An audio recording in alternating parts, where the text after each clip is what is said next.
Hello, friends. Welcome to Shadow Whisperer. All you see is darkness, just the sound of rain, designed to help you relax, focus on the story, and drift into sleep. But before you do, remember to like the video and subscribe to the channel. And yes, feel free to share where you're listening from in the comments. Now let's begin.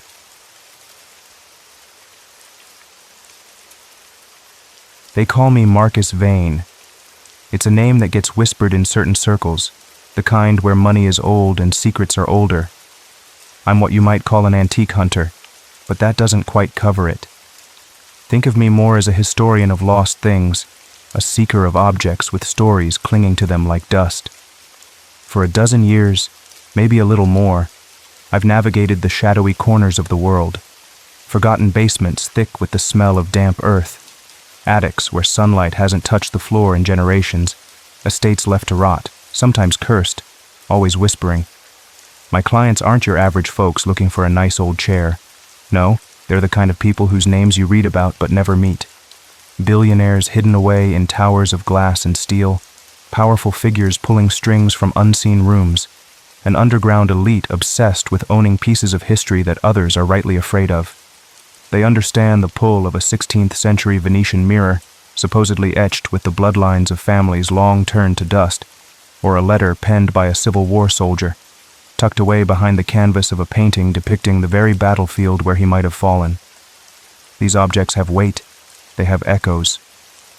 One of my oldest clients, Winston Merrow, reached out.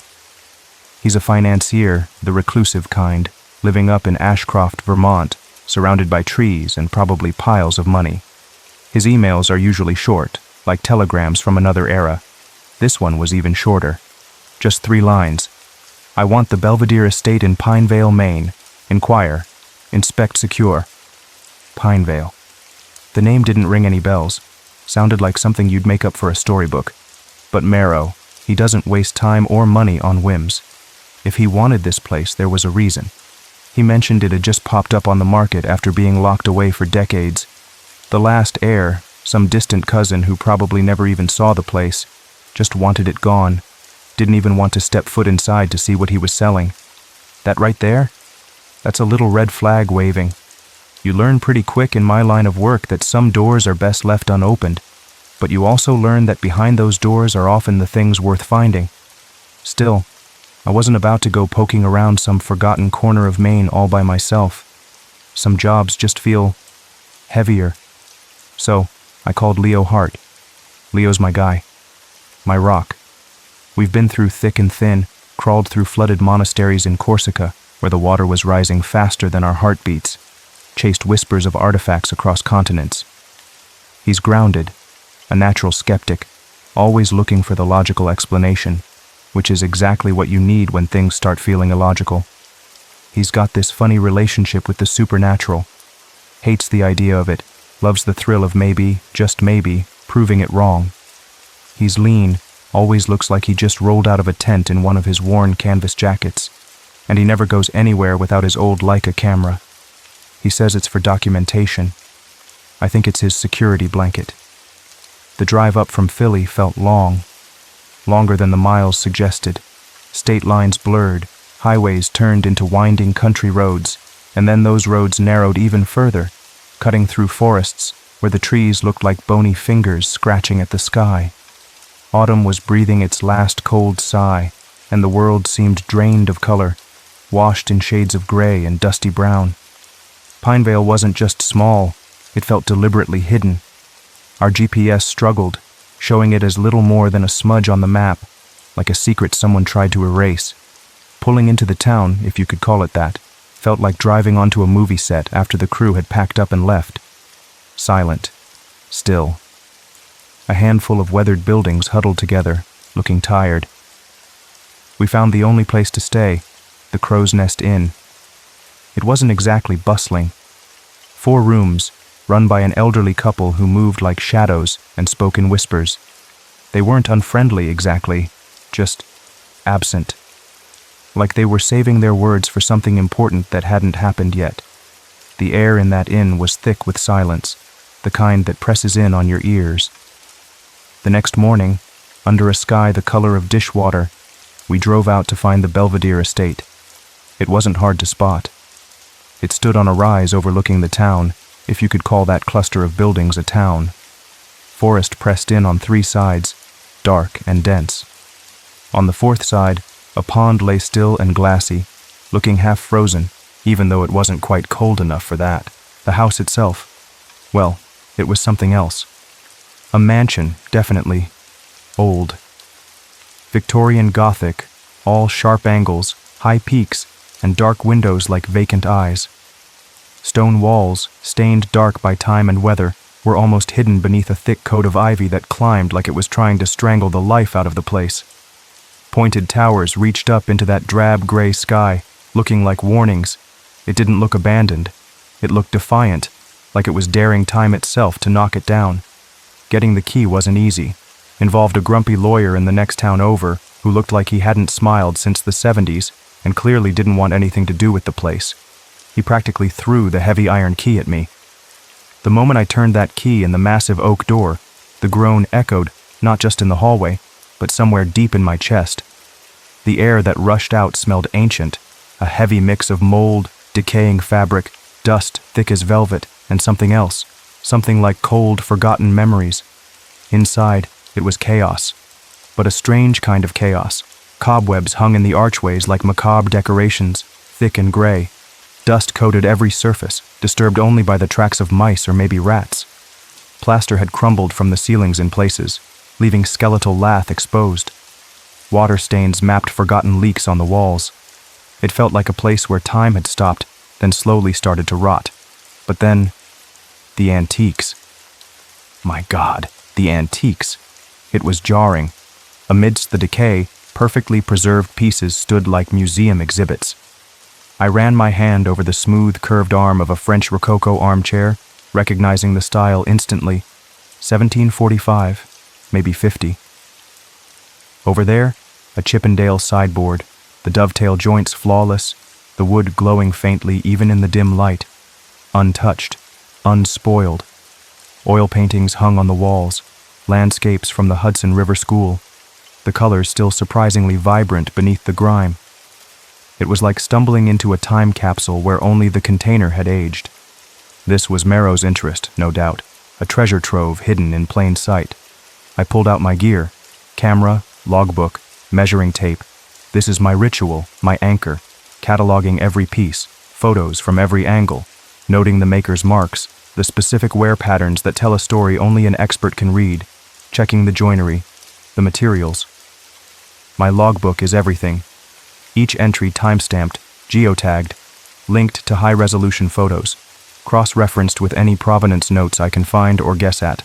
It's meticulous work, obsessive maybe, but it's how I make sense of the chaos. It's how I honor the history trapped in these objects. Leo wandered, snapping photos with his Leica, his expression shifting between disbelief at the decay and awe at the artifacts.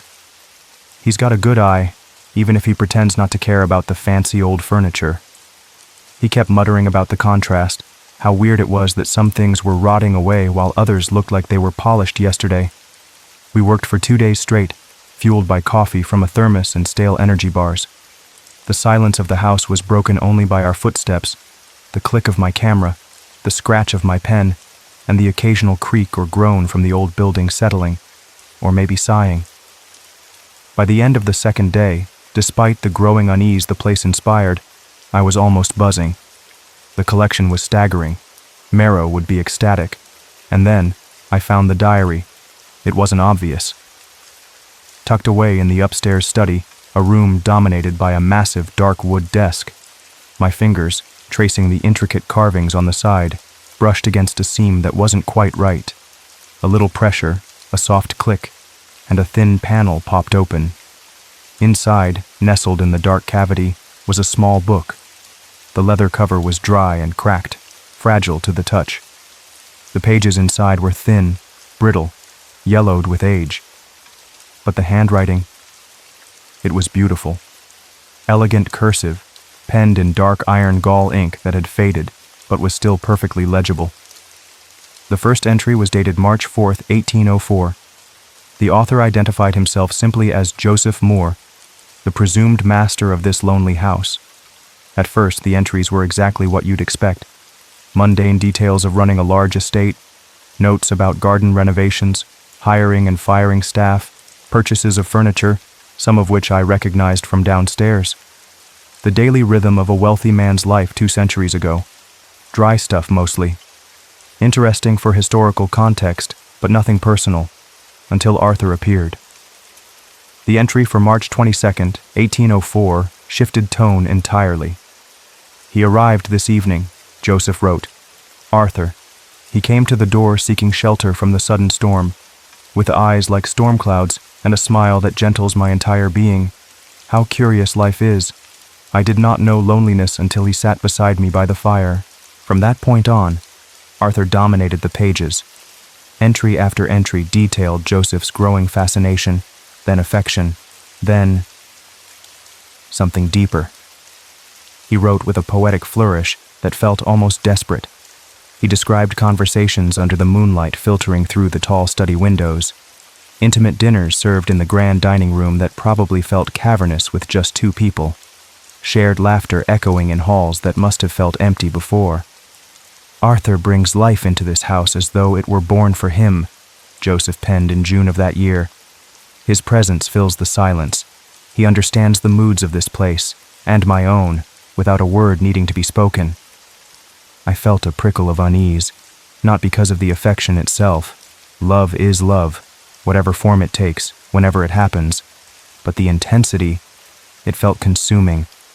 Joseph's descriptions bordered on worship. He seemed to hang on Arthur's every glance, every word, every gesture. Yet strangely, I hadn't found a single official mention of an Arthur anywhere else. Not in the household accounts I'd skimmed, not listed as a guest or relative in any correspondence I'd found, not even a whisper in the town archives I'd briefly checked during a lunch break back in the slightly less creepy neighboring town. It was like Arthur existed only within the pages of this diary and the walls of this house. I kept reading, turning the fragile pages carefully. The entries chronicled nearly 3 years of this intense connection. Shared seasons, quiet companionship. Joseph seemed utterly devoted. Then came February 1807. The handwriting changed. It became looser, more erratic, stained in places with what looked like water spots, or maybe teardrops. He is gone, the entry began, stark and brutal. Taken from this world by a sudden, vicious fever that swept through the area. The doctor could do nothing. I held his hand until it grew cold. I screamed into the wind down by the pond until I bled my throat dry. The house is silent again, but it's a different silence now. It's the silence of the grave. The entries that followed were pure grief. Raw, desperate. I can no longer eat. Sleep offers no escape, only nightmares. I wait each night in the parlor where we used to sit, staring at his empty chair. I think he will come back through the door. He must. How can he not? It was heartbreaking. The depth of his sorrow bled through the ink, across 2 centuries. I felt a pang of sympathy for this man I'd never met, trapped in his grief in this isolated house. But then, the diary took a turn. A sharp, unsettling turn. An entry dated April 29th, 1807. The handwriting was suddenly clearer, almost joyful, but with an edge that felt off. Arthur returned last night. I knew he would. He came to me in the dark, just as the last embers faded in the hearth. His eyes were brighter than I remembered, his presence electric.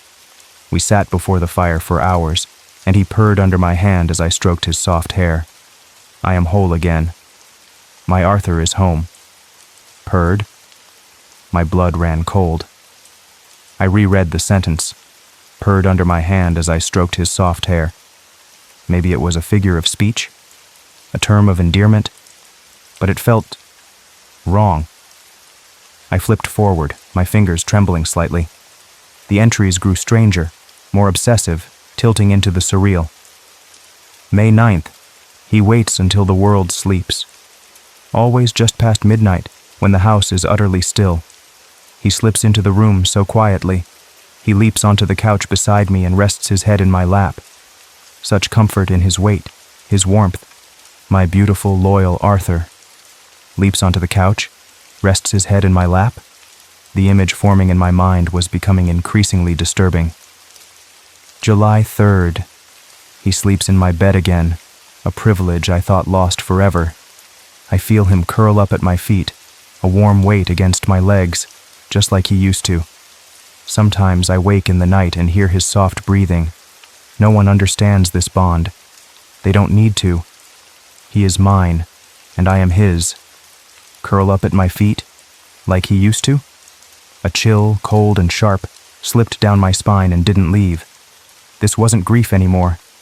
This was delusion, or something else. I turned to the very last page, one final entry. September 18th, 1807. The handwriting was shaky, but resolute. The winter comes again. I feel the chill deep in my bones. Perhaps my time grows short. If I must die, let it be near him. Let my last sight be his eyes, my last sound his gentle presence. My Arthur, my ghost, my companion, my God. That was it. No signature. Just a dark, irregular blot of ink at the bottom, as if the quill had been pressed down hard, perhaps in a final, convulsive grip. I closed the diary slowly. The air in the study felt heavy, charged. Leo found me sitting there, just staring at the book. "What did you find?" he asked, peering over my shoulder. "Looks old." "It's a diary," I said, my voice sounding distant even to my own ears. "Joseph Moore, the guy who owned this place." I told him about Joseph, about Arthur, about the passionate beginning, the tragic end, and the return. I read him the unsettling passages, the purring, the leaping, curling up at the feet. Leo, ever the skeptic, scoffed. "Come on, Marcus. The guy was heartbroken, lost his mind, probably started hallucinating. Tragic, yeah, but not supernatural. Purred? Maybe the friend had a weird laugh or something."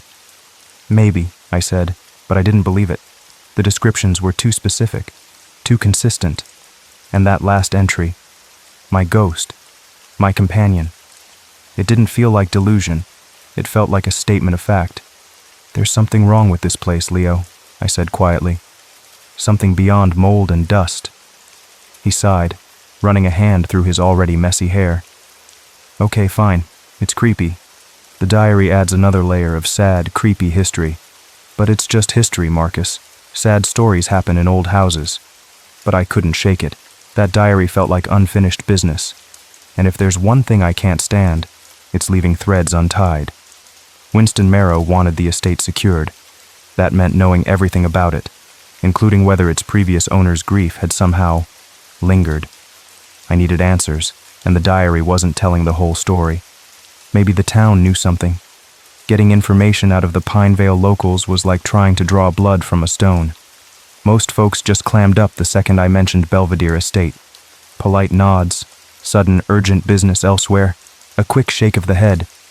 Some of the older women made a sign, like crossing themselves, when I said the name. Fear? Or just superstition? The couple at the Crow's Nest just offered tight-lipped smiles and claimed they didn't know much, despite living there their whole lives. "Old place, kept to itself," the woman whispered, polishing a glass that was already spotless. Finally, someone at the tiny, dusty general store, after I bought way more jerky and questionable soda than any two people needed, pointed me towards the edge of town. "Old man Francis," the store owner mumbled, barely looking up. "Lives out by the chapel ruins. He knows all the old stories. If he's talking." Finding Francis wasn't hard. His cottage was little more than a shack leaning against the crumbling stone walls of what must have once been a small chapel. Smoke curled from a crooked chimney. He was sitting on his porch, wrapped in layers of worn wool blankets despite the mild chill, staring out towards the woods with eyes that looked milky and half-blind. He didn't seem surprised to see me. Maybe he didn't get many visitors. I introduced myself, explained I was evaluating the Belvedere estate. When I mentioned the name, his face, already deeply lined, seemed to crumple further. He turned his head slowly, those pale eyes fixing somewhere near my shoulder. "Belvedere," he rasped, his voice like dry leaves skittering on pavement. "Aye, the Moore place." I hesitated, then decided to be direct. I found a diary, Joseph Moore's. He wrote a lot about someone named Arthur. Francis nodded slowly, a long, drawn-out movement. Arthur. Aye, the love of his life, they say. The diary says Arthur came back after he died. The old man was silent for a long moment. He pulled his blankets tighter. Some things. Love runs deeper than the grave, son. Especially in a place like that. He coughed, a dry, hacking sound. Joseph, he wasn't right in the head after. Grief does that. But the visits, folks used to say they were real. Visits? I prompted gently. He leaned forward slightly, his voice dropping to a conspiratorial whisper. Arthur still visits, or so the stories went, always after midnight. Comes back for Joseph. He paused, then added, almost as an afterthought, Joseph loved him to death, you know. Quite literally, some whispered. Loved him to death? What did that mean?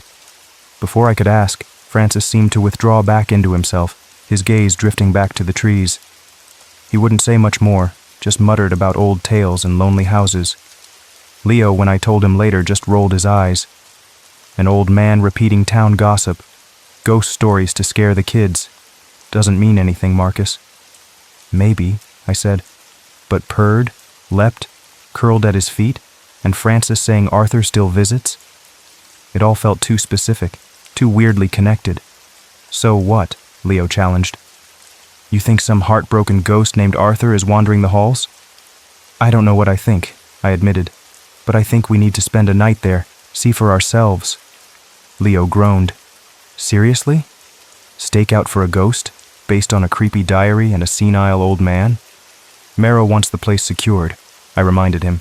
That means knowing if it comes with tenants. Besides, I added, trying to sound braver than I felt. Aren't you curious? He sighed dramatically, but I saw a flicker of something in his eyes, that old mix of skepticism and thrill. Fine, but if we don't see anything by 2 a.m., I'm sleeping. And if I see anything that remotely looks like a ghost, you owe me dinner. Somewhere nice. Not in Maine. So we packed for an overnight stay. Not exactly camping gear, more like ghost hunting light. High-powered flashlights, extra batteries, battery-powered lamps for steady light. My EMF reader just in case. A thermal scanner. Sometimes temperature drops are associated with weird stuff. Energy bars because stakeouts are hungry work. A large thermos of strong black coffee. Blankets because old houses get cold at night, ghosts or no ghosts. My old journal and a pen for taking live notes. And Leo's Leica, of course. Always the Leica. As dusk settled, painting the gray sky with streaks of bruised purple and orange, we locked the heavy inn door behind us and headed back to Belvedere. The house looked even more imposing in the fading light, its towers like jagged teeth against the darkening sky. The silence felt heavier this time, pressing in as we stepped back inside, the smell of decay seeming stronger, colder. We decided Joseph's bedroom was the place to be. It was mentioned indirectly in the diary. Sleeps in my bed again, and it felt like the heart of his private world. We made our way through the darkened house, our flashlight beams cutting sharp cones through the dusty air, dancing over shrouded furniture and empty doorways. The silence was absolute, except for the crunch of grit under our boots and the occasional loud creak from the floorboards above or below. Even Leo was quiet now, the usual sarcastic remarks swallowed by the oppressive stillness. We reached the second floor, the long hallway stretching before us like a dark tunnel. Joseph's bedroom was at the very end, behind a sturdy oak door that protested with a long, low groan as I pushed it open. Inside, the room was startlingly preserved, more so than other parts of the house. It felt less disturbed, as if time had been kinder here. A large 4-poster bed stood against one wall, the mattress bare but the dark wood frame intricately carved. It was neatly made, covered with a thick handmade quilt, faded but clean, folded precisely at the foot. On the nightstand beside it, a small stack of leather-bound books stood sentinel, next to a tarnished silver candlestick. Above the cold, empty fireplace, a faded portrait hung. It had to be Joseph Moore. Stern face, dark eyes that seemed to follow you, hair pulled back in the style of the early 19th century. He wasn't smiling. Near the fireplace, the stone hearth was swept remarkably clean, no soot staining the bricks, and the wooden floorboards directly in front of the hearth were oddly polished, smoother than the surrounding floor, almost glossy in the beam of my flashlight, as if someone, or something, had been brushing against it repeatedly. Leo set the EMF reader on the floor near the hearth. It remained stubbornly silent, the needle barely twitching. I took a few photos, the flash momentarily banishing the shadows before they rushed back in, deeper than before. We didn't want to sit on the potentially fragile antique chairs, so we spread our blankets on the floor near the hearth, leaning back against the cold wall. We poured coffee, the steam rising in the chilly air, and then we waited. The grandfather clock somewhere down the hall chimed 10. Its deep, sonorous bongs echoed through the silent house, each one seeming to hang in the air for an eternity. Outside, the wind picked up, rattling a loose window pane somewhere, making the old house creak and groan like a ship at sea. Every little sound seemed magnified, amplified by the silence and our own strained nerves. 10 o'clock passed. Nothing. 11 o'clock chimed. Still nothing. The EMF reader remained inert. The thermal scanner showed nothing but the ambient cool temperature of the room and our own body heat signatures. Midnight. The hour Joseph mentioned. The hour Francis hinted at. The grandfather clock struck 12 times, each chime feeling heavier than the last. We sat perfectly still, listening, holding our breath. Silence. Absolute, unwavering silence. Leo let out a long breath. "Well," he whispered, the sound loud in the stillness. "Looks like Arthur's standing us up. A love-struck ghost, Marcus? Seriously? Come on." He sounded relieved, but also maybe a tiny bit disappointed. We waited another half hour. The coffee was gone. The energy bars tasted like cardboard. The chill of the room was starting to seep into my bones. My eyelids felt heavy. Leo was already slumped against the wall, his breathing slow and even. Even my own resolve was starting to fray. Maybe Leo was right. Maybe it was just a sad story, amplified by a creepy old house and an overactive imagination. I don't remember deciding to close my eyes. I think I just drifted off, lulled by the silence, the darkness, and the sheer exhaustion of waiting for something that wasn't coming. The sound pulled me back. Not loud. A soft crackle, like dry wood popping, followed by warmth. A faint, flickering warmth washing over my face. My eyes snapped open. The fireplace was lit. Not blazing, but a small, cheerful fire danced on the hearth, casting flickering orange light across the room, pushing back the oppressive shadows. Flames licked at logs that definitely hadn't been there before. Logs we hadn't put there. Logs we hadn't lit. My heart hammered against my ribs. I didn't dare move. I barely dared to breathe. I glanced at Leo. He was stirring, blinking, his face reflecting the firelight. He looked confused for a second, then his eyes widened in alarm as he realized what he was seeing. He looked at me, then back at the fire, then back at me, mouthing, "Did you?" I shook my head slowly, imperceptibly. Then Leo froze completely. His eyes locked on something past the fireplace, towards the tall window opposite the bed. His hand shot out, gripping my arm like a vice. His knuckles were white. "The window," he choked out, his voice a strangled whisper. I turned my head slowly, following his gaze, and saw them.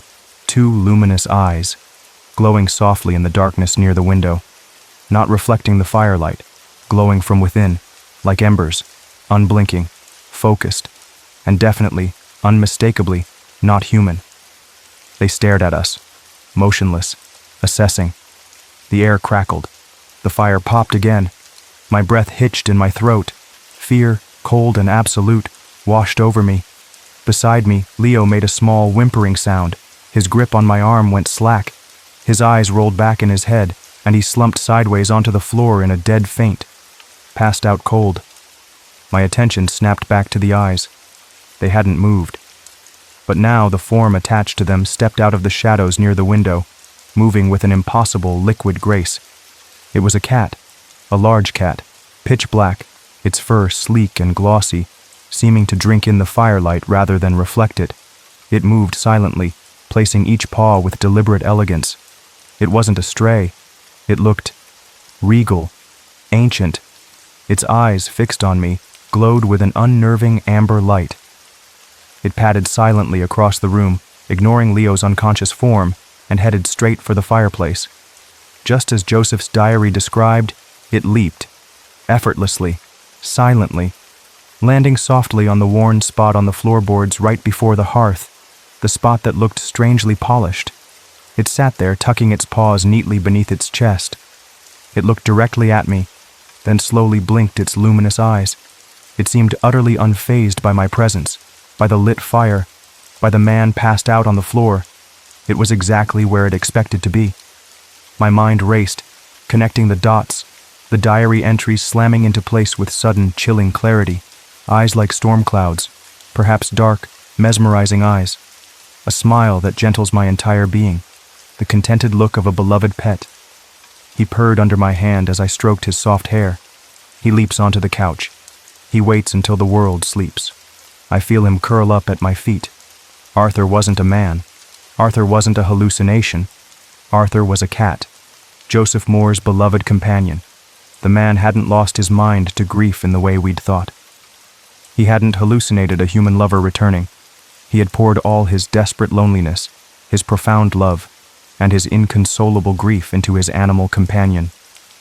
And when that companion died, his grief hadn't conjured a human ghost. It had somehow imprinted itself onto the creature he loved, or perhaps the creature's spirit had simply refused to leave him. My Arthur, my ghost, my companion, my God. The black cat sat before the fire, radiating a strange calm. It watched me with those intelligent, glowing eyes. It breathed slowly, rhythmically. Occasionally, its tail gave a slow, languid twitch. It didn't make a sound. No meow, no hiss, just presence. I don't know how long I sat there frozen, staring back at the cat. Maybe an hour, maybe more. Time seemed to warp in that room, stretching and thinning. The fire crackled softly. Leo didn't stir. The house was silent except for the wind outside. Then, as silently and suddenly as it had appeared, the cat stood. It stretched, a long, luxurious movement. It gave me one last, unblinking look with those amber eyes. Then it turned, leaped gracefully back towards the window, and melted into the shadows. Gone. The fire on the hearth slowly died down, turning to embers, then ash. The first pale, gray fingers of dawn began to creep through the dusty window panes. Morning came slowly, hesitantly, like it wasn't sure it was welcome. The room felt cold again, the magic, or whatever it was, gone with the darkness. Leo woke up groggy, confused, with a headache and a vague, unsettling memory of glowing eyes. I explained what I'd seen after he passed out. The cat. The realization. He listened silently, rubbing his temples. He looked pale, shaken. For once, he didn't offer a skeptical rebuttal. He just nodded slowly. "Okay," he said quietly. "Okay, let's pack up." As we gathered our things, the first real sunlight streamed into the room, illuminating the dust motes dancing in the air. It felt like a normal, albeit creepy, old room again. But the memory of the night, the fire, the glowing eyes, the silent presence of the cat, that lingered. Before we left the room, I picked up Joseph Moore's diary one last time. I opened it to the final page, looking at the shaky script, the final, desperate declaration of love for his companion. "He wasn't a man, Leo," I whispered, mostly to myself. "Arthur was his cat. All that love, all that grief, it was for a cat." Leo just looked at the empty hearth, then back at me.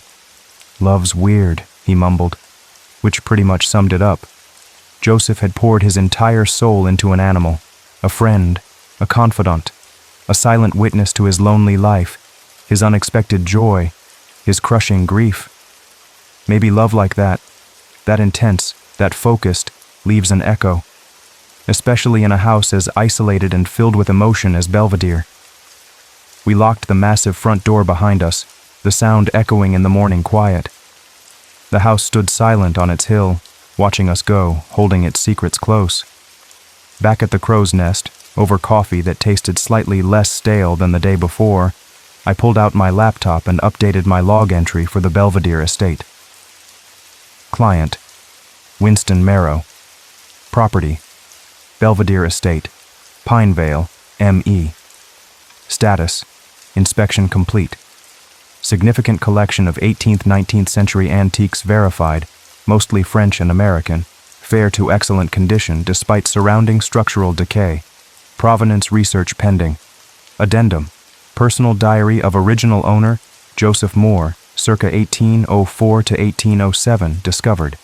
Details intense emotional attachment to companion, Arthur. Evidence suggests Arthur was feline. Significant paranormal phenomena experienced overnight in master bedroom consistent with diary accounts.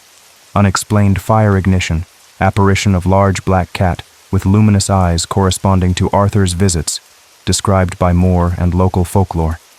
Entity appears non-hostile, possibly residual haunting tied to intense grief, affection.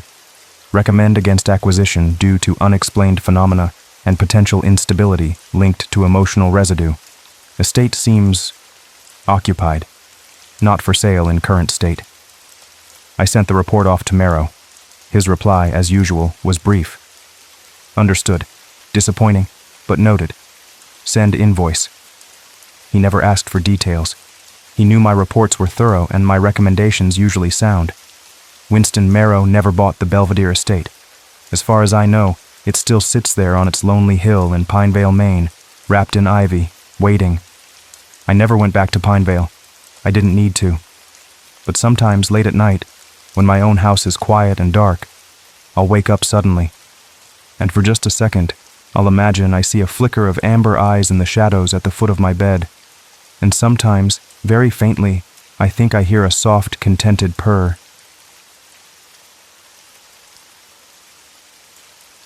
My name's Jack Carter, and most nights, you could find me wrestling with a floor buffer or scrubbing grime off restroom tiles, somewhere on the quiet side of Springfield, Missouri.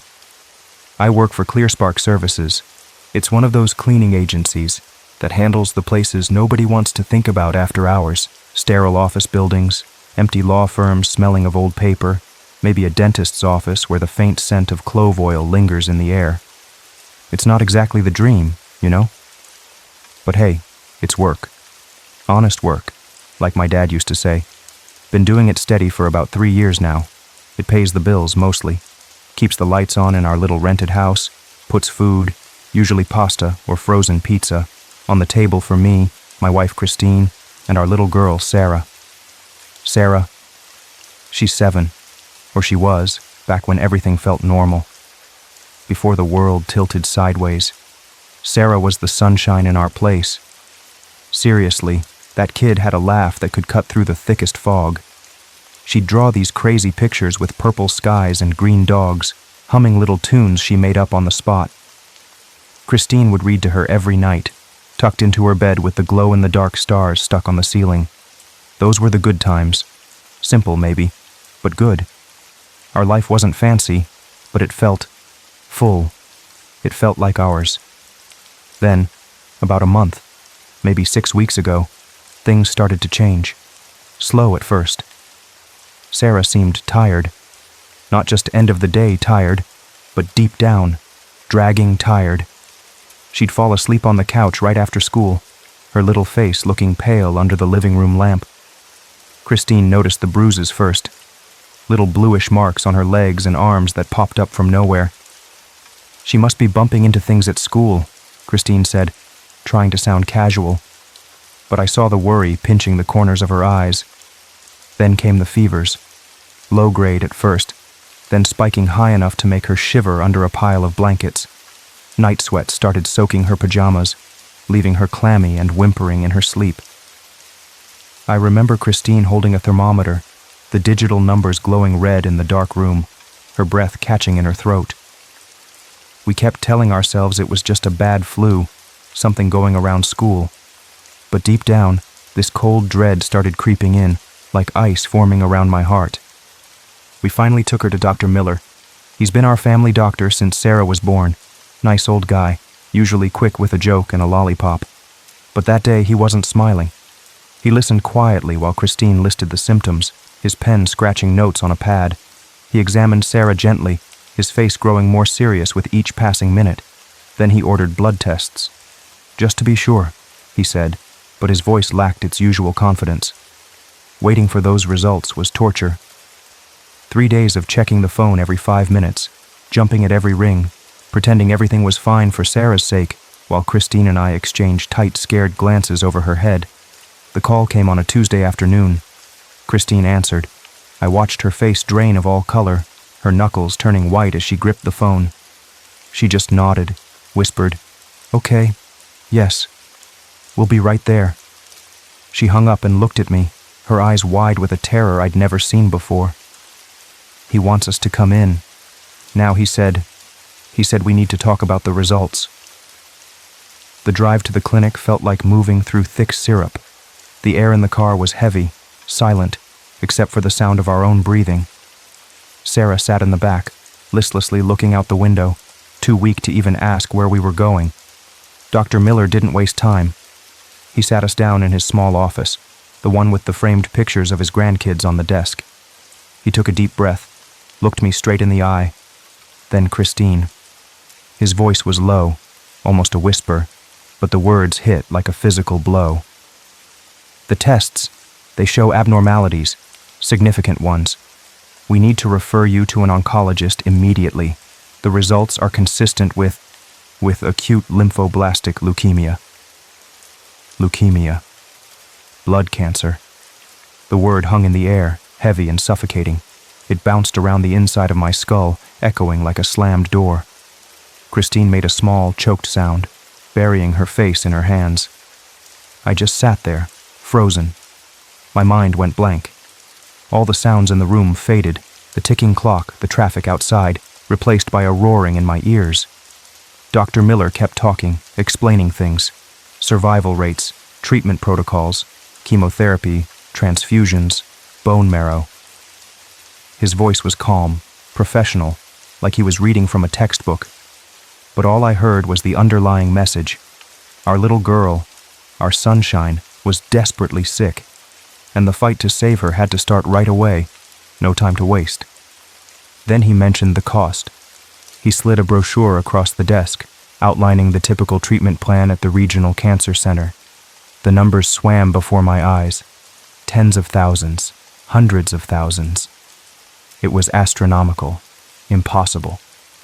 More money than I'd ever seen, let alone possessed. I felt a wave of nausea wash over me. I wanted to be strong. I wanted to pound the desk and yell, "Do whatever it takes. We'll find the money." But the words wouldn't come. All I could feel was the sickening weight of reality crushing me. I glanced at my worn wallet, thinking about the exact $327 sitting in our checking account. Our car payment was due. We were already juggling bills, barely keeping our heads above water. Christine's part-time job at the library helped, but it was a drop in the ocean compared to this tsunami heading our way. How?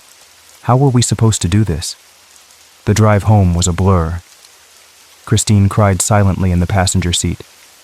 Sarah had fallen asleep in the back, blissfully unaware of the earthquake that had just shattered our world. When we got home, I walked numbly through the house. The cheerful drawings taped to the fridge, Sarah's small muddy boots by the door, the half-finished puzzle on the coffee table. It all seemed like relics from a different life, a life that had ended just hours before in a doctor's quiet office. The next few weeks were a nightmare spiral. We started the initial rounds of treatment at the local hospital wing, the part they could cover with basic insurance and payment plans stretched thin. But the specialists, the advanced therapies Dr. Miller said Sarah needed for the best chance, they were at the bigger centers, the ones with price tags that might as well have been written in moon rocks.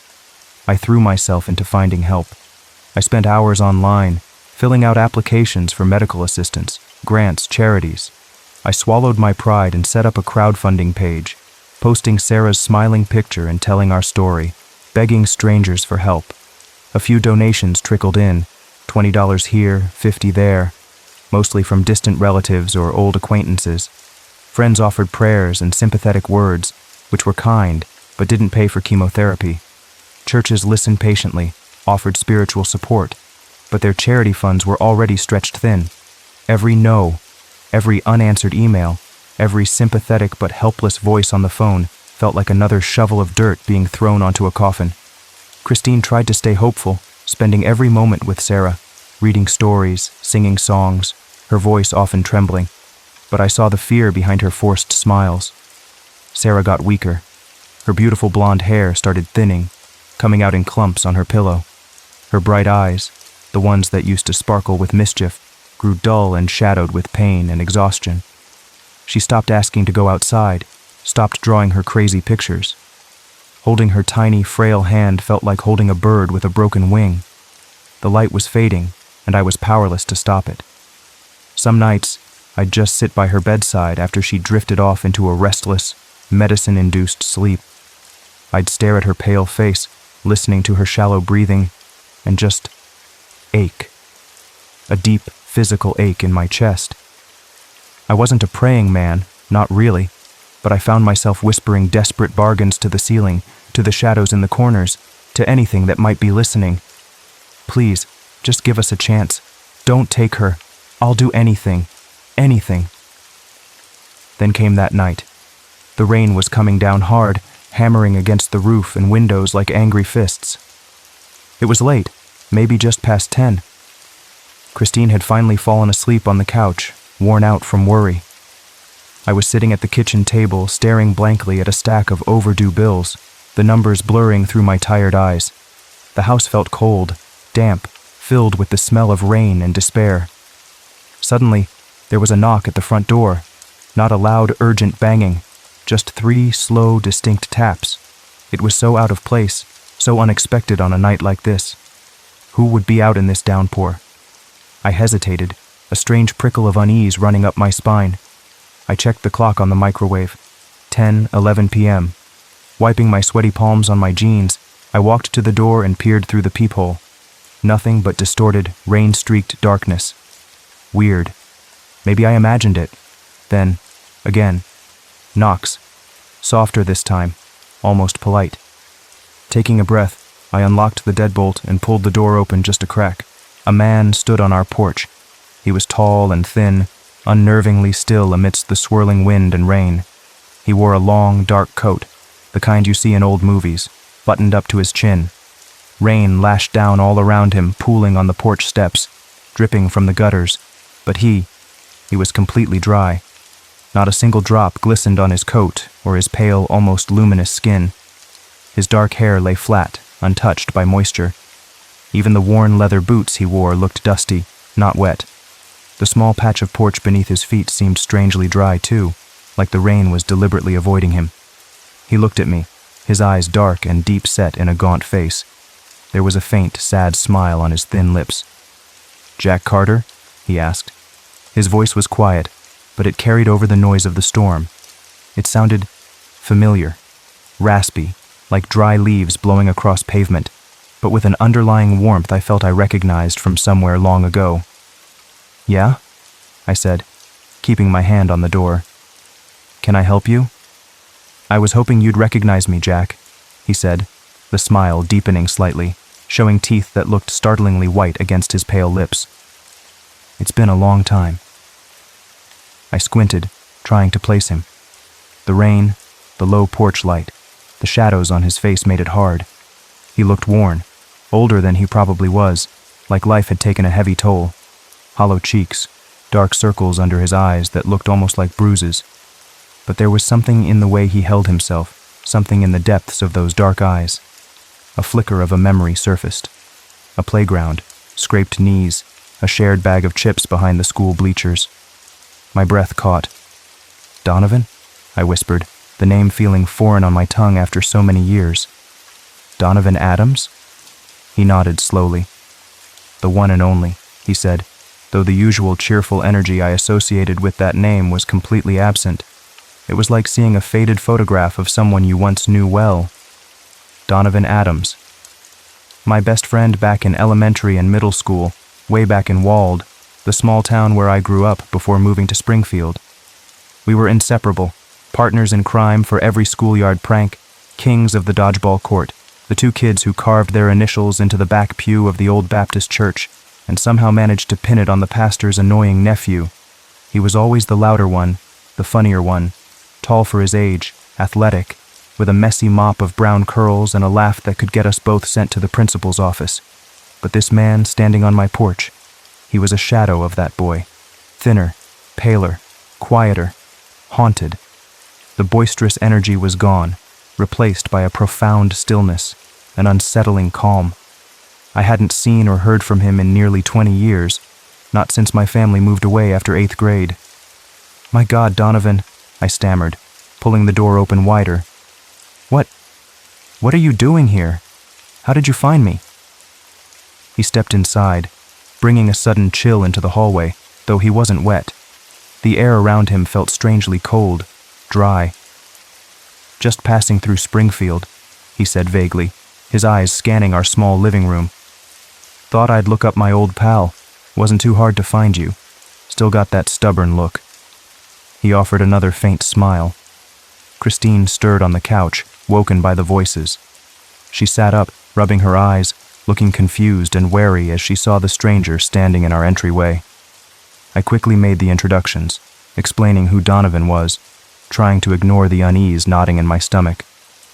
Christine managed a polite, tired smile, but I could see the questions in her eyes. Sarah, thankfully, was still asleep upstairs.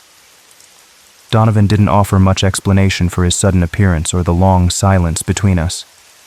He deflected my questions about the intervening years with vague answers about traveling, working odd jobs, losing touch with people. He spoke about hardships, mentioned losing family, losing work, but offered no details. It felt like talking to a ghost, someone only half present.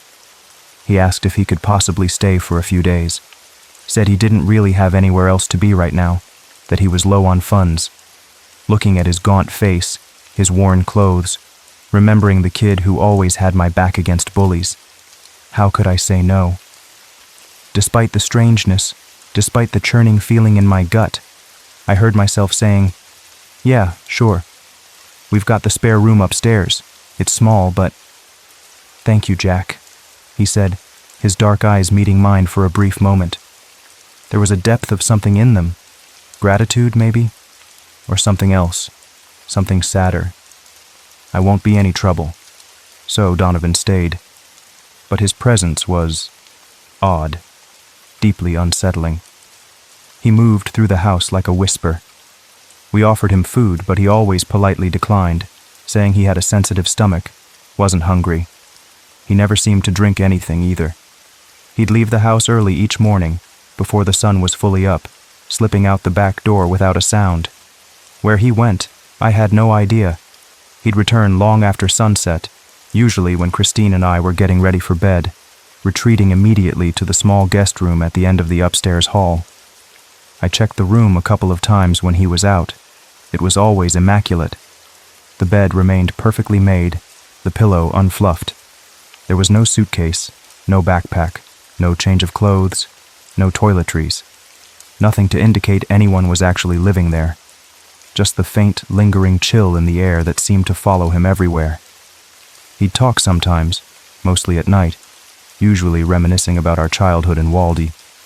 He remembered things with startling clarity, the name of our 5th grade teacher, Mrs. Davison, the taste of the terrible square pizza in the school cafeteria, the secret handshake we invented. It was like stepping back in time, and for brief moments, I'd almost forget the pale, spectral man sitting across from me and see the goofy kid I used to know. But then the moment would pass, and the strangeness would return. Christine grew more anxious with each passing day. "Jack, I don't like this," she whispered to me one night in the kitchen, while Donovan was supposedly upstairs in his untouched room. "He gives me the creeps. It feels colder when he's around, like literally colder. And Sarah, she's been having bad dreams ever since he arrived, waking up crying, saying there's a shadow man in her room." My blood ran cold. I'd felt the chill too, dismissed it as nerves or drafts. But Sarah's nightmares, that was different. I loved Donovan, the memory of him at least, but my family came first. Sarah was already fighting one monster. She didn't need another, real or imagined, haunting her nights. The unease I'd been trying to push down solidified into a heavy certainty. Something was fundamentally wrong.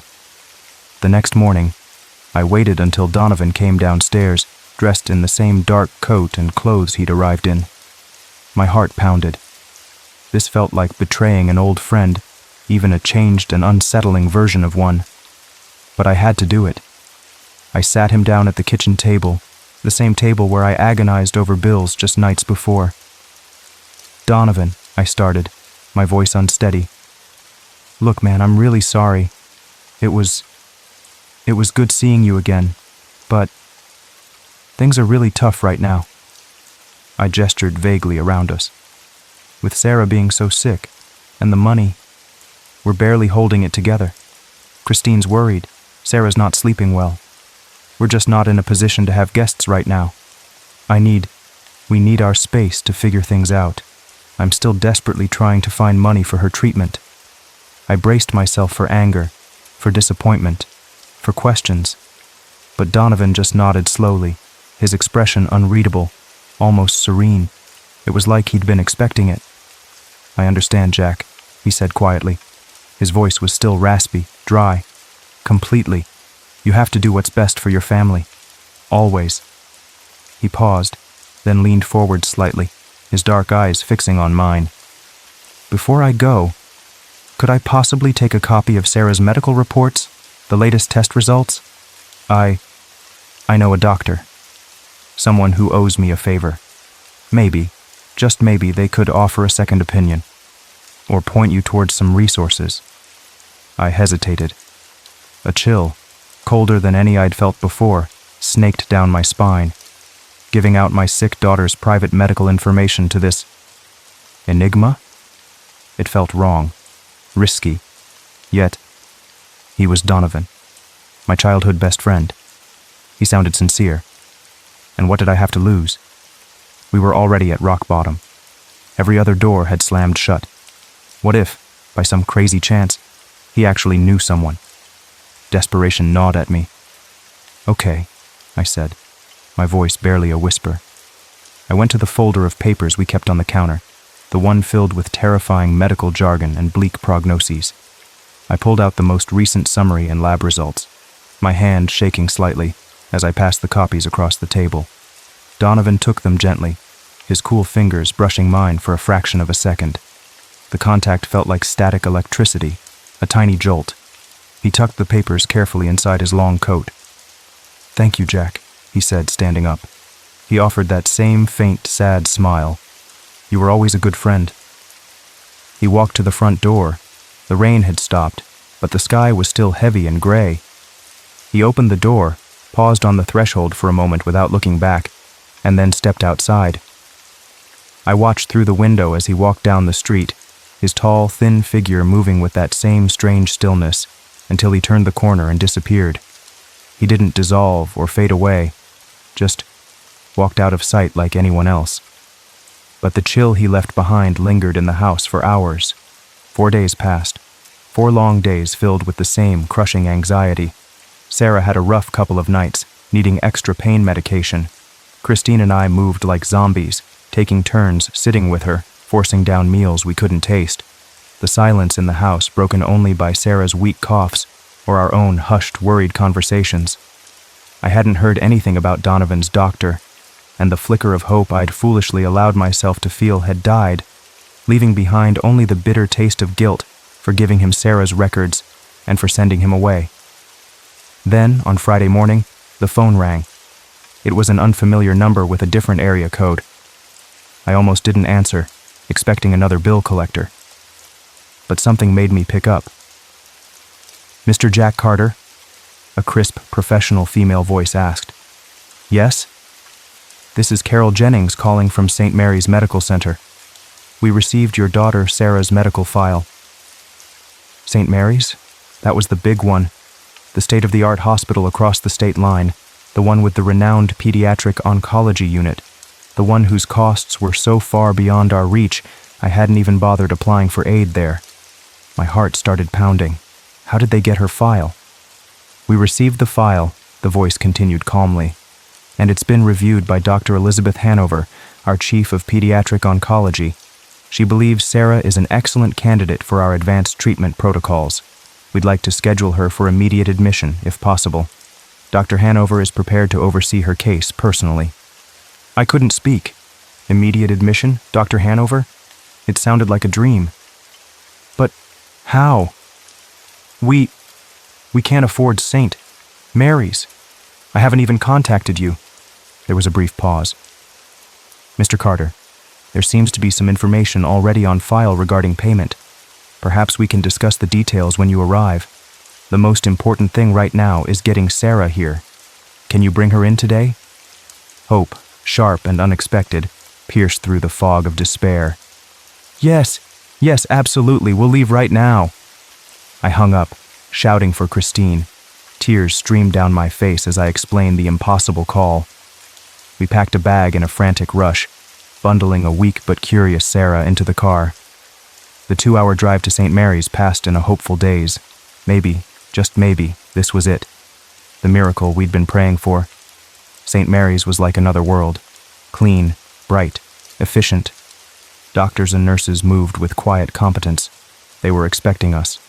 Sarah was whisked away almost immediately for assessment, treated with incredible kindness and care.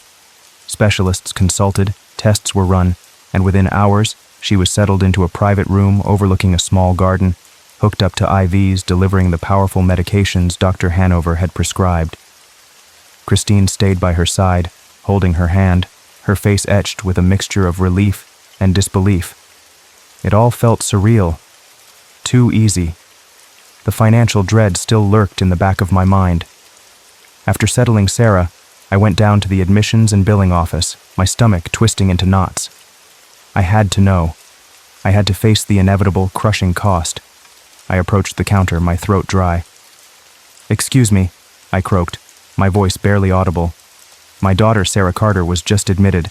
I need to make arrangements. About the cost. I don't know how." The receptionist, a kind-faced woman with reading glasses perched on her nose, smiled gently. She typed something into her computer. "Ah, yes, Sarah Carter, room 312. She looked up, her smile widening. "Mr. Carter, you don't need to worry about making arrangements." "I don't?" "No, sir. All the fees associated with Sarah's treatment, the admission, Dr. Hanover's consultation, the projected course of chemotherapy, medications, hospital stay, it's all been taken care of." My jaw dropped. "Taken care of? What do you mean? By who?" Insurance wouldn't cover this, not even close. Had one of the charities come through without telling me? "It was paid in full this morning via a wire transfer," she said, consulting her screen again. "A substantial amount, covering everything." She printed out a receipt and slid it across the counter towards me. "The payment was made by Mr. Donovan Adams. He listed his relationship to the patient as uncle and provided your home address and your phone number as point of contact." Donovan Adams. Uncle. I stared at the name printed clearly on the receipt. My hands started shaking violently. The floor seemed to tilt beneath my feet. Donovan, the strange, pale visitor, the friend I'd turned away. He had asked for the medical records. He had said he knew someone. But this was impossible. The amount listed on the receipt was staggering, life-changing. Where would someone like the Donovan I saw, someone who looked like he barely had 2 nickels to rub together, get this kind of money? Guilt washed over me in an icy wave, so intense it made me gasp. I had doubted him. I had been afraid of him. I had asked him to leave my house when my daughter was dying, and he was, somehow, preparing to save her life. The weight of my judgment, my suspicion, my failure as a friend, crushed me. I stumbled away from the counter, clutching the receipt like a lifeline. I found an empty chair in a quiet corner of the hospital corridor, sank into it, and finally broke down. The tears I'd been holding back for weeks came pouring out. Tears of relief for Sarah, tears of overwhelming gratitude, and tears of profound, aching guilt. Christine found me there a few minutes later, drawn by my choked sobs. She sat beside me, wordlessly taking my hand, understanding everything without needing an explanation when I showed her the name on the receipt. She just held on tight while I cried. When the initial shock wore off, replaced by a burning need to find him, to thank him, to apologize, I started searching. I spent hours on the hospital payphone. My cell battery was dead, then later back home on my computer. I called homeless shelters in Springfield and surrounding towns, thinking maybe he was staying in one. Nothing. I dug out my old yearbooks, looked up numbers for former classmates from Wald, anyone who might have kept in touch with Donovan Adams. Most remembered him vaguely, the funny kid, but no one had seen or heard from him in years. It was like he had vanished off the face of the earth after leaving my house. Weeks turned into months.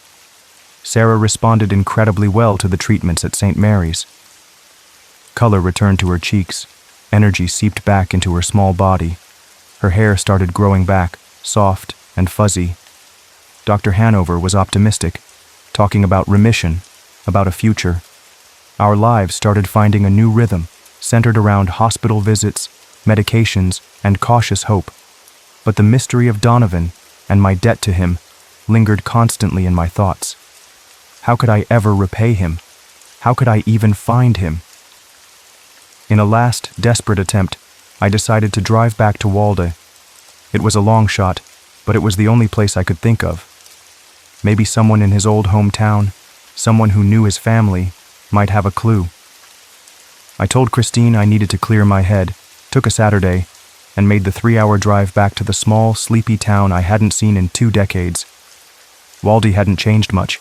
The same dusty main street, the old water tower, the familiar storefronts. It felt strange being back, like walking through a half-forgotten dream. I drove past our old house, then past the schoolyard where Donovan and I had spent countless hours. Memories flooded back, sharp and poignant. I asked around at the general store, the diner. A few older folks recognized my family name, but no one knew anything about Donovan Adams' whereabouts. Most just shook their heads, saying they hadn't seen him in years, figured he'd moved away for good like so many others. Then a thought struck me. His aunt, Mrs. Joanna Adams. She used to live in a small, neat blue house right next to the Baptist church, the one with the pew we'd vandalized. She was Donovan's mom's sister, a kind, quiet woman, who always gave us cookies when we played in Donovan's yard. Was she still alive? Still there? My heart hammered against my ribs as I drove the familiar streets towards the church. And there it was. The small blue house, a little faded perhaps, the paint peeling slightly around the windows, but still standing. Smoke curled from the chimney. Taking a deep breath, I parked the car, walked up the short path, and knocked on the door. After a moment, the door opened, and a small, white-haired woman peered out. She was frail, wrapped in a thick knitted shawl despite the mild afternoon, but her eyes were still sharp behind her glasses. It was her, Mrs. Adams. "Yes?" she asked, her voice soft and slightly tremulous. "Mrs. Adams? I don't know if you remember me. Jack Carter? I used to be friends with Donovan years ago. We lived down the street." Her eyes widened slightly in recognition, then softened with a sad sort of kindness. "Oh, Jack. Yes, I remember you. Little Jackie Carter. Always getting into mischief with my Donnie." A faint smile touched her lips, then vanished just as quickly. "I'm sorry to bother you, ma'am," I said, twisting my car keys in my hand. I was looking for Donovan. I saw him recently in Springfield. He helped my family out. A lot. I wanted to thank him, but I lost touch again.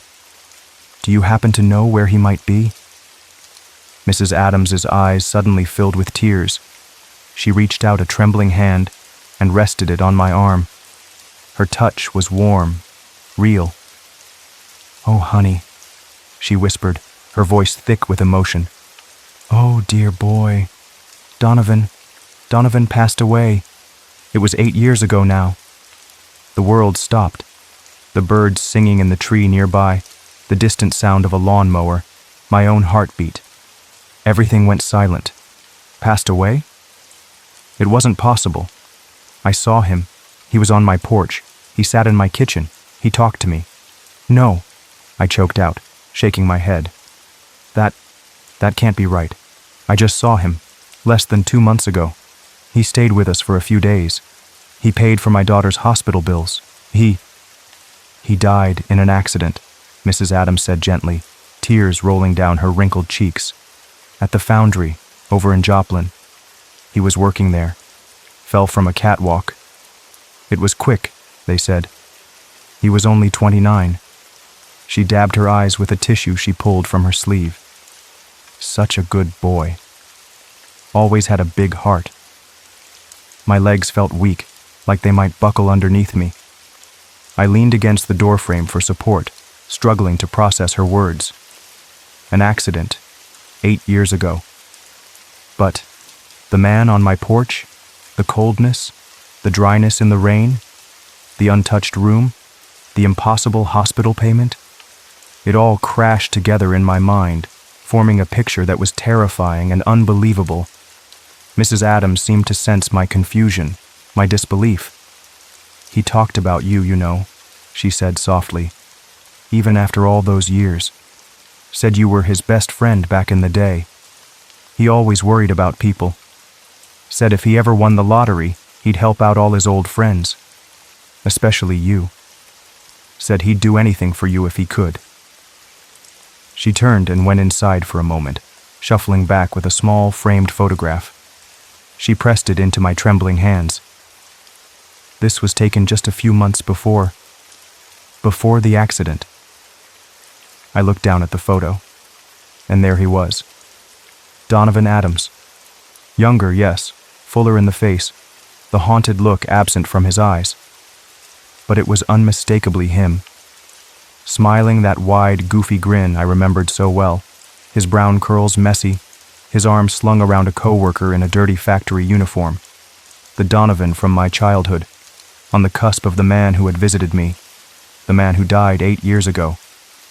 I mumbled some words of condolence, thanked her numbly, and somehow made my way back to my car, the photograph still clutched in my hand. I sat behind the wheel for a long time, just staring through the windshield, the impossible truth settling over me like a shroud. The drive back to Springfield was quiet. As evening fell, a light rain began to fall, tapping gently against the windshield. It sounded different this time, not angry, like the night Donovan arrived, but soft, almost like quiet applause, or maybe like tears. Today, Sarah is doing great. The doctors use words like complete remission. She's back in school, chasing butterflies in the park, filling our little house with laughter and crazy drawings again. Her hair is growing back thick and blonde. That light, the one I thought we'd lost forever, shines brighter than ever. Christine and I still look at her sometimes and can hardly believe she's okay, that we made it through. We never talk much about Donovan. What could we say? How do you explain a ghost paying hospital bills? But we both know, we both feel it. I still work for ClearSpark, scrubbing floors and cleaning offices late at night. It's still not glamorous, but now it feels different. It feels like I'm earning the miracle we were given. I keep that hospital receipt folded carefully in my wallet, right behind Sarah's latest school picture. The name Donovan Adams' uncle is faded now, but I look at it often. Sometimes when it's raining late at night, I find myself glancing towards the front door, half expecting, maybe half hoping, to hear those 3 soft, deliberate taps again, just so I could open the door and say what I never got the chance to say. Thank you, Donovan. Thank you, my friend. Wherever you are, rest easy. Okay, so you want to hear about it? Really? It's not the kind of story you tell at parties. It's the kind you tell late at night, maybe when the wind sounds a little too much like whispering outside your window. Like right now. Feels like that kind of night again. It started, like a lot of bad things probably do, way too late, with way too much caffeine. I'm a medical illustrator. Sounds kind of fancy, right? Mostly it means I stare at pictures of things most folks would rather not think about, and I draw them. Organs, bones, diseases, the insides of us. My job is to make it clear, understandable for textbooks and doctors, but sometimes late at night, staring at a screen, drawing things that used to be part of someone, it gets heavy. This particular week, maybe 2 weeks, had been rough. A pile of deadlines, all breathing down my neck. And the subject matter. Ugh. Cadaver studies. Not just clean bones either. These were photos from, well, let's just say they weren't pretty cases. I'd spent hours rendering fingers gone gray and swollen, skin peeling back like old wallpaper. I'd drawn a jaw shattered into what looked like a dropped puzzle. And the one that really stuck with me? A rib cage. Cracked wide open. Looked like someone had taken a hammer to a bird cage. Fragile, broken, empty.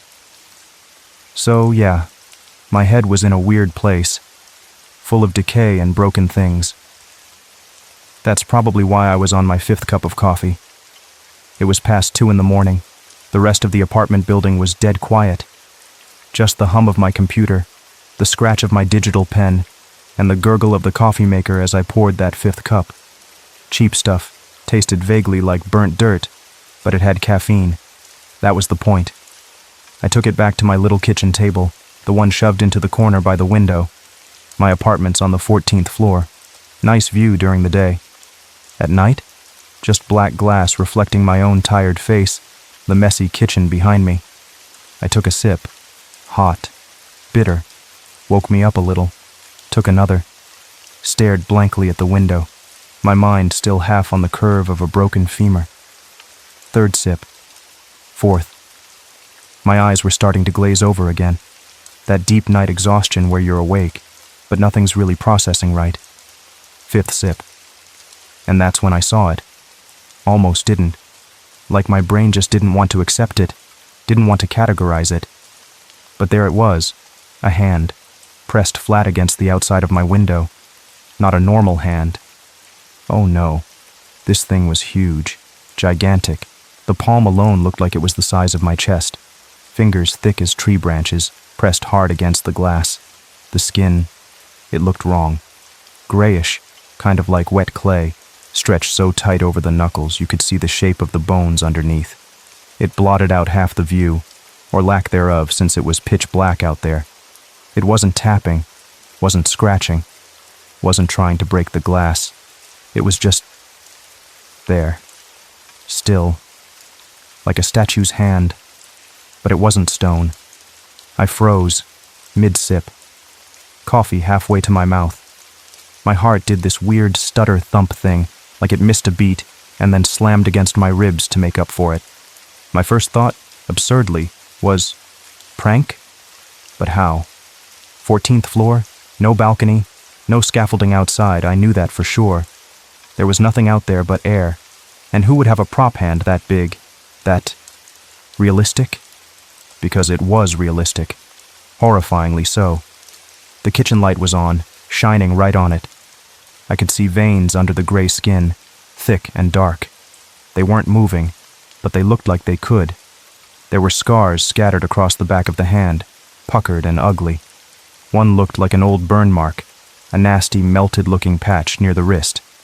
I could see the creases in the palm, the lines etched deep, like a map of somewhere terrible. Even the fingernails, thick, yellowish, cracked. This wasn't a glove, it wasn't a prop. I slowly, carefully put my coffee mug down.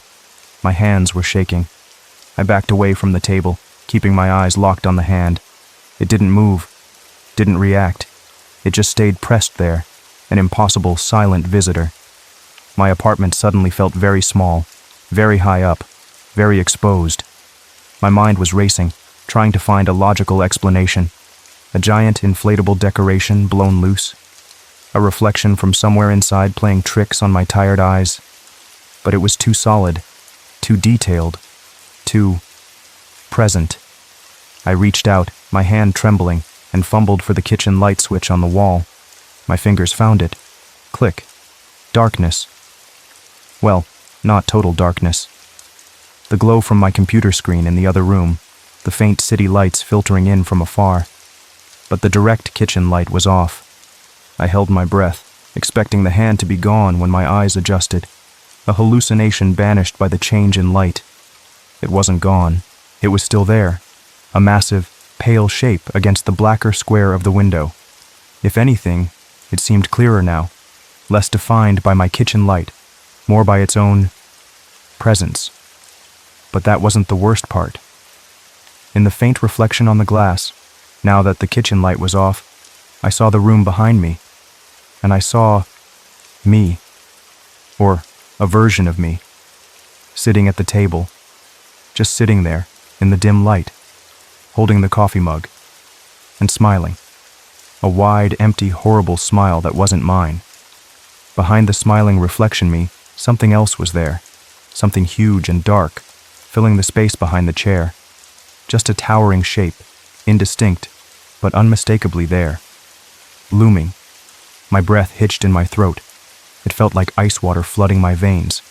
The hand outside, the smiling reflection me inside, the shadow towering behind it. Then, pop. Everything went black. Utter, absolute, consuming darkness. Not just the faint lights, everything. My computer screen died. The little digital clock on the microwave vanished. Even the cheap glow-in-the-dark hands on my watch seemed to snuff out. Silence.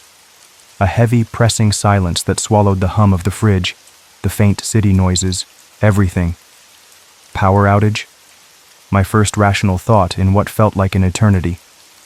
I stumbled through the darkness, hands outstretched, bumping into furniture, found my way to the hallway where the breaker panel was. My fingers scrabbled over the little switches. None of them were tripped. Every single one was firmly in the on position. A cold sweat broke out on my forehead. This wasn't a normal power outage. I turned back towards the kitchen, my eyes slowly, painfully adjusting to the profound dark. The window was just a dark rectangle now. The hand was gone. Relief washed over me for a split second, so intense it almost made my knees buckle. It was gone. Maybe it was just a hallucination, a waking nightmare brought on by stress and caffeine and grisly drawings. But then, my foot brushed against something on the floor, something wet. I instinctively knelt down, feeling the cool tile. My fingers came back damp and sticky. I raised them towards my face, trying to make them out in the non-existent light. I couldn't see, but I could smell it.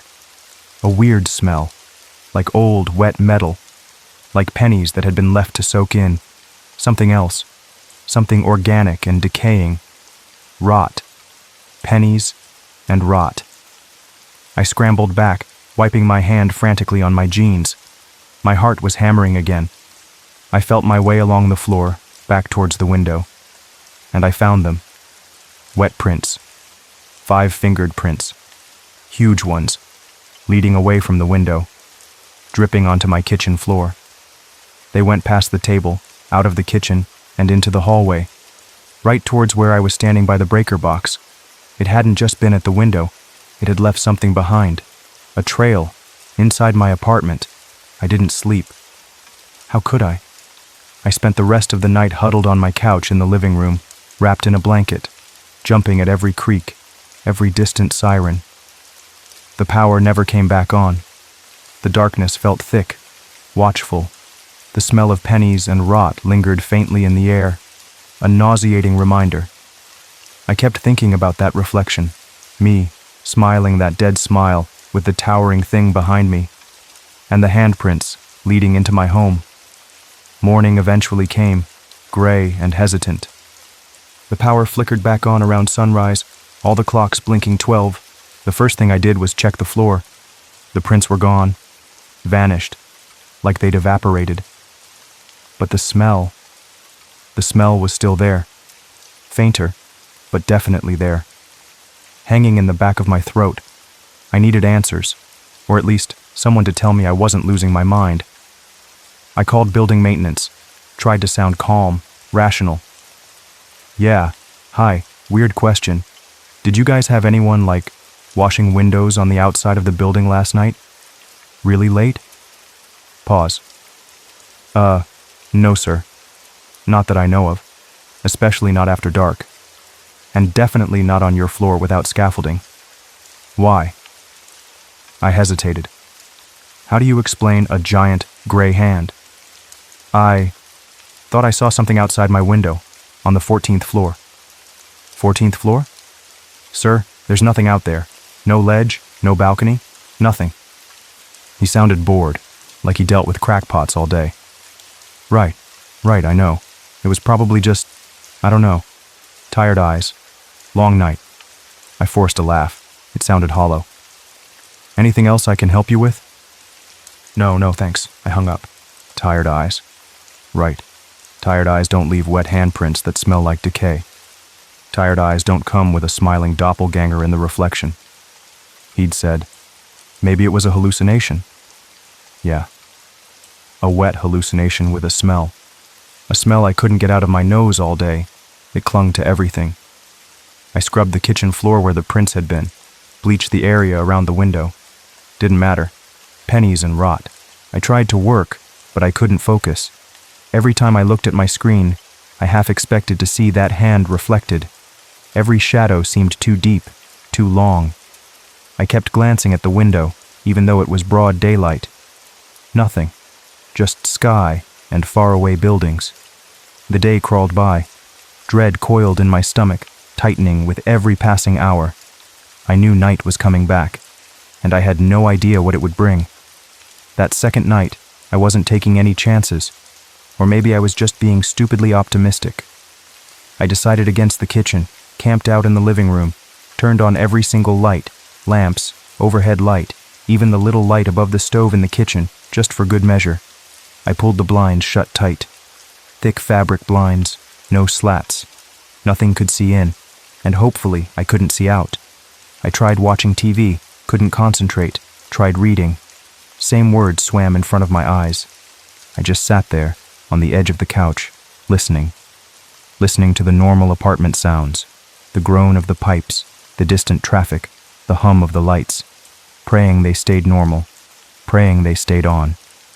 Midnight passed. 1 a.m., 2 a.m. My eyelids felt like sandpaper, but adrenaline kept me wired. The coffee maker stayed off tonight. No more late-night brews. 3 a.m. ticked over on the cable box display. My phone rang. At 3 a.m., my phone rang. It wasn't my normal ringtone. It was this jarring electronic shriek I'd never heard before. It made me jump about a foot. The phone was on the coffee table in front of me. The screen lit up. No name, no number. Just one word, in stark white letters against the black background. Mirror. My blood ran cold. Who? How?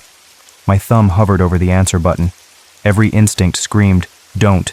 Don't answer it, throw it, smash it, ignore it. But what if it was a clue? What if it explained something? What if ignoring it made things worse? My hand shook as I tapped the green icon. The screen stayed black for a second. Silence. Just my own ragged breathing in the too-bright room. Then, an image flickered into view. Grainy, like a bad connection. It wasn't a face. It was the hand. The same massive, gray, scarred hand, pressed flat against glass, filling the entire screen of my phone. I could see the texture of the skin, the thick knuckle bones, the chipped nail on the index finger. It looked wet. My phone felt suddenly heavy, alien in my hand. Then, a sound crackled through the speaker. A voice, low, raspy, like stones grinding together. A dry whisper that scraped at the inside of my ears. Drink up. A pause. The hand on the screen twitched, just slightly. He's almost here. That was it. Pure, undiluted terror surged through me. It wasn't just seeing the hand. It was the voice, the intimacy of it, whispering directly to me through my phone. And the words. He's almost here. Who? The towering thing from the reflection? I reacted without thinking. A strangled cry ripped from my throat, and I threw the phone, hurled it away from me like it was burning hot. It hit the wall with a sickening crunch, screen shattering, pieces scattering across the floor. Silence again. Just my panting breaths echoing in the room. The light stayed on, The blinds stayed shut. Slowly, shakily, I got to my feet. My eyes darted around the room, half expecting something, anything. But there was nothing. Just the broken phone on the floor. I took a deep, shuddering breath, trying to calm the frantic drumming in my chest. Maybe smashing the phone had stopped it, broken the connection. I turned, intending to go to the kitchen, get some water, splash my face, try to regroup. I stopped dead in the doorway. On the kitchen table, the same spot where I'd left my mug the night before, sat my coffee mug. The same one, my favorite one, chipped on the rim, and it was full. Steam curled up from the dark liquid inside. I walked towards it slowly, like approaching a wild animal. It looked exactly like it had the night before, full to the brim, still warm, radiating a faint heat I could feel even from a few feet away, and I knew, even before I got close enough to see properly, how much coffee was in it. Enough for exactly 5 sips to remain. My gaze dropped to the side of the ceramic mug. Wet prints, small ones this time, scaled down, but unmistakably the same. 5 damp fingers wrapped around the curve of the mug, still glistening. It hadn't just called me. It hadn't just shown me the hand. It had been in my kitchen. Again. It had touched my mug, filled it, left its mark, and the coffee was still warm. The next morning I knew I had to get out. This wasn't just weird occurrences anymore. This was targeted, malevolent. Whatever it was focused on me. My apartment wasn't safe. Maybe nowhere was, but I had to try. I threw clothes into a bag, grabbed my wallet and keys, didn't even bother with breakfast. Just needed to leave. Get in my car. Drive. Anywhere. Put miles between me and that 14th floor window. I practically ran to the elevator, jabbed the button, paced frantically until it arrived, wrote it down, my heart pounding with a desperate hope. Maybe daylight, maybe distance, maybe just leaving would break this. I burst out into the parking garage, fumbling for my car keys, found my spot, headed towards my old beat-up sedan, and stopped. My stomach plummeted, flat tires, all 4 of them, completely, utterly flat, sitting slumped on their rims. No, not just flat. I knelt down, dread crawling up my spine. These weren't slow leaks. These weren't punctures from nails or glass. They were slashed, viciously, deep cuts in the sidewalls. But the cuts, they looked wrong, jagged, torn, almost like they'd been ripped open from the inside out. How was that even possible? I stood there staring at my useless car, feeling the walls closing in, trapped. It knew I was trying to leave, and it had stopped me. Trouble? The voice was soft, papery thin. I jumped, spinning around. It was Ms. Noren from the apartment across the hall. A tiny, frail-looking old woman, maybe 80 pounds soaking wet. White hair pulled back in a severe bun, dark eyes sunk deep in a wrinkled face. She always seemed to be peeking out her door whenever I came or went, but we'd never really spoken beyond a polite nod. Now she was standing there, her door cracked open just enough for her face to peer out. Her expression wasn't curious or concerned. It was knowing, and maybe a little sad. "My tires," I stammered, gesturing uselessly.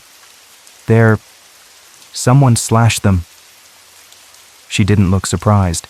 Her gaze drifted past me, towards my apartment door down the hall, then back to me. Her voice dropped to a barely audible whisper. "He doesn't like it." "He?" I asked, my voice tight. "Who doesn't like what?" "When they notice him," she whispered, her eyes flicking nervously towards the hallway ceiling, as if expecting something to be listening. "The one who watches, through the reflections." My blood turned to ice. Reflections. The smiling me. The towering shadow. The FaceTime call. Mirror. "He hates being seen," Ms. Noren continued, her voice barely a breath. "Hates being acknowledged. Prefers the edges, the quick glimpses you forget. But now that you did..." Her voice trailed off. Her eyes met mine, and there was a deep, ancient fear in them. A resignation. Now that you've seen him properly, now that he knows you've seen. She didn't finish. She just gave a tiny, almost imperceptible shake of her head. Then, slowly, deliberately, she closed her door. The click of the lock echoed in the suddenly silent hallway. I was left standing there, alone, with 4 slashed tires and the horrifying confirmation that this thing, this watcher in reflections, was real. And Ms. Noren knew about it. How long had she known? How long had she lived across the hall, keeping silent, not noticing? Reflections. He watches through reflections, hates being seen. An idea sparked in my panicked brain. Maybe that was the key. If he used reflections, if he hated being seen, what if there were no reflections for him to use? I turned away from my useless car, away from Ms. Noren's closed door, and headed back to the elevator, back up to the 14th floor, back into the lion's den. But this time, I had a plan. A desperate, maybe crazy plan. I spent the rest of the day turning my apartment into a reflection-free zone. It felt frantic, obsessive, maybe a little unhinged, but it was the only thing I could think of. The bathroom mirror was the first to go. I didn't just cover it. I took it down off the wall, heart pounding, as I avoided looking directly at its surface. I wrapped it in towels and shoved it into the back of a closet. There was a long mirror in the hallway. That one. I couldn't get it off the wall easily. So I did the next best thing. I found a hammer. The sound of shattering glass was loud, violent, but oddly satisfying. I swept up the shards carefully, putting them into a thick trash bag. No more hallway mirror. Then, I went room by room. My already broken phone went into the trash. My laptop. I turned it off, closed the lid, and covered it with a thick blanket. The microwave door, covered with cardboard and tape. The glass on the oven door, same treatment. Picture frames with glass, taken down, pictures removed, glass hidden away. I looked for anything shiny. The toaster, a metal kettle, a glass tabletop. Anything that could offer even a distorted glimpse. I covered them, turned them to face the wall, or put them away in cupboards. Even the windows. I kept the blinds shut tight, but I pinned extra sheets over them just in case. Double-layered darkness. By the time night started to fall again, my apartment was dim, muffled, strange. It felt like living inside a padded cell. But maybe, just maybe, it would be a safe one. If he couldn't see me, couldn't reflect himself, maybe he couldn't get in. Maybe he'd lose interest. I settled onto the couch again. No lights on this time. Just the oppressive darkness, broken only by the thin line of light under the apartment door. It was a different kind of fear tonight. Not the jumpy, startled fear of the first 2 nights. This was a heavy, suffocating dread, waiting in the blind dark, hoping my desperate measures were enough. Hours passed. Silence. Deep, profound silence. No calls, no whispers, no hands at the window, though I couldn't have seen it anyway. Maybe it worked. Maybe breaking the mirrors, blocking the reflections. Maybe it had cut him off. I must have drifted off, slumped uncomfortably on the couch, sometime in the deepest part of the night, because the next thing I knew, I was awake, but I couldn't move. Panic, cold and absolute, seized me instantly. Sleep paralysis. I'd had it once or twice before, years ago. That terrifying feeling of being awake, aware, but your body is completely frozen, unresponsive, heavy, pinned down by an invisible weight. I tried to shout, couldn't make a sound, tried to wiggle my fingers, my toes, nothing, just trapped inside my own skull, staring wide-eyed into the pitch blackness of my living room. Sleep paralysis, I told myself again. It's just sleep paralysis. It'll pass. Just breathe. But this felt different. This wasn't just my body being asleep while my mind was awake. This felt directed, controlled, because my head started to turn. Slowly, agonizingly slowly, not by my own will.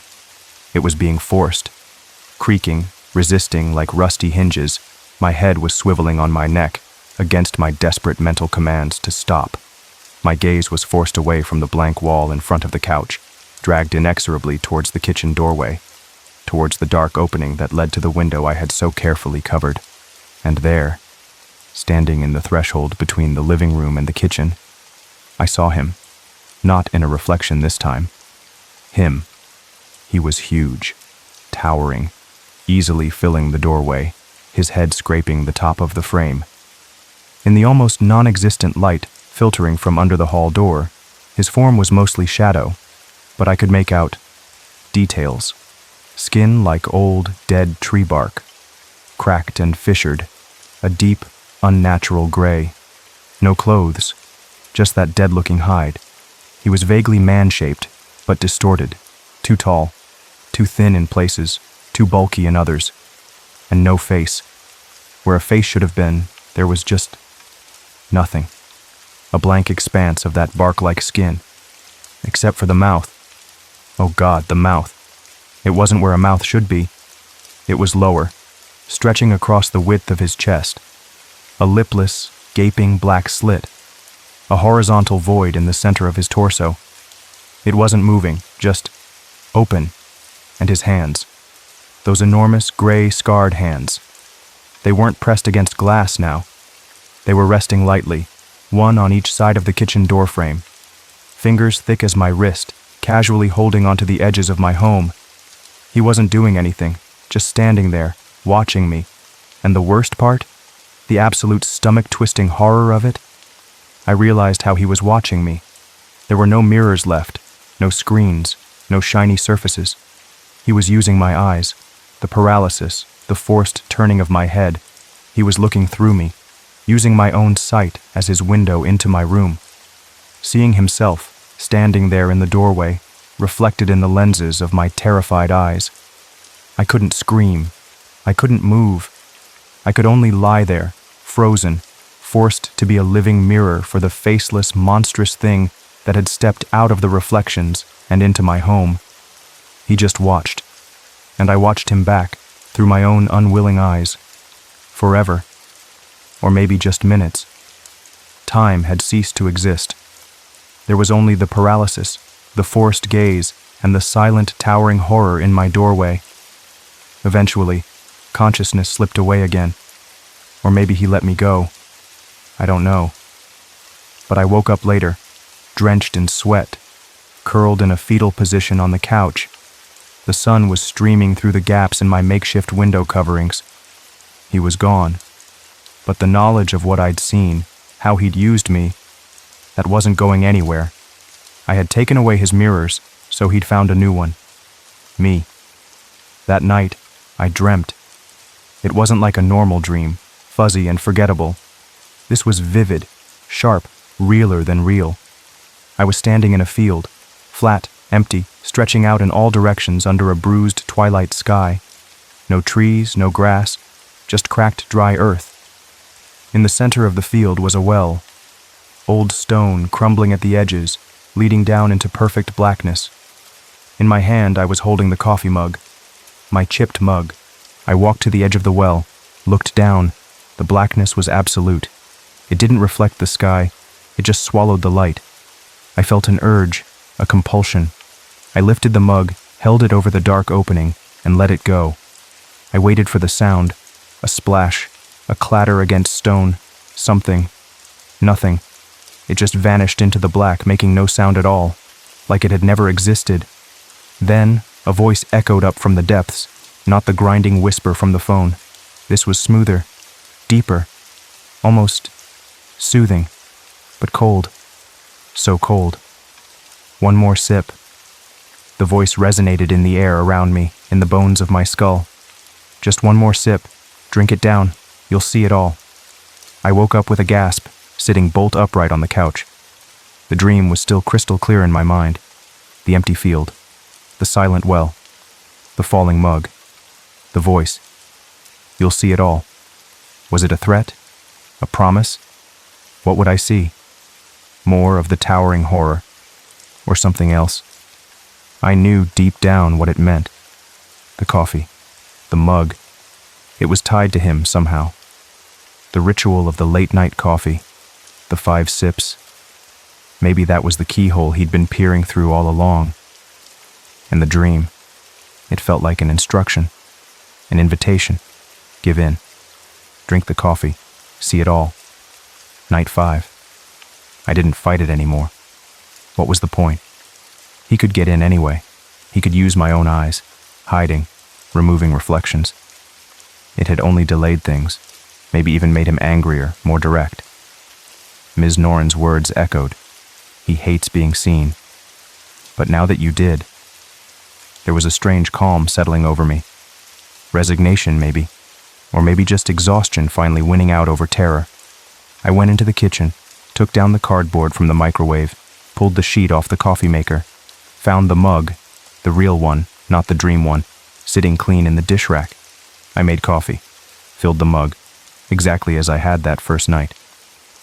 I sat down at the kitchen table. The window was still covered with blinds and a sheet, but I didn't need to see out anymore. I knew what was waiting. I stared at the blank, covered window, and I lifted my hand, slowly, deliberately. I waved, a small, hesitant wave at the hidden glass. For a moment, nothing happened. Just the hum of the fridge, the pounding of my own heart. Then, a shape pressed against the sheet covering the window. A huge shape, the unmistakable outline of that massive hand. It stayed there for a second. Then, slowly, the fingers curled inward, then straightened again. It was waving back. My breath caught. But that wasn't all. Another handprint appeared next to it. Smaller, then another, and another. Suddenly, the entire surface of the sheet was alive with pressing hands. Dozens of them, all sizes, all shapes. Some looked like children's hands, small and pale. Some were twisted, claw-like. Some looked charred, blackened, skeletal. Some seemed to have too many fingers. Some were missing fingers altogether. A grotesque collage of hands, all pressed against the barrier between us, their outlines stark against the fabric. And every single one of them, in a silent, horrifying chorus, waved back at me. I lowered my hand. My gaze dropped to the mug in front of me. Steam curled invitingly. The smell of the coffee, no longer burnt dirt, but something richer, darker, almost tempting. One more sip. You'll see it all. I picked up the mug, brought it to my lips. First sip. Hot. Strong. Second sip. A strange metallic tang underneath. Pennies. Third sip. The bitterness faded, replaced by something else, something cold. Fourth sip. My vision swam for a moment. The room seemed to waver. Fifth sip. I drained the last of it. I set the empty mug down on the table with a soft click. And then the window glass melted. Not broke, not shattered. There was no sound of impact. The sheet pinned over it suddenly sagged inward, dripping. The glass behind it, it just sort of dissolved. Like sugar in hot water. It flowed downwards, viscous and strange, pooling on the windowsill in shimmering, distorted puddles before vanishing completely, leaving an open, empty frame. And through that frame, he stepped. He ducked slightly to fit, his bark-like skin scraping the top edge. He straightened up inside my kitchen, towering over the table, over me. The lipless mouth across his chest seemed to stretch wider, a silent yawn into infinity. And now, standing here, fully present in my kitchen, I could see him properly. He wasn't solid, not exactly. His form shimmered, shifted. Within the gray, bark-like texture, I could see fleeting images swirling, like oil on water. A glimpse of a rain-slicked street reflected in a car window. The distorted face looking back from a polished spoon. The dark shape you sometimes catch in the corner of your eye in a shop window before you turn away. 1,000, 1,000,000 forgotten reflections. Glimpses caught in puddles, in dark screens, in the surface of coffee, in the brief flash of your own eyes looking back from a darkened window pane. He wasn't a man. He wasn't a monster in the way I understood monsters. He was all of them. Every reflection we catch and dismiss. Every momentary doubling of reality we choose to ignore. He lived in those ignored seconds, those unacknowledged spaces. And I had done more than acknowledge him. I had stared. I had obsessed. I had waved. I had drunk the coffee. I had invited him in. You'll find this note here, probably near the sink, maybe on the table where the mug was. Read it quickly. Don't turn on the lights if you don't have to. He likes the dim places best. Don't make coffee after midnight. It's like leaving the door unlocked for him. And whatever you do, never ever wave at your own reflection. Not in a window, not in a mirror, not anywhere. Because if it waves back, it's too late. You're already his, just like me.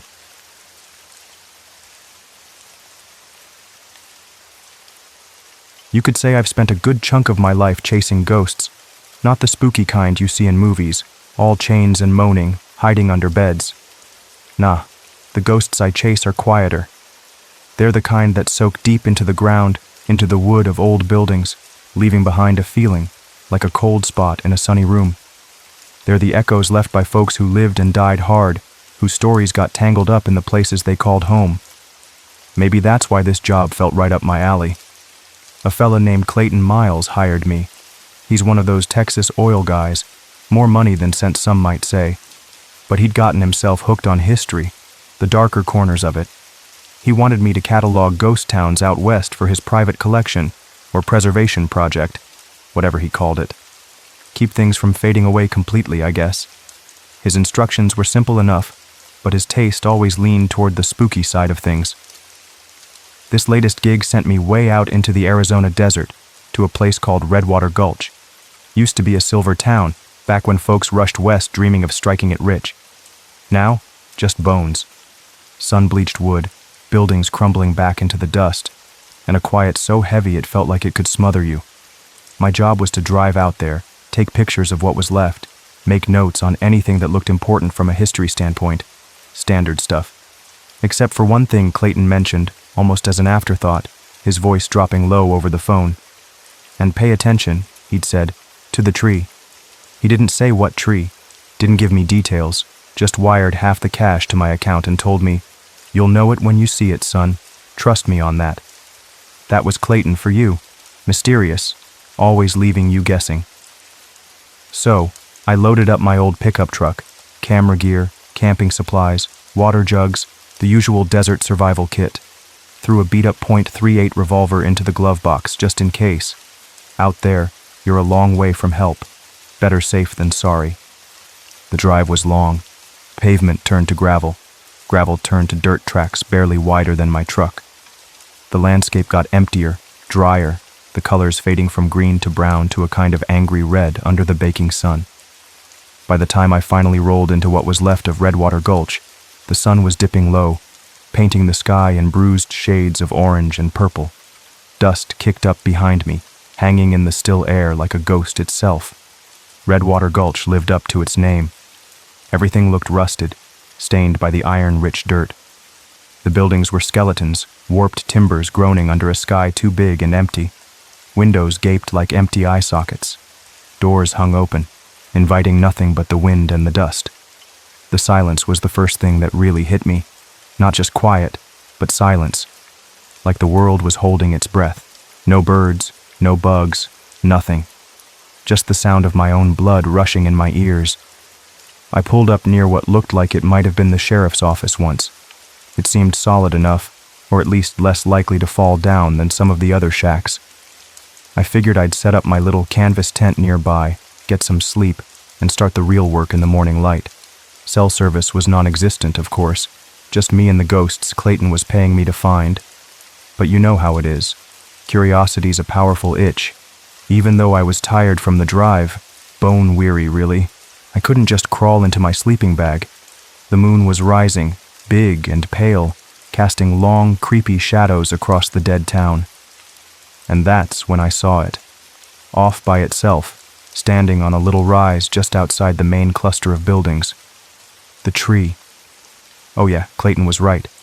There was no mistaking it. It wasn't just a tree. It was the tree. It was huge.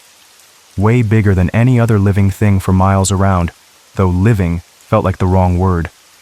Its trunk was thick and dark, almost black, twisted like an old man's arthritic hand reaching for the sky. The bark was deeply grooved, warped by time, maybe heat, maybe something else entirely. It stood completely alone on that dusty little hill, like a guard watching over the town's grave. Or maybe like a gallows waiting for its next customer. Even from a distance, in that pale moonlight, I could see them. Dark lines scarring the thickest branches. Deep, unmistakable grooves worn into the wood. Places where ropes had bitten deep, over and over again. The stories, the whispers Clayton hadn't needed to spell out, they rushed into my head. The hanging tree. Legend had it, this was where justice, swift and brutal, was handed out in Redwater Gulch. Outlaws, sure. Cattle rustlers, claim jumpers, murderers. Maybe even guys who just looked at the wrong person the wrong way. Hanged right here, their boots kicking against the empty air, swaying under the Arizona sun. A shiver went down my spine that had nothing to do with the desert night air. It wasn't just the history that got to me, the thought of all that violence soaked into the wood. It was something else, something happening right now. A sound, faint. So faint I thought I imagined it at first, just on the edge of hearing, like old wood settling? Or maybe like something heavy, swinging slow and easy from one of those scarred branches. But there wasn't a breath of wind, not a stir in the air. The dust motes hanging in the moonlight were perfectly still. Yeah, I heard it. That first night, I mostly just listened. Tried to tell myself it was the town settling, old timbers complaining. Normal sounds for a place like this. I didn't sleep much. Every time I closed my eyes, I saw that tree dark against the moon, and I heard that sound.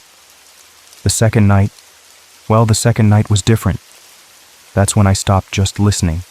That's when I started seeing. But maybe I should back up a bit. The real turning point, the moment things went from creepy history trip to something else, something colder and sharper, happened inside that old sheriff's office. That's where I found the book. It was the next morning. Sun was up, burning the chill out of the air. I decided to start my survey with the sheriff's office, figuring it was the heart of the town's authority, maybe held some records. The door screeched open like a dying animal. Inside, dust lay thick as snow on everything. Sunlight streamed through cracks in the walls, lighting up floating dust particles like tiny stars. Smelled like dry rot and mouse droppings and something else, something metallic, like old blood. There was a heavy wooden desk, scarred and battered. Most drawers were empty, or held nothing but dirt and dried-up inkwells. But one drawer stuck. I had to wrestle with it, wood groaning in protest, until it finally gave way with a crack. Underneath a mess of rusted keys, brittle papers that looked like old arrest warrants, there it was. A leather-bound journal. The cover was cracked and worn smooth in places, the spine barely holding together. Looked like it had been through hell and back. I carefully lifted it out.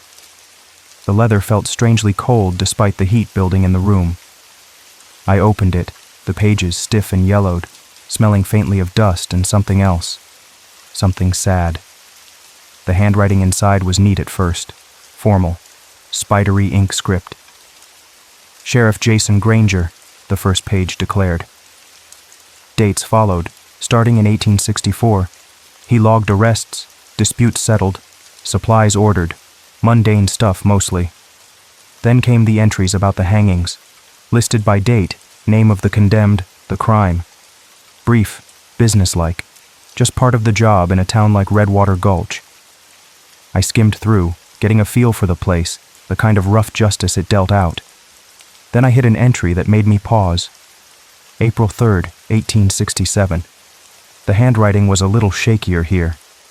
Brought in Thomas Avery this morning. Just a boy, 19 maybe, skinny kid, scared eyes. Accused of stealing 2 horses from Miller's ranch. Said he roughed up the deputy who caught him too. The kid swore up and down he didn't do it. Kept saying he was just trying to get back to his girl over in Prescott. Pleaded something fierce. Said he wouldn't steal, wasn't raised that way. Swore on his ma's grave, on his girl's life. But Miller's loud, got influence. And folks here, they were restless.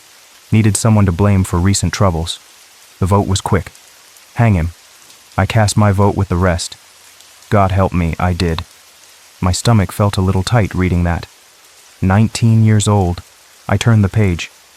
April 5th, 1867. The ink was darker here, pressed harder into the page. Did the deed today, noon sharp. Avery cried when I put the rope around his neck. Didn't beg anymore. Just cried.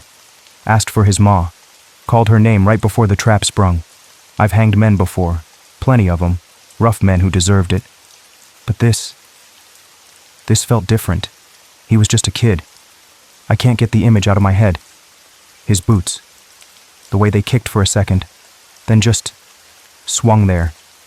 Still. I see him when I close my eyes. Hear him calling for his ma. The hair on my arms prickled. I could almost picture it. The harsh sun, the dusty crowd, the creak of the rope on that awful tree. April 9th, 1867. The writing was definitely getting looser now, slanted. Something's not right. Can't sleep. Keep hearing noises outside my door at night. Boot steps. Slow, heavy. On the porch boards. Always the same time. Checked my pocket watch last night. 3:18 in the morning. Then a few knocks. Soft. Like someone's rapping with their knuckles. But when I get up the nerve to look through the peephole, nothing. Just the empty street. Happened 3 nights now. I ain't opened the door. Not yet. My own breath hitched. 3:18 a.m. April 14th, 1867. The words were scrawled, almost frantic. It's the tree. They're saying it whispers. Folks are hearing things out there. Voices on the wind calling their names. Old man Hemlock swore he heard his dead wife calling him to supper yesterday. Said it sounded just like her. Me? Last night. I heard my boy, Michael. Heard him laughing just like he used to. He's been gone 10 years. Died of fever. Buried him myself. But I heard him clear as day, coming from the direction of the tree. What's happening in this town? I felt a cold dread creep up my spine. This wasn't just historical record anymore. This was a man losing his grip. The entries got shorter after that, more disjointed.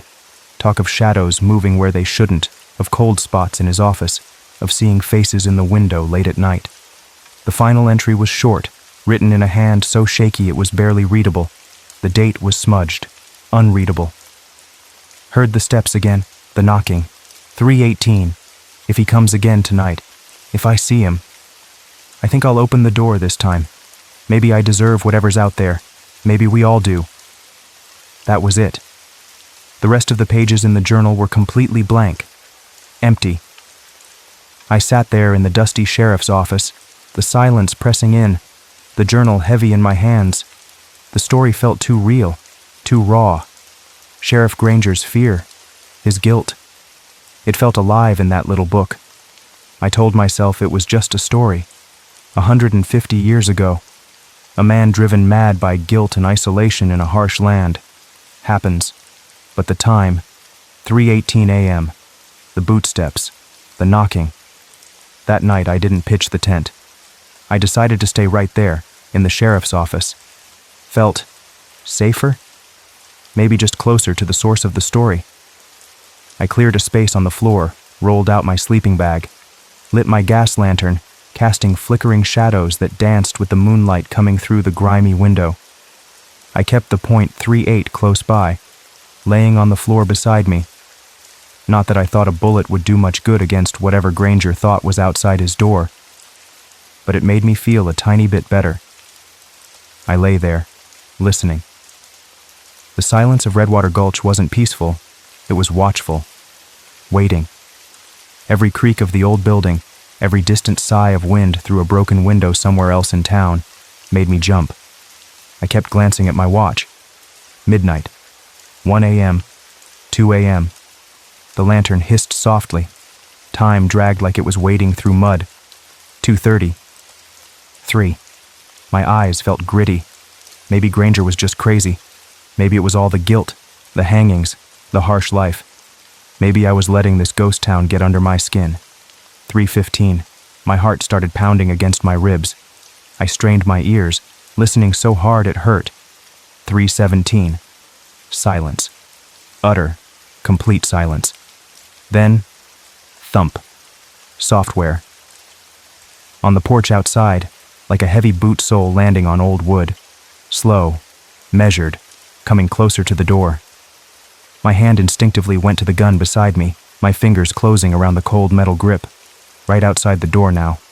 Silence again, for a heartbeat. 2 knocks. Not loud, not angry.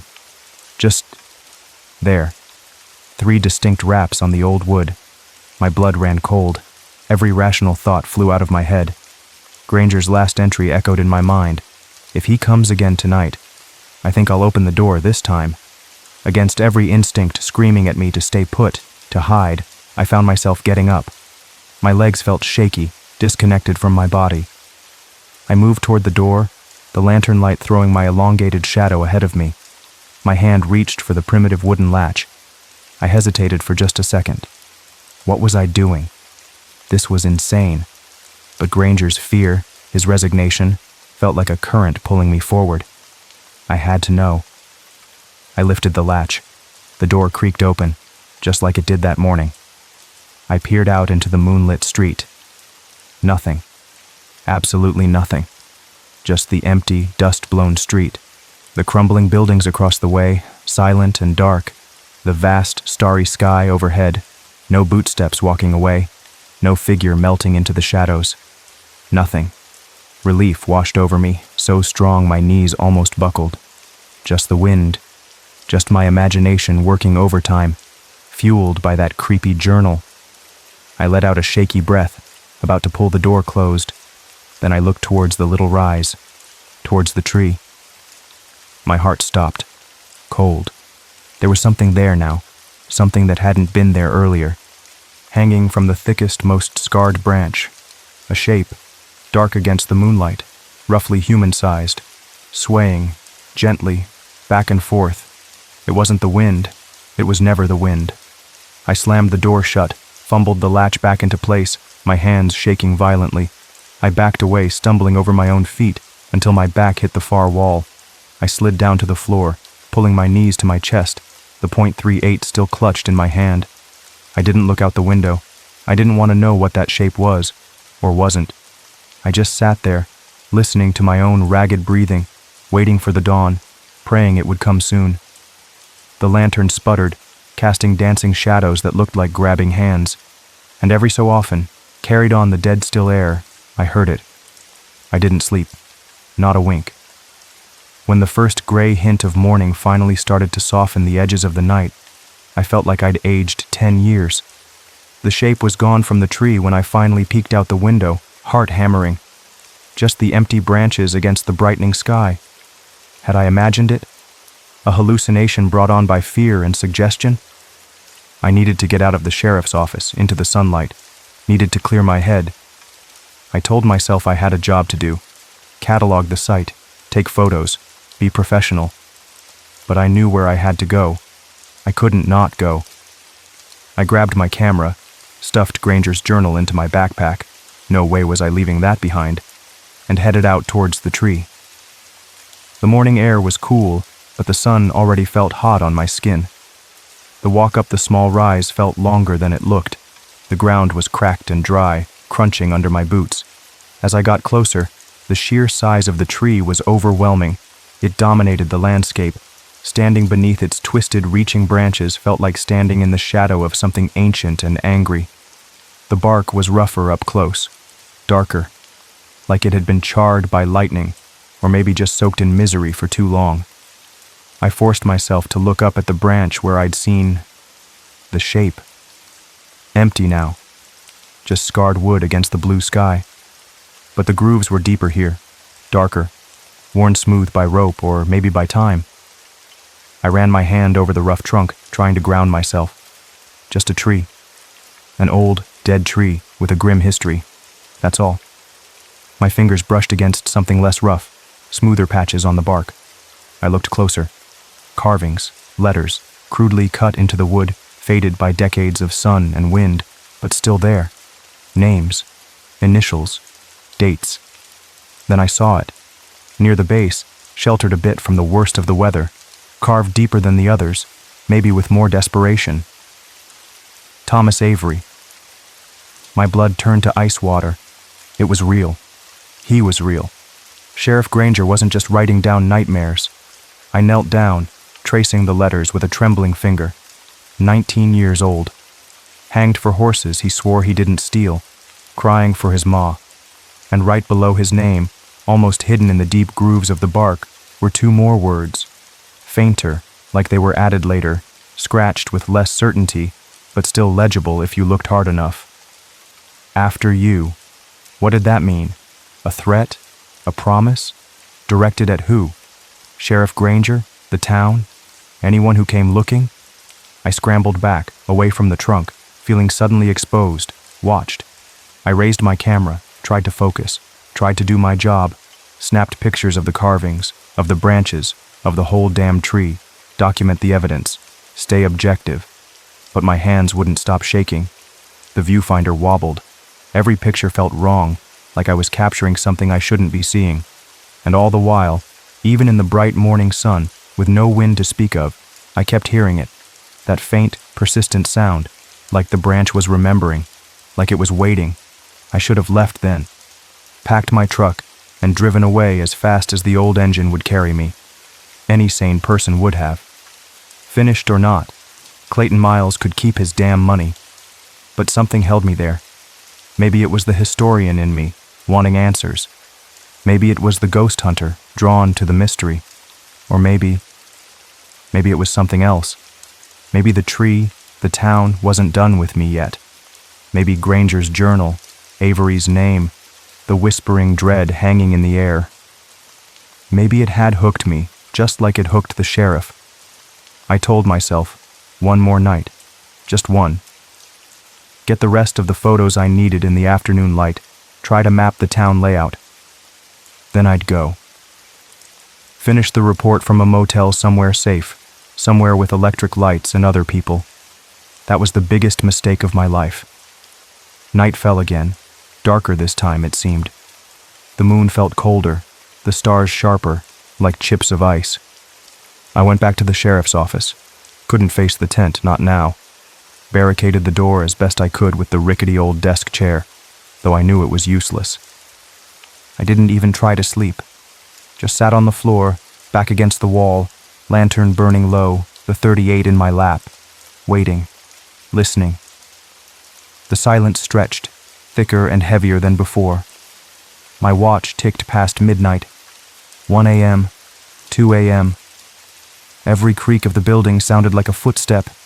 Every shadow seemed to move. 3:15. My mouth was dry. My heart felt like it was trying to beat its way out of my chest. 3:17. The silence became absolute, holding its breath. Outside, on the porch, closer, right outside the door. Silence. Waiting. Knocks. Same soft, insistent rapping. This time I didn't move. I squeezed my eyes shut. Don't open it. Don't open it. Granger opened it. Look what happened to him. I stayed frozen, barely breathing, praying it would go away. Please, just go away. It didn't go away. The knocking stopped, but something else happened. A cold, a deep, penetrating cold, like stepping into a walk-in freezer. It seeped through the wooden walls, through my clothes, right into my bones. The air in the small office grew heavy, thick, hard to breathe. The lantern flame flickered wildly, casting frantic shadows, then dimmed, sputtered, as if something was sucking the very light out of the room. My eyes snapped open. He was standing there, right beside the sputtering lantern, not outside the door, inside, with me, young, maybe 19 like Granger wrote. Slim build, dressed in rough, old-fashioned clothes. His face was pale in the dim light, features indistinct at first. But there was no mistaking the dark, ugly mark around his neck. Raw-looking, deep, like a burn, a rope burn. His eyes, they were the worst part, empty, hollowed out, looking right at me, but also through me, like I wasn't really there, or maybe like he saw something behind me. Accusing, full of a sorrow so deep it felt ancient. I couldn't move, couldn't breathe, couldn't scream.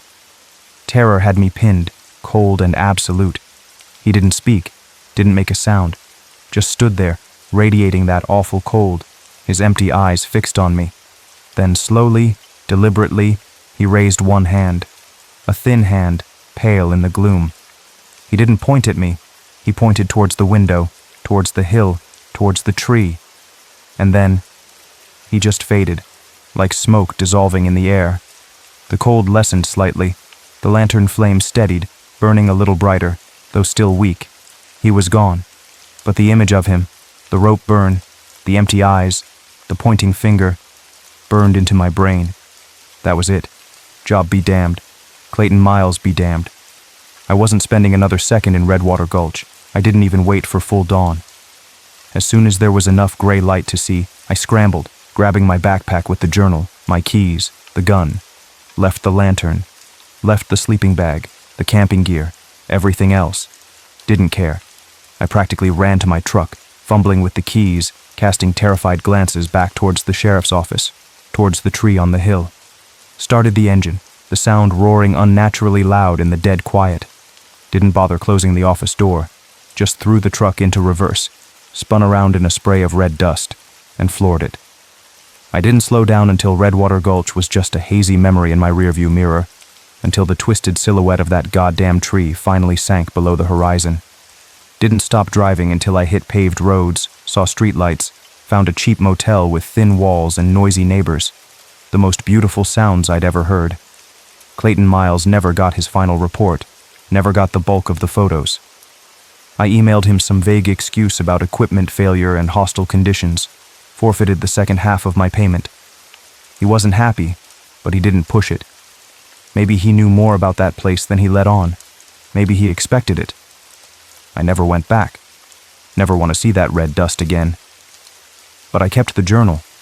Sheriff Granger's words, his fear, his guilt. It sits locked away in a box, but sometimes I feel like I can still smell the dust on its pages, and the haunting hasn't entirely stopped. Not really.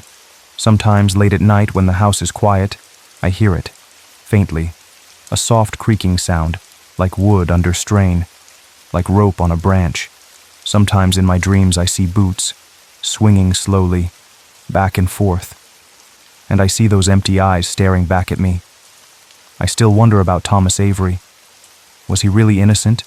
Just a scared kid caught in the wrong place at the wrong time, desperate to get back to his girl?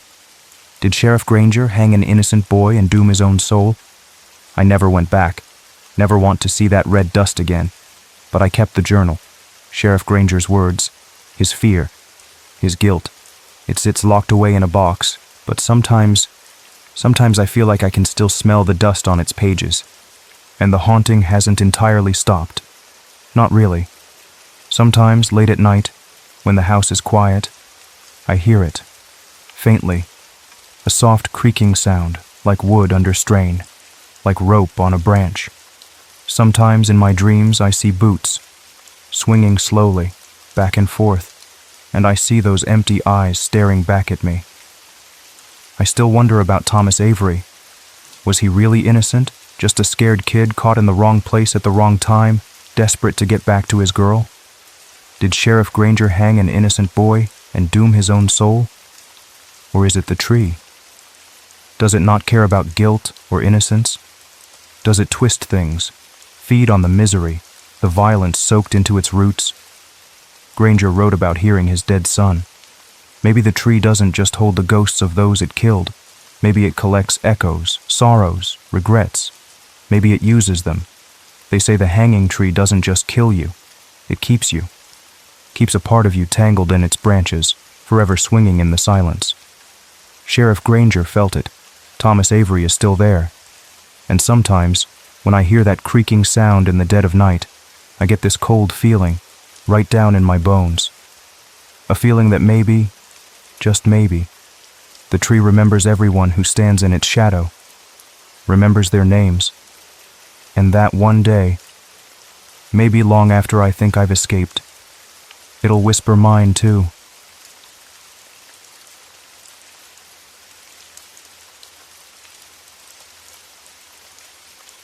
They always say the Midwest is where silence settles down deep, right into the dirt under your feet. I used to think that sounded nice, like peace and quiet, like maybe you could finally hear yourself think again. Now Now I know that silence ain't always empty. Sometimes it's just holding its breath, waiting. It was the fire that changed everything. Took my wife, Evelyn. One minute she was humming in the kitchen, the next, just smoke and sirens and this hollow ache in my chest that ain't never gone away. Me and my boy, Jamie, we were left standing there, looking at the black bones of our house, the ashes tasting bitter on the wind. Everything we knew, gone. So, I packed up what little we had left, mostly memories that hurt to touch, and we drove. Drove until the cities bled into towns, and towns bled into farmland so wide and flat, it felt like the edge of the world. We ended up in Westfolk. It's the kind of place you don't find on purpose. You gotta be running from something, or maybe just plain lost to land there. The rental was cheap. Dirt cheap, really. An old farmhouse, kinda slumped in the middle of these endless wheat fields, like it was tired of standing. The wind whistled through cracks I couldn't even see. It was old, yeah, drafty. You could feel the history in the floorboards, groaning under your weight. But it had space, lots of space, and that silence I thought we needed. Except for one thing. One really strange thing stuck onto the back of the house, like an afterthought, or maybe a tumor. A greenhouse, not one of those nice ones full of flowers. This one was sealed up tight, bolted right onto the kitchen wall. You couldn't see inside, not really. Every single pane of glass, top to bottom, side to side, had been painted over with thick black paint. All except one little spot, right near the bottom on the side facing the fields. There, the paint had run down the glass, like black tears frozen halfway down a cheek. It was just enough space to maybe peek through if you got right up close, but who'd want to? The landlord, Mr. Henderson, was this big fella, kinda soft around the middle, but his eyes were sharp. Too sharp, like he saw more than he let on. He walked me around, pointing out the leaky faucet, the fuse box, the usual stuff. Then he stopped by the back door, the one leading out toward the greenhouse. He chewed on his lip for a second, then looked right at me. "Just one thing," he said, his voice low, like he didn't want the wind to hear. "That greenhouse, it stays shut, locked. Don't you go trying to open it." He leaned in a bit, smelling faintly of soil and something else, something kinda sour. "And keep the boy away from it. Don't let him near it." He paused, his eyes flicking over to the black glass structure. "One more thing. If you hear tapping, like someone knocking on the glass, don't tap back. You hear me? Just ignore it." I kinda chuckled, you know? Nervous habit. Sounded crazy. "Tapping?" "Sure thing, Mr. Henderson," I said. "We'll steer clear." He didn't laugh, didn't even crack a smile. He just nodded slowly, his eyes holding mine a second too long. Then he handed me the keys, got in his dusty pickup, and drove away, leaving me and Jamie standing there in the silence, the wind whipping the tall wheat around us. Jamie, poor kid. He hadn't said a word since the fire, not one single word. The doctors called it trauma, selective mutism. Said it might pass, might not. He just looked empty, like the fire had burned out his voice too. He was only 8, but his eyes looked old. I'd hoped maybe the move, the clean air, the wide open spaces, maybe it would shake something loose, help him heal. But the second we pulled up to that farmhouse, his eyes went straight to the greenhouse, like a magnet pulling iron. He just stared at it, his small face tight. Didn't look at the house, the fields, nothing else. Just that black, silent box. It was like it had whispered his name across the yard. That first night was rough. The house groaned and settled around us like an old man easing into a chair. Every creak, every gust of wind sounded like footsteps or whispers just outside the door. I finally got Jamie settled into his room, tucked him in tight, but I knew he wasn't sleeping. I wasn't either. Around midnight, I got up for a glass of water. The kitchen was dark, moonlight striping the worn linoleum floor, and there he was, Jamie, standing right by the back door, the one closest to the greenhouse. He was just standing there in his pajamas, perfectly still, staring out the window at the black shape squatting in the yard. His back was to me. The moonlight caught the fine hairs on the back of his neck. He looked so small, so fragile. "Jamie?" I whispered, trying not to startle him. "What are you doing up, buddy?" He didn't turn around. He just lifted one small finger and pointed towards the greenhouse. His voice, when it came, was thin and scratchy, like a radio station fading in and out. The first words he'd spoken in months. "Do you see him?" he whispered. My heart jumped. "See who, Jamie?" "There's nobody out there." "The man," he said, his voice barely audible over the wind sighing outside. "Inside the glass, he's waving at me." I moved up next to him, my arm around his small shoulders. I peered out the window, past the porch, towards the greenhouse. The moonlight glinted off the black paint, making it look slick, wet almost. I squinted, trying to see what he saw. There was nothing, just the dark shape, the swaying wheat beyond it, and our reflections looking back at us from the kitchen window glass. Me, tall and worried. Jamie, small and still beside me. "There's no one there, bud," I said gently. "It's just us, just our reflection in the window." Jamie didn't answer. He just slowly lifted his right hand, the one not pointing, and gave a little wave towards the greenhouse. A hesitant, childlike wave. I watched him do it. Then I looked back at our reflections in the window. My reflection stood still, worried face and all. But Jamie's reflection, it didn't move. It didn't wave back. It just stood there, staring straight ahead, its hand down by its side. A cold snake slithered down my spine. I blinked hard, rubbed my eyes, looked again. Jamie's hand was still up, waving. His reflection's hand stayed down. I pulled him away from the window quick, my heart hammering against my ribs. "Come on, buddy," I said, trying to keep my voice steady. "Back to bed. Must be tired, seeing things." He let me lead him back to his room, but his eyes kept drifting towards the back of the house. He didn't say anything else, and neither did I. But sleep didn't come easy after that. Every shadow seemed to move. Every reflection felt like it was watching. Things started small after that. Weird little things you could almost explain away, almost convince yourself weren't happening. Almost. We had a few pictures on the mantelpiece in the living room. One of me and Evelyn on our wedding day, smiling like fools. One of Jamie as a baby, all chubby cheeks and drool. One of the three of us at the Grand Canyon, squinting into the sun. Simple things, anchors to a life that felt like a dream now. One morning, I came downstairs, and the picture of me and Evelyn was turned around, facing the wall. I figured maybe the vibration from a truck passing had knocked it. Weird, but possible. I turned it back. The next day, the picture of baby Jamie was turned around. The day after that, the Grand Canyon picture. One each day. Like someone was slowly, deliberately erasing our past, turning our memories to face the dark. I asked Jamie about it, but he just shook his head, his eyes wide and blank. He hadn't touched them. I knew he hadn't. Then his toys started moving. Little things. A stuffed bear he hadn't played with in years suddenly appeared perched on the windowsill in the kitchen, looking out towards the greenhouse. A few of his building blocks were stacked neatly on the top step of the back porch, right by the door leading outside. Always facing the greenhouse. Always somewhere Jamie swore he hadn't put them. It felt like the house itself was rearranging things, nudging us, pointing us towards that black box outside. And then came the tapping, just like the landlord warned about.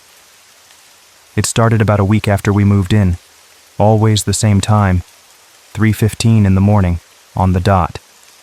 I'd be lying there, drifting in that hazy space between sleep and waking, and then more tap. A pause, just long enough for my heart to kick into high gear. 3 quick taps, a breath, then 2 more, always from the direction of the greenhouse, on the glass. It wasn't loud, not like someone trying to break in, more like fingernails. A light, insistent rhythm. The first few nights, I froze. Lay there rigid in the dark, listening, straining to hear anything else. Just the wind, the house groaning, and that god-awful tapping.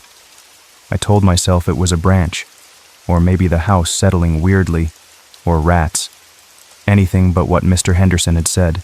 Anything but something tapping from inside that painted-over cage. It went on for maybe 4 or 5 nights, always 3:15 a.m., always tap and tap. By the 5th night, I was barely sleeping, just lying there, waiting for it. Fear is exhausting, you know. It chews you up from the inside. And I was scared for Jamie, scared for myself, scared of what was happening in this lonely place. That 5th night, I was lying there, eyes wide open in the dark, the tapping echoing in the silence. Tap, tap, tap, tap, tap. I was tired, so damn tired, and maybe a little bit crazy from lack of sleep, or maybe just desperate for it to stop. Without really thinking, fueled by exhaustion and a weird flicker of defiance, I reached out and tapped my knuckles against the headboard of my bed. Gentle, but clear. 3 times. Pause. 2 times. Silence. The tapping outside stopped instantly. A wave of relief washed over me, so strong my knees felt weak. Maybe it was just a branch, and I'd scared off whatever bird or animal was doing it. Yeah, that was it. I finally drifted off into a restless sleep. The next morning, I went down to the kitchen to make coffee. The sun was streaming in, making dust motes dance in the air. It almost felt normal. Then I saw it. On the inside of the kitchen window, the same window Jamie had stared out of that first night, was a handprint. A perfect, clear handprint, like someone had pressed their palm flat against the glass. It wasn't condensation. It wasn't dirt. It looked greasy, almost, and it was definitely on the inside, where I would have seen anyone make it, where no one had been but me and Jamie. My blood ran cold. I remembered tapping back. I remembered the silence that followed. This wasn't a branch. This wasn't an animal. This was an answer, a response. Someone, or something, had been inside my house last night, and they'd left a calling card. I scrubbed at that print until my knuckles were raw, but a faint, oily outline seemed to stay, visible only when the light hit it just right. A constant reminder. Don't tap back. I should have listened. Jamie started changing after that. Slowly at first, then faster, like ice melting on a hot stove. It wasn't just the silence anymore. Something else was creeping in behind his eyes. He started humming. It wasn't a song I knew. Not really a tune at all. Just 3 notes, low in his throat. Over and over and over. Same rhythm as the tapping. He'd do it while he was drawing, while he was eating, which wasn't often anymore, even sometimes in his sleep. It was a sound that got under your skin, made the hairs on your arms stand up. It didn't sound like my Jamie. I asked him once, "What's that song, buddy?" He looked up at me, his eyes seeming distant, not quite focused on me. "It's not a song," he said, his voice flat. "It's Mr. Gray." "Mr. Gray?" My stomach tightened. "Who's Mr. Gray, Jamie?" "He lives in the black window house," Jamie whispered, tilting his head towards the backyard, towards the greenhouse. "He talks to me." What does he talk about?" I knelt down, trying to catch his eye, trying to pull him back from wherever he was drifting. "Games," Jamie said. "He taught me a game. It's called Mirror Time." My breath hitched. Mirrors. The reflection in the window, the handprint. "What kind of game, Jamie? Tell me about it." "You stand in front of a mirror," he recited, like he was reading from a book. "A real mirror. You have to say your name backward. Say it loud. Then you close your eyes tight and blink 13 times, fast." "And then what happens?" I asked, my voice barely a whisper. "Mr. Gray shows you things," Jamie said, a flicker of something. Fear? Excitement? Crossing his face. He showed me the truth. Before I could stop him, before I could process the icy dread flooding through me, he darted into the small downstairs bathroom. There was an old, cheap mirror over the sink, speckled with age spots. I heard him take a deep breath. Maj, he shouted, his voice echoing slightly in the small room. Jamie spelled backward. Then silence. A heavy, waiting silence, followed by a sharp intake of breath. And then, a scream. Not a loud scream, more like a choked, terrified gasp that turned into frantic, high-pitched sobbing. I threw the door open. Jamie was huddled on the floor, hands clamped over his eyes, shaking violently. The mirror over the sink wasn't speckled anymore. A thin, jagged crack ran right down the middle, like a lightning strike frozen in glass. Jamie, what happened? What did you see? I pulled him into my arms, rocking him, trying to soothe the terror that radiated off him in waves. He wouldn't tell me. He just sobbed and shook, burying his face in my shirt. He showed me, was all he'd choke out between gasps, Mr. Gray, the truth. He wouldn't look in that mirror again. He wouldn't even go in the bathroom. And that was just the beginning. Over the next few days, every single mirror in the house developed a crack. The one in my bedroom, the small decorative one in the hallway, even the reflective surface of the microwave door. Each one suddenly marred by a thin, spidery crack, starting from the center and reaching out. All of them. Except one. The cheap, full-length mirror I'd hung on the back of the hallway closet door. The one that, when the closet door was open just right, directly faced the kitchen door leading out towards the greenhouse. That one remained perfectly smooth, perfectly reflective, waiting. I felt like I was losing my mind. My son was talking to someone named Mr. Gray, who lived in a blacked-out greenhouse, playing creepy mirror games, humming nightmare tunes. Handprints were appearing inside my house. Mirrors were cracking on their own. This wasn't just grief or trauma anymore. This was something else, something deeply wrong. I had to know what that greenhouse was. Who was Mr. Gray? I started digging. Westfolk wasn't big enough for its own library archives, so I drove 40 minutes to the county seat, to the records office in the basement of the old courthouse. It smelled like damp paper and forgotten history down there. A helpful elderly woman with thick glasses pointed me towards the local history section. Dusty boxes filled with brittle newspaper clippings, faded photographs, and forgotten town records. I didn't even know what I was looking for. Maybe something about the farmhouse, previous owners, local legends. I spent hours sifting through yellowed paper, the silence broken only by the hum of the fluorescent lights overhead. Then I found it. A thin manila folder tucked away in a box labeled Stevens Property, Unresolved. Inside were newspaper articles from decades ago, grainy photos, the name, Dr. Edwin Stevens. My blood turned to ice water as I read. Dr. Stevens wasn't just the previous owner of the farmhouse. He was a psychiatrist back in the 50s. Brilliant, apparently, but eccentric. Became obsessed with fringe theories, isolation, sensory deprivation, the nature of identity. He developed this theory that stripping away all external stimuli, all connection to the outside world, could purify the soul, force it to confront its true nature. Or maybe, confront something else entirely. He believed mirrors weren't just reflections. He thought they were doorways. Doorways to other selves, other possibilities. Or maybe, doorways for other things to look through. His final horrifying experiment took place right there, in our backyard. He had the greenhouse built, bolted to the house, reinforced, soundproofed as much as possible. He painted every pane of glass black, except for tiny peepholes only he knew about. And inside, he lined the entire thing with mirrors, floor-to-ceiling mirrors on every wall, angled precisely to face each other, creating an infinite, repeating reflection, an endless corridor of self. Then, he sealed himself inside. The articles were chilling. He planned to stay in there for 77 days. No food, just water piped in. No light, except what little filtered through hidden cracks. No sound but his own breathing, his own heartbeat. Just him and the infinite mirrors. He wanted to see what would happen when a man was left completely alone with nothing but his own reflection, multiplied forever.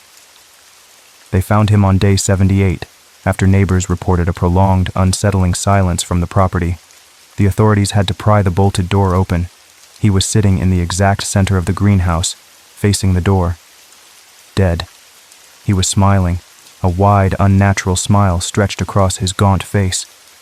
His eyes were gone. Just empty, bloody sockets like they'd been gouged out. Clutched tightly in his skeletal hand was a single piece of paper torn from a notebook. Scrawled on it in shaky, desperate handwriting were just 6 words. I found him. He wears my face. I felt sick. I stumbled out of the records office, gulping fresh air. The image of Dr. Stevens burned into my brain. Mr. Gray. A man who died staring into endless mirrors. A man who apparently found something, or something found him. Something that wore his face. And now, my son was talking to him. He lived in the black window house. He wears my face. Oh God. Panic set in. Real, clawing panic. I raced home, my mind spinning. I had to protect Jamie. I had to get us out of there. But where would we go? We had nothing, nowhere. Back at the house, the air felt thicker, heavier, oppressive. I bought new locks, heavy-duty deadbolts, and installed them on the front and back doors, even though I knew, deep down, it wouldn't matter. I went through the house and took down every mirror, even the cracked ones. I wrapped them in blankets and stuffed them in the attic crawl space, all except that one mirror on the closet door. I couldn't bring myself to touch it. It felt watchful. I tried covering the kitchen window with cardboard, blocking the view of the greenhouse, but Jamie just sat on the floor, humming his terrible little tune, staring at the blank cardboard like he could see right through it. He stopped eating almost entirely, just picked at his food. He got thinner, paler. His eyes seemed huge in his small face, dark circles underneath them, and he barely blinked anymore. He'd just stare, straight ahead, for minutes at a time, his gaze fixed on something I couldn't see. He looked like a little ghost, haunting his own body. I tried talking to him, pleading with him. Jamie, tell me what Mr. Gray says. Tell me what he wants. He'd just shake his head slowly, his eyes empty.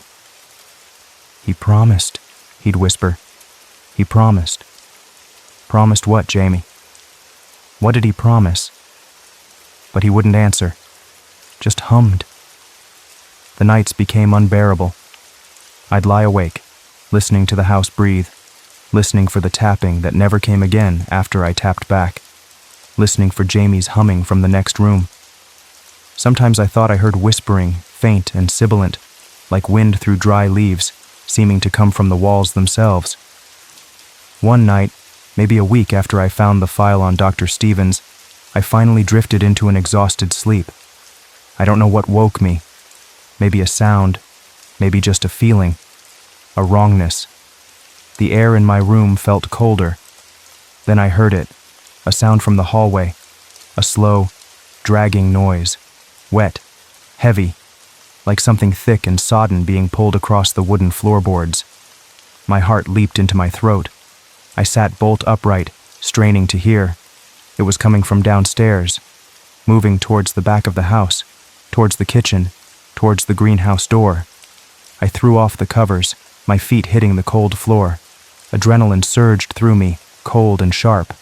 I grabbed the heavy iron fireplace poker I'd started keeping by my bed. Didn't know what good it would do, but I couldn't just hide, not with Jamie downstairs.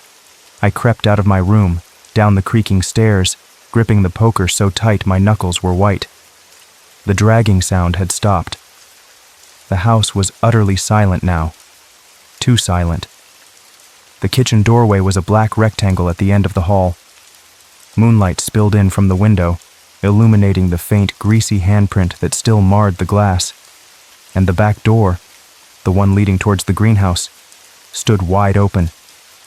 The new deadbolt I'd installed was unlocked, not broken, unlocked, as if someone had simply turned the latch from the inside. A cold dread washed over me, colder than the night air pouring in. I stepped cautiously into the kitchen, poker held ready, looked left, right, nothing.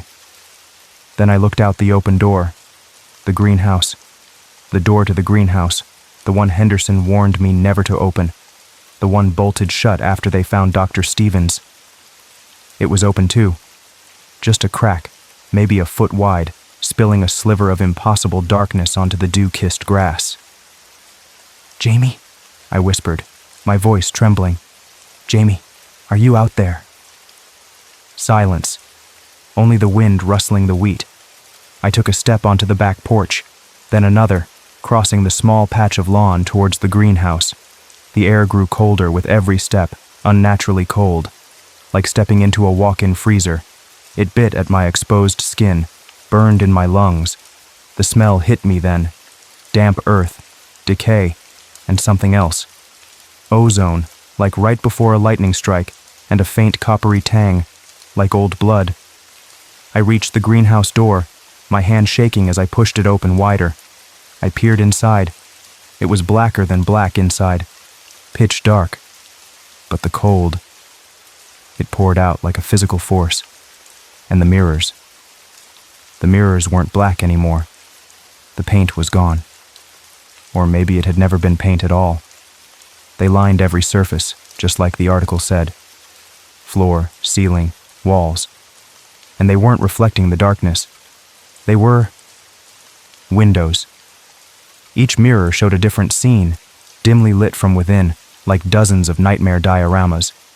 In one, I saw myself, huddled in a corner, sobbing uncontrollably. In another, I was screaming, face contorted in terror, silent behind the glass. A third showed me pacing back and forth, muttering frantically. Another version of me was banging his head against the mirror wall.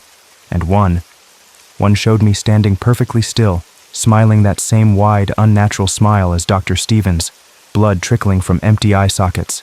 Dozens of versions of me, trapped in endless loops of suffering and madness.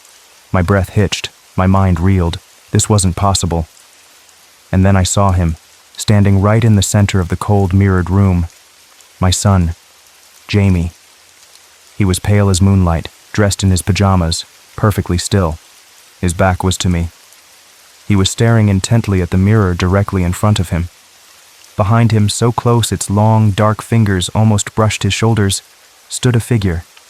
Tall, impossibly tall and thin, draped in shadows that seemed to cling to it like cloth. It wore, dear God, it wore my worn brown corduroy coat, the one I'd left hanging on the hook by the back door. The figure had no face, just a smooth, blank expanse where features should have been. Faceless, but familiar. Mr. Gray. Jamie! I choked out his name, a strangled cry tearing from my throat. Jamie, come here, come away from him. The tall, faceless figure slowly turned its head. It didn't have eyes, but I felt its gaze lock onto me. The cold intensified, stealing the air from my lungs. Then it spoke, and its voice was mine. My exact voice, calm, reasonable, chillingly familiar. Why did you leave him alone so long? The voice that was mine asked. He was lonely, waiting. Tears streamed down my face, freezing on my cheeks. Jamie, I pleaded, ignoring the thing wearing my coat, my voice. Jamie, please, look at me. Come to Daddy. Jamie didn't turn. He didn't look at me. He just tilted his head slightly, listening to the faceless thing behind him. Then, his own small voice, thin and reedy, echoed slightly in the mirrored space. He said if I stay, Mommy comes back. My heart shattered. The promise. That was the promise. Evelyn. Oh, Jamie. Before I could say anything else, before I could rush in, before I could do anything, Jamie took one small step forward, right towards the mirror he was facing, and he didn't stop. He didn't bump into the glass. He just stepped through it, like walking through water. The surface of the mirror rippled for a second, like a disturbed pond, and then he was gone. Vanished. Swallowed by the reflection. Scream ripped out of me, raw and animalistic. I lunged forward, desperate, crashing into the greenhouse. I hammered my fists against the mirror Jamie had stepped through. I punched the glass again and again, my knuckles splitting, blood smearing the cold surface. But it didn't break, didn't even crack. It just showed me my own reflection, wild-eyed, bleeding, screaming, utterly broken. And all around me, the other mirrors reflected the same scene. Dozens of me, trapped, grieving, losing my son over and over and over in an endless, silent chorus of despair. Alone. So utterly alone. I collapsed onto the freezing floor, sobbing, blood dripping from my hands onto the mirrored surface beneath me, surrounded by myself, surrounded by my failure. Then, something changed. In the mirror directly across from me, one of the reflections stopped screaming. It slowly straightened up, wiped the blood from its chin with the back of its hand, and it looked right at me. It smiled, a slow, knowing, terrible smile. And then it waved. A small, casual wave, just like Jamie had waved at the reflection in the kitchen window. That was a year ago. Seems like a lifetime. Jamie never came back. The police searched, asked questions, suspected me for a while. How do you explain your son walked into a mirror? How do you explain Mr. Gray? They found Dr. Stephen's file, called it a tragic echo of the past, a father driven mad by grief. They left eventually, said they'd keep the case open. But I know, he's not lost out there in the fields. He's in there, in the glass. I never left the farmhouse. Couldn't. Where would I go without him? And the mirrors, they came back. Not the ones I hid in the attic. These are different. Sometimes I'll catch a flicker of movement in the toaster's chrome side, or see a face staring back from a dark TV screen, even when it's off. The handprint on the kitchen window never fully faded. And the greenhouse. It stands silent in the yard. The door closed itself sometime during that first day. I haven't tried to open it. I'm afraid of what might come out, or what might invite me in. Jamie's drawings are still here. I found them tucked under his bed. Page after page, sketches of the black greenhouse, drawings of reflections that don't match, reflections that move on their own, and dozens of pictures of a tall, thin man with no face, wearing my coat. Mr. Gray. Sometimes in the drawings, Mr. Gray is holding Jamie's hand. I don't talk much anymore, not much point. But the humming, it never really stopped. It's inside me now. That same 3 notes. Sometimes late at night when the house is quiet and the wind sighs outside, I hum it too. It feels right, like remembering something important.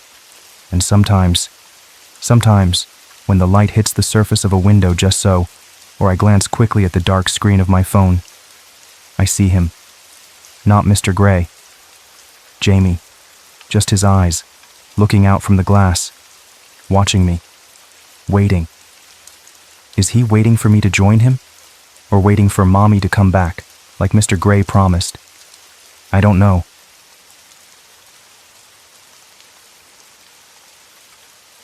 My name is Thomas Crane. Some folks back at the Bureau call me the Tin Man, 'cause they say I don't have a heart for the weird stuff. Maybe they're right. Seen too much grit, too much real-world ugly to buy into ghost stories. But Delsby was different. It wasn't just a place on a map you couldn't find. It was a place that felt like it had slipped sideways out of time, dragging something cold and rotten along with it. We got the call late, a garbled message, static cutting through panic, about bodies piling up in some forgotten spot deep in the Appalachians. Black Unit 9 doesn't get called for fender benders. We handle the cases that make regular cops check their retirement plans. The ones filed under anomalous because no other word fits. The drive itself felt wrong. Paved roads turned to gravel. Gravel turned to dirt tracks that looked like they hadn't seen tires since horse and buggy days. Trees crowded in, thick and ancient, their branches like skeletal fingers trying to scratch the sky. Fog hung low, thick as cotton batting soaked in gray water, swallowing the sunlight long before dusk. It muffled sound, made the world quiet except for the crunch of our tires and the uneasy beat of my own heart. Cell service vanished miles back. Radios spat static. We were cut off, utterly. Lena Park, our tech whiz, sat beside me, her eyes darting left and right, laptop open, but useless. Young, sharp, believed in data, not demons. Anything? I asked, though I knew the answer. She shook her head, pushing her glasses up her nose. Dead zone doesn't even cover it, Crane. It's like the signals hit a wall out here. Nothing in, nothing out. In the back, Dr. Miriam Voss stared out the window, her expression unreadable. Brilliant profiler, uncanny intuition, sometimes too uncanny. She claimed she just saw patterns others missed, but I'd seen her get spooked by empty rooms more than once. Beside her, Luis Romero chewed gum like he was trying to wear it out. Good detective, street smart, carried the ghost of an old case in his eyes. They said he had a knack for feeling things, an empath. Sounded like bunk to me, but he closed cases. The village, when we finally rolled into it, didn't look like much. Delsby, just a cluster of old timber houses sagging under the weight of moss and time. A crooked church steeple stabbed at the fog, its bell silent. Cobblestone lanes, slick with damp, wound between houses with shuttered windows like closed eyes. Withered sunflowers drooped in patchy yards, their heads bowed like mourners. The air. God, the air. Heavy. Thick with the smell of pine needles, wet earth, wood rot, and something else. Something older, like disturbed soil from a grave dug centuries ago. People watched us from behind curtains, shadows shifting in doorways. No smiles, no waves, just silent, hollow-eyed stares that slid off you like rainwater. Even the dogs didn't bark. The silence was the loudest thing there. It pressed in, heavy and expectant. We pulled up near the sad-looking building that passed for a town hall, or maybe a defunct general store. Before we could even open our doors, an old woman appeared out of the mist. Dressed head to toe in faded black, a thin veil covering her face, making her features indistinct, like a memory half recalled. She stood beside a leaning wooden sign, crudely painted. Welcome to Delsby.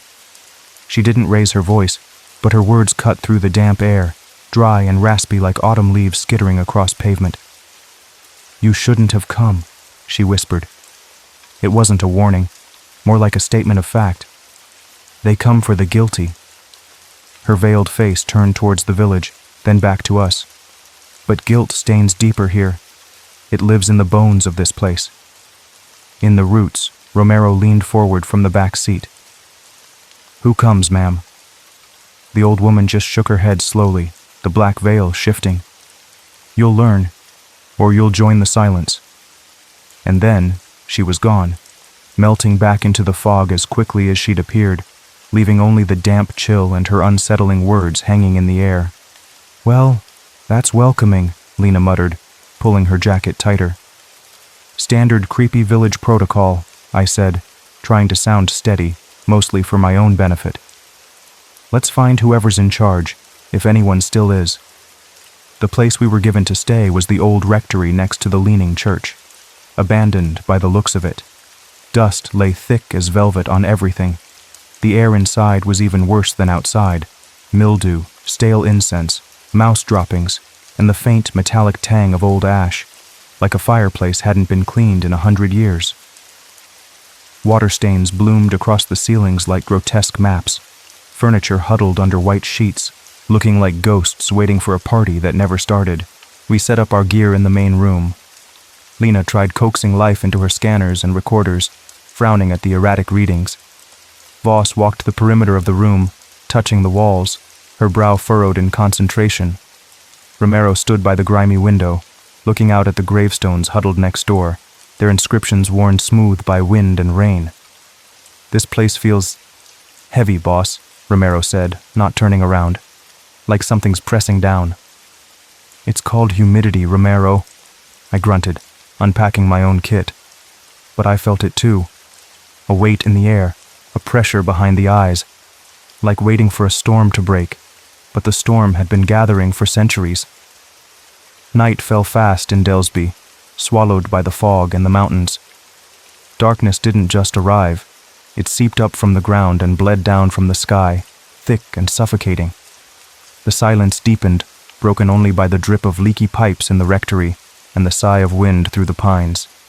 We reviewed the scant information we had. 3 deaths in 3 nights.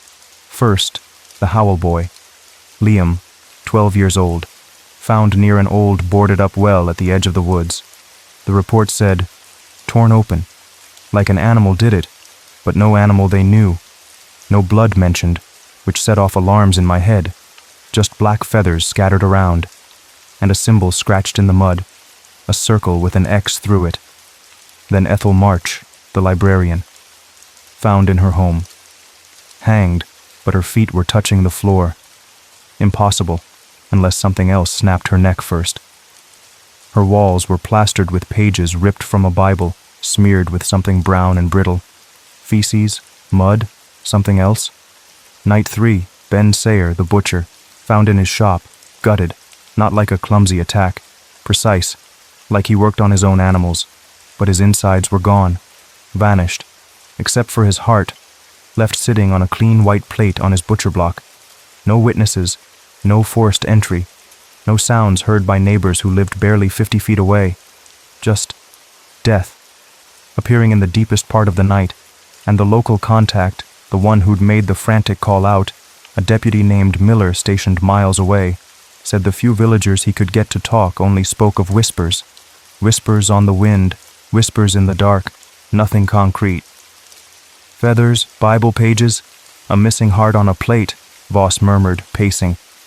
These aren't random acts of violence, they're symbolic, ritualistic. Or just plain crazy, I countered, though the lack of blood, the impossible hanging, those didn't fit crazy, they fit wrong. The symbol, Lena said, pulling up a grainy photo of the circle X on her screen. Seen it before? None of us had. It looked like a crude target, or maybe some kind of ward. Simple, yet unsettling. We decided on shifts. 2 hours on, 2 off. Keep watch, listen, record. Lena set up parabolic mics aimed out the windows, EMF detectors scattered around the rectory. I took the first watch. The silence outside was absolute. No crickets, no owls, nothing. Just the fog swirling against the window panes like ghostly breath. Around 1:45 a.m., Lena's main EMF meter spiked. Not just a flicker, but a hard jump into the red, accompanied by a low, warbling static from the audio feed. Getting something, she whispered, leaning closer to her gear. We all froze, listening. The static resolved itself, just barely, into something else. Faint, like voices, dozens of them, maybe hundreds, all whispering at once, overlapping, unintelligible. A sibilant choir rising and falling, seemingly coming from everywhere and nowhere. Hear that? Romero breathed, his eyes wide. I nodded, straining my ears. The sound was wrong. It felt like it was inside my head, not just outside the window. It prickled the skin on the back of my neck. The whispering continued. Maybe 5 minutes, maybe 10. Then, Lena's meter dropped back to baseline. The sound faded into the oppressive silence again, leaving only the echo of unease. What the hell was that? Lena asked, checking her readings. The whispers, Voss said softly, her face pale. They mentioned whispers. Nothing else happened that watch, but sleep didn't come easy when my turn came. I kept hearing phantom whispers, just at the edge of hearing, seeing shadows move in the corners of the dusty room. The next morning brought news of the 4th victim, Jedediah Harper, an old farmer who lived alone on the outskirts. We followed the local contact, Deputy Miller, a young guy looking older than his years, his face etched with fear and exhaustion, out to Harper's cottage. The door was unlocked. Inside, the small home was neat, tidy, except for the floor in the main room, or rather, the lack of it.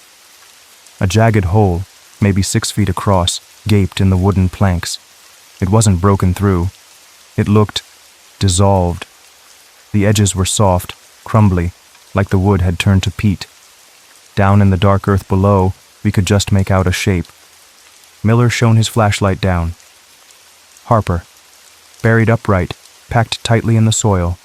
Only his head and shoulders were visible. His face was frozen in a silent scream, mouth wide, eyes bulging, packed solid with black dirt. He hadn't been dug into the ground. It looked like the earth itself had just opened up and swallowed him. No footprints outside, no sign of struggle inside, other than the impossible hole. "Heard anything last night, Deputy?" I asked, keeping my voice level. Miller shook his head, looking sick. "Nothing. Same as the others. Quiet as the grave out here. Until it ain't." He wouldn't meet my eyes. "People are saying it's a curse. Old sins." "Sins?" Voss asked, stepping closer. "This place?" Miller swallowed hard. "It's got history. Bad history. Things folks don't talk about. Things buried deep." He gestured vaguely towards the woods surrounding the village. "They say the ground remembers." Back at the rectory, the mood was grim. 4 nights, 4 victims. Each death stranger, more impossible than the last. Lena's equipment had recorded the whispers again, slightly clearer this time, but still just a jumble of sibilant sounds. The EMF spiked again during the same window, between 2:03 a.m. and 2:27 a.m., a tight 24-minute window of terror. "Okay, this isn't random," I said, pacing the floor. "There's a pattern, the time frame, the lack of witnesses, the strangeness of the methods. Voss, profile me something." Voss had been quiet, staring at the crude map of Delsby we'd sketched. "The victims," she said slowly. "Liam Howell, Ethel March, Ben Sayer, Jedediah Harper. Is there a connection? Did they know each other? Enemies? Secrets?" That became our focus, trying to talk to the villagers. It was like pulling teeth from granite. They'd nod, murmur non-answers, eyes flicking nervously towards the woods or the churchyard. Fear wasn't the right word. It was deeper than that. A bone-deep resignation mixed with a terror that wasn't just about dying, but about something worse. Romero seemed to have the best luck, if you could call it that. His quiet empathy sometimes cracked the shell. An old woman rocking on her porch told him, her voice barely audible, "The earth takes what it's owed." A man chopping wood just muttered, "Blood calls to blood." Nothing helpful, just riddles wrapped in dread. Lena, meanwhile, tried digging into the village records. What little existed was kept in a damp back room of the town hall, smelling of mold and decay. Most were water damaged or gnawed by rodents. But she found fragments. Births, deaths, marriages going back nearly 2 centuries, and mentions, tucked away in brittle ledgers, of a group. The Children of the Ashen Vein. "Sounds like a cult, boss," Lena reported, wiping dust from her laptop. "Records are spotty, but it looks like they founded this place, around 1847. Came here after being kicked out of a few other places. Real fire and brimstone types, it seems." She highlighted a passage she'd managed to transcribe from a near-disintegrated sermon book. "The sins of the fathers are carried in the blood. Impurity spreads like rot from a bad root. To cleanse the roots, one must bleed the branches. Sacrifice ensures sanctity, until no guilt remains." "Bleed the branches," Voss whispered, rubbing her temples. "Sacrifice." That night, the whispers came again, louder, clearer. Lena managed to isolate some fragments, names, faintly spoken, woven into the chorus of hissing. Some names we recognized: Howell, March, Sayer, Harper. Others were unknown, and Romero went pale. "Boss," he said, his voice tight. I heard my name." Before I could respond, a scream tore through the night. Not muffled this time. Sharp, high-pitched, abruptly cut off. It came from the direction of the village center. We grabbed our gear and ran. Fog swirled around us, distorting shapes, making the familiar lanes seem alien. We found the source, Martha Paisley's cottage. She was a seamstress, lived alone. The house was dark, silent, but the smell hit us first, acrid, like burnt hair and cooked meat. Inside, the air was thick with heat, though no fire burned. In the center of her small living room, Martha Paisley sat in her rocking chair, or what was left of her. Her skin was blackened, split open in places, revealing cooked muscle underneath. Wisps of smoke curled up from her body. She'd been burned from the inside out. The chair beneath her, the rug, the wooden floor, untouched by flames. only she had burned, consumed by an internal fire. 5 nights, 5 victims, the methods escalating in sheer impossibility. We were getting nowhere interviewing the living. Maybe the dead could talk. The church graveyard seemed the next logical, if grim, step. Lena scanned for ground disturbances, while Romero and I checked the oldest stones, hoping for clues about the ashen vein founders. Voss wandered off towards the back of the church itself, drawn by something we couldn't see.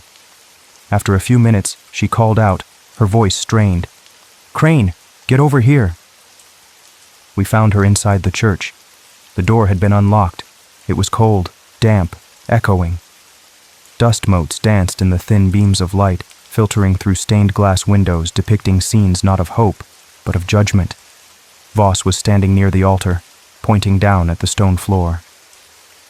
"These flagstones," she said. "They're different. Newer, maybe? Or reset?" It took Romero and me using pry bars, but we managed to lift one of the heavy stones. The smell that hit us was overpowering. Decay. Ancient, dry decay, and something else. Charred bone. Beneath the flagstones wasn't earth, but a cavity. A pit, filled with human remains.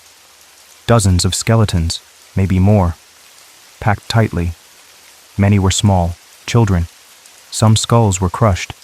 Others showed burn marks. It wasn't a graveyard extension. It was a mass grave, hidden beneath the altar. "Sacrifice ensures sanctity," Voss breathed, her hand covering her mouth, eyes wide with horror. They weren't just talking about animals. As Romero and I carefully lowered the flagstone back, trying not to disturb the dead any more than they already were, Voss swayed, leaning against a dusty pew. "I saw it," she whispered, her voice faint. "When I touched the stone, children, crying in the dark, masks, chanting, and a tree. God, a huge black tree. Its roots." She trailed off, shuddering. Lena's voice crackled over the radio. "Boss, you need to see this. About half a mile into the woods, east of the church. My deep scan picked up something weird. Organic structure, but massive density readings. And EMF is off the charts near it." Leaving the grim discovery in the church for later, we headed into the woods. The trees grew thicker here, the undergrowth clawing at our clothes. The air grew colder, the silence more profound. Then we saw it. It dominated the small clearing. A tree unlike any I'd ever seen or imagined. 30, maybe 40 feet tall, impossibly old. Its trunk was massive, split down the middle as if struck by lightning ages ago, but the wound looked raw, weeping a dark, sluggish sap like blood. The bark wasn't brown or gray, but black, pitch black, like charred bone. Its branches spread wide, skeletal arms reaching, unnaturally symmetrical, and hanging from them, bones, skulls, femurs, ribs, vertebrae, hundreds, maybe thousands of pieces, intricately wired onto the branches, woven into the very wood, forming grotesque ornaments. They clacked softly in the slight breeze, a macabre wind chime. The ground around the base was bare, packed earth, devoid of any life. Carved deep into the black trunk, at the base of the split, was the symbol, the circle with the X through it, the ashen vein sigil. "This is it," Voss breathed, her eyes fixed on the monstrous tree. "This is their altar, their place of sacrifice." Romero took a step back, looking ill. "What? What is this thing?" "I don't know," I admitted, feeling a cold dread seep into my own bones, a feeling I hadn't felt since my time overseas. "But I think it's connected to the killings, to whatever is haunting Delsby." Lena's EMF meter screamed, burying the needle in the red.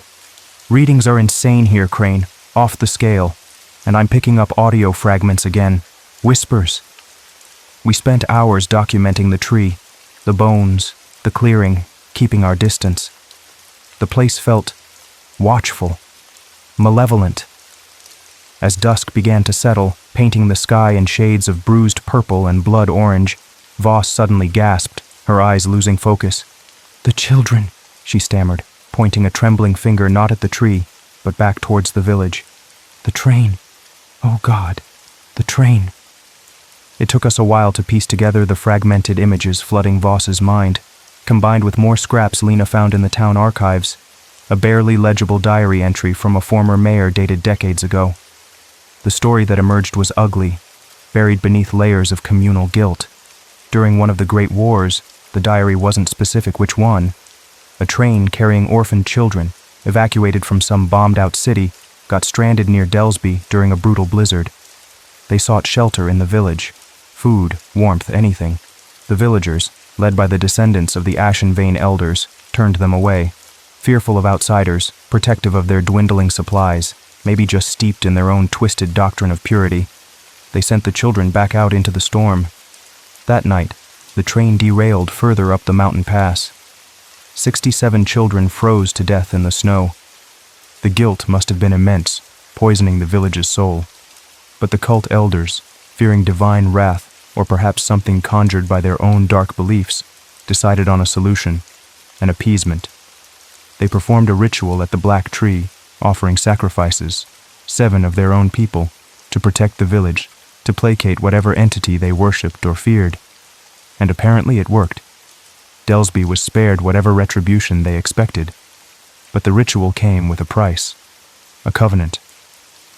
Every generation, or perhaps every century, 7 more sacrifices were needed to keep the protection active, to keep the entity dormant, to keep the guilt contained.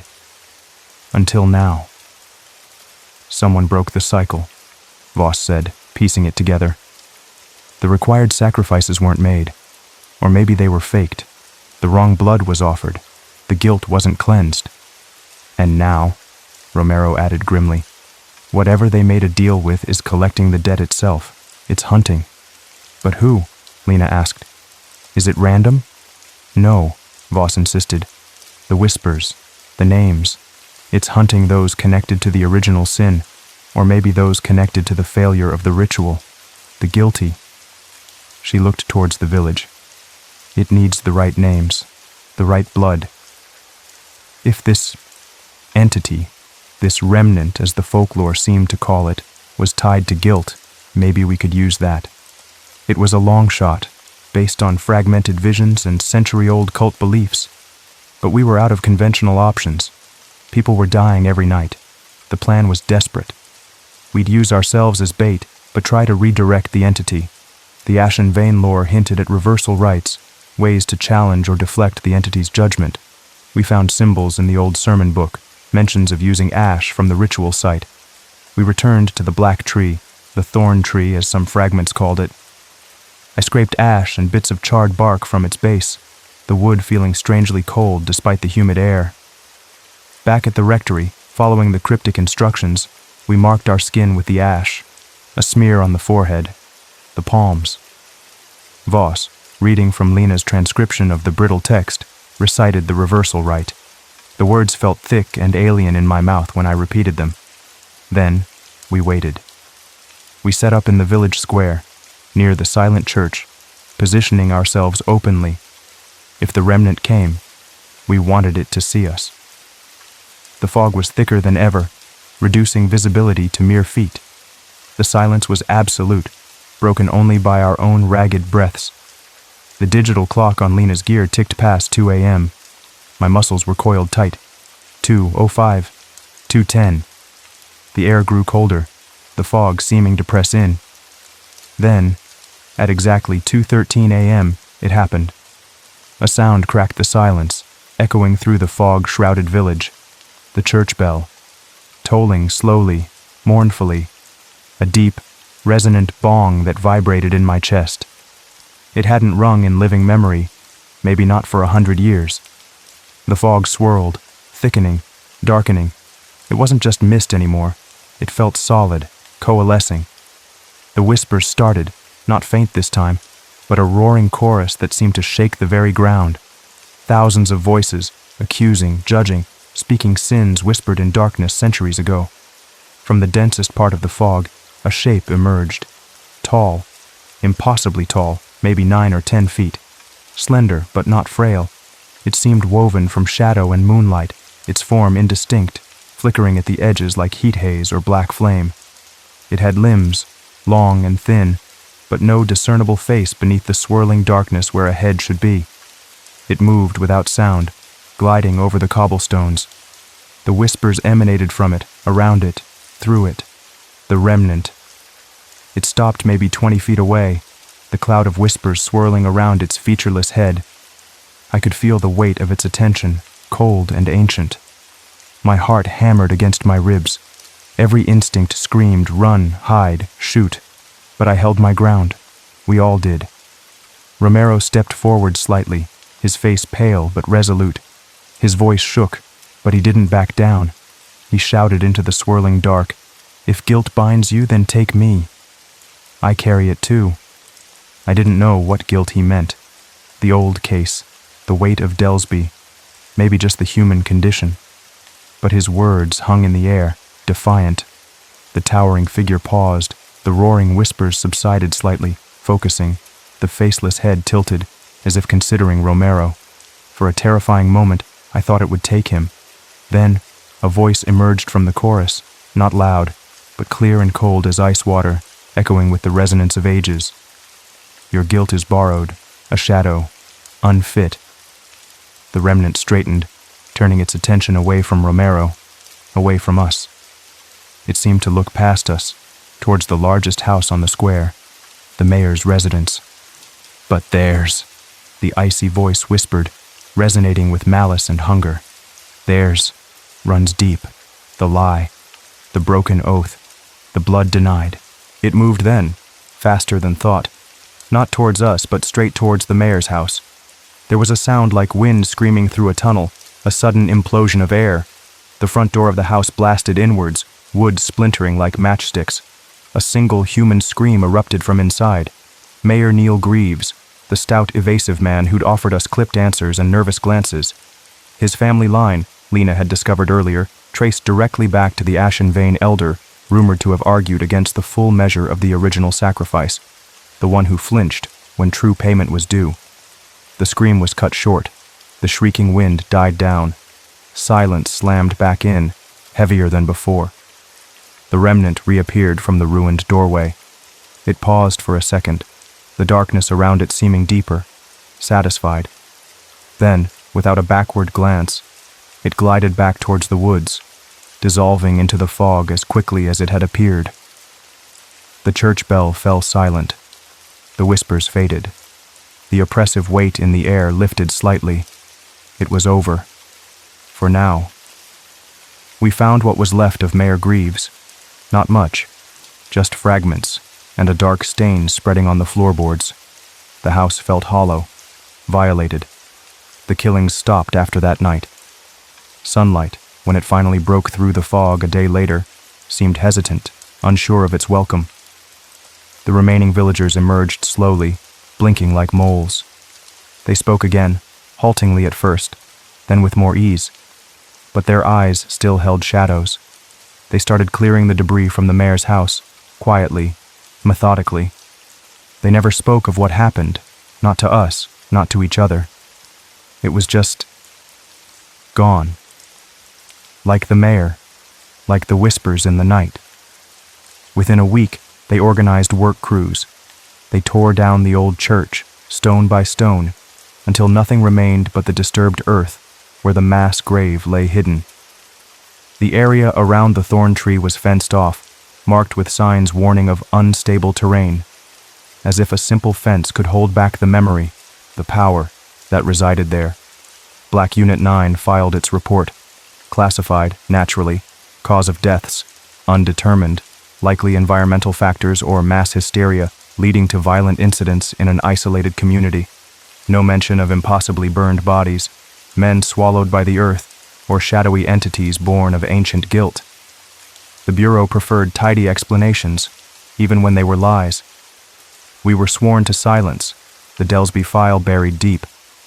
We left the village the way we came, through the oppressive fog and the crowding trees.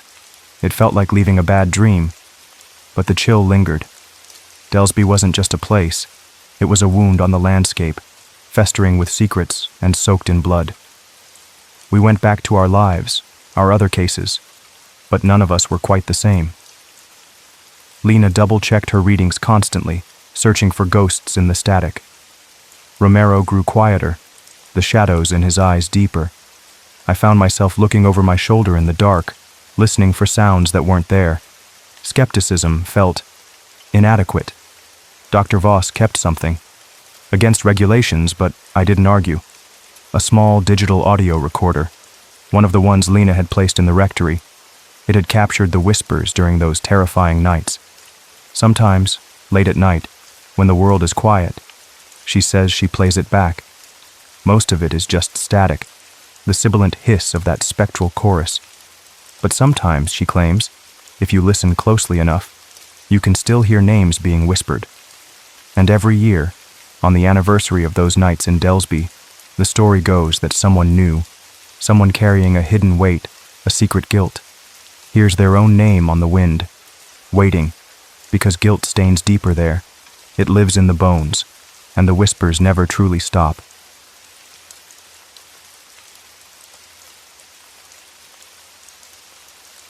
They always talk about the cliffs here in Whalemore, especially during a storm. They say if you stand out there too long looking into the teeth of the wind and the rain, you might just see it. A ship. Comes right out of the squall, they say, like it belongs there. Sails full, but the wind screaming the wrong way. Doesn't make a sound. No shouts from the deck, no creak of timbers, nothing. And there's no crew. Not that you can see clearly anyway. Just this glow. A sick green color, kind of dull. Like a bottle that's been rolling around the seabed for 100 years. My father, he had a name for it. He called it the drowned lights. Always figured it was just a story, you know? Something fishermen tell each other to spook the new guys, or maybe just to pass the time when the nets come up empty. Whalemore's full of stories like that. Little town, big ocean, lots of time to think, lots of dark water to stare into. I never put much stock in it. Not really. Until the night I saw it. Saw it with my own eyes. My name's Jonah Leary. I'm 27. Been the keeper here at the Whalemore Lighthouse pretty much since I was old enough to climb the stairs without falling. Born here, raised here, probably die here, knowing this place. It's a quiet job mostly. You keep the lamp running, polish the big glass lens till you can see your face in it, fill out logbooks nobody ever seems to check, and you just hope the Atlantic decides to stay where it belongs. Most days it does. But then come the storms, usually late autumn, heading into winter. That's when the sea gets mean, gets hungry, and that's when the quiet job gets loud. Real loud. It was during the first big blow of that season, the kind of storm that feels personal. Wind didn't just howl, it scratched and clawed at the stone tower like something wanted in. Rain came down sideways, hitting the lantern room glass like handfuls of thrown gravel. Thunder wasn't just a rumble, it was a crack, right overhead, like the sky itself was splitting apart. The whole tower would shake, just a little, enough to make your teeth hum. I was up top checking the lamp mechanism. Everything was rattling, the wind finding every tiny crack to whistle through. That's when I saw the glow. At first I thought it was maybe Saint. Elmo's fire, that weird electricity that sometimes dances on masts during a bad storm. But this was different. Steadier, and lower down, out past Execution Rocks, where the waves smash themselves into white foam even on a calm day. Beyond the breakers, sitting there in the churning black water, was a ship. Looked old, like something out of a history book. Tall masts, dark sails. But it wasn't anchored, and it wasn't fighting the waves, not trying to run for shelter or ride out the storm. It was just sitting there, like it was waiting, or watching. I wiped the condensation off the inside of the glass with my sleeve, squinting. Rain hammered against the panes, blurring everything. But the ship stayed put. That weird, dead green light seemed to cling to it, outlining the deck, the rigging. It wasn't coming from the ship, not like lanterns. It was the ship. I leaned closer, pressing my forehead against the cool, vibrating glass. My breath fogged it up again, wiped it clear. And that's when I saw them. Figures, standing along the railing on the deck facing the shore. Not just one or two, a line of them. Maybe a dozen? Hard to tell in the spray and the dark. But they were still, awfully still, dressed dark, looked wet, soaked through, and they were all the same. I blinked, shook my head, thought the storm was playing tricks on my eyes. Looked again. No mistake. Same man. Over and over. Same pale face turned towards the land. Same dark, soaking uniform. Looked kind of like old Navy stuff, but wrong somehow. Standing shoulder to shoulder. Staring. Their eyes. I couldn't really make them out from this distance, not the color or anything. But I could feel them, like staring into empty wells, deep, dark, hollow, sending a chill right through the thick glass, right through my oilskins, settling cold in my bones. And then, they moved. All at once, like puppets on strings pulled by the same hand. They lifted their arms, slowly, jerkily. And they waved towards the lighthouse, towards me. A rattling sound behind me made me jump so hard, I nearly cracked my head on the lamp housing. I spun around, heart pounding like a drum against my ribs. Don't you be mentioning that to nobody. It was Martha Tilley. She ran the general store down in the village proper. Been running it alone since her husband, Tom, went out fishing one morning 20 years back and just never came home. Found his boat washed up miles down the coast, empty. Martha, she was tough. Face like carved rock, rarely smiled. She'd come up the lighthouse path through the teeth of the storm, a heavy basket clutched in one hand. Must have used the old service door at the base.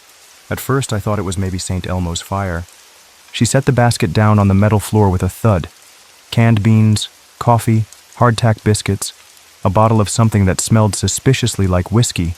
Storm supplies. She looked tired, older than her years. Her gray hair was plastered to her forehead by the rain and wind she'd fought through. You saw it then, didn't you? She asked. Wasn't really a question. Her eyes, sharp and dark, flicked towards the window overlooking the sea, then back to me. The ship. It's early this year. My mouth felt dry. I swallowed. You know about it? My voice sounded shaky, even to me. She gave a short, bitter little laugh. No humor in it.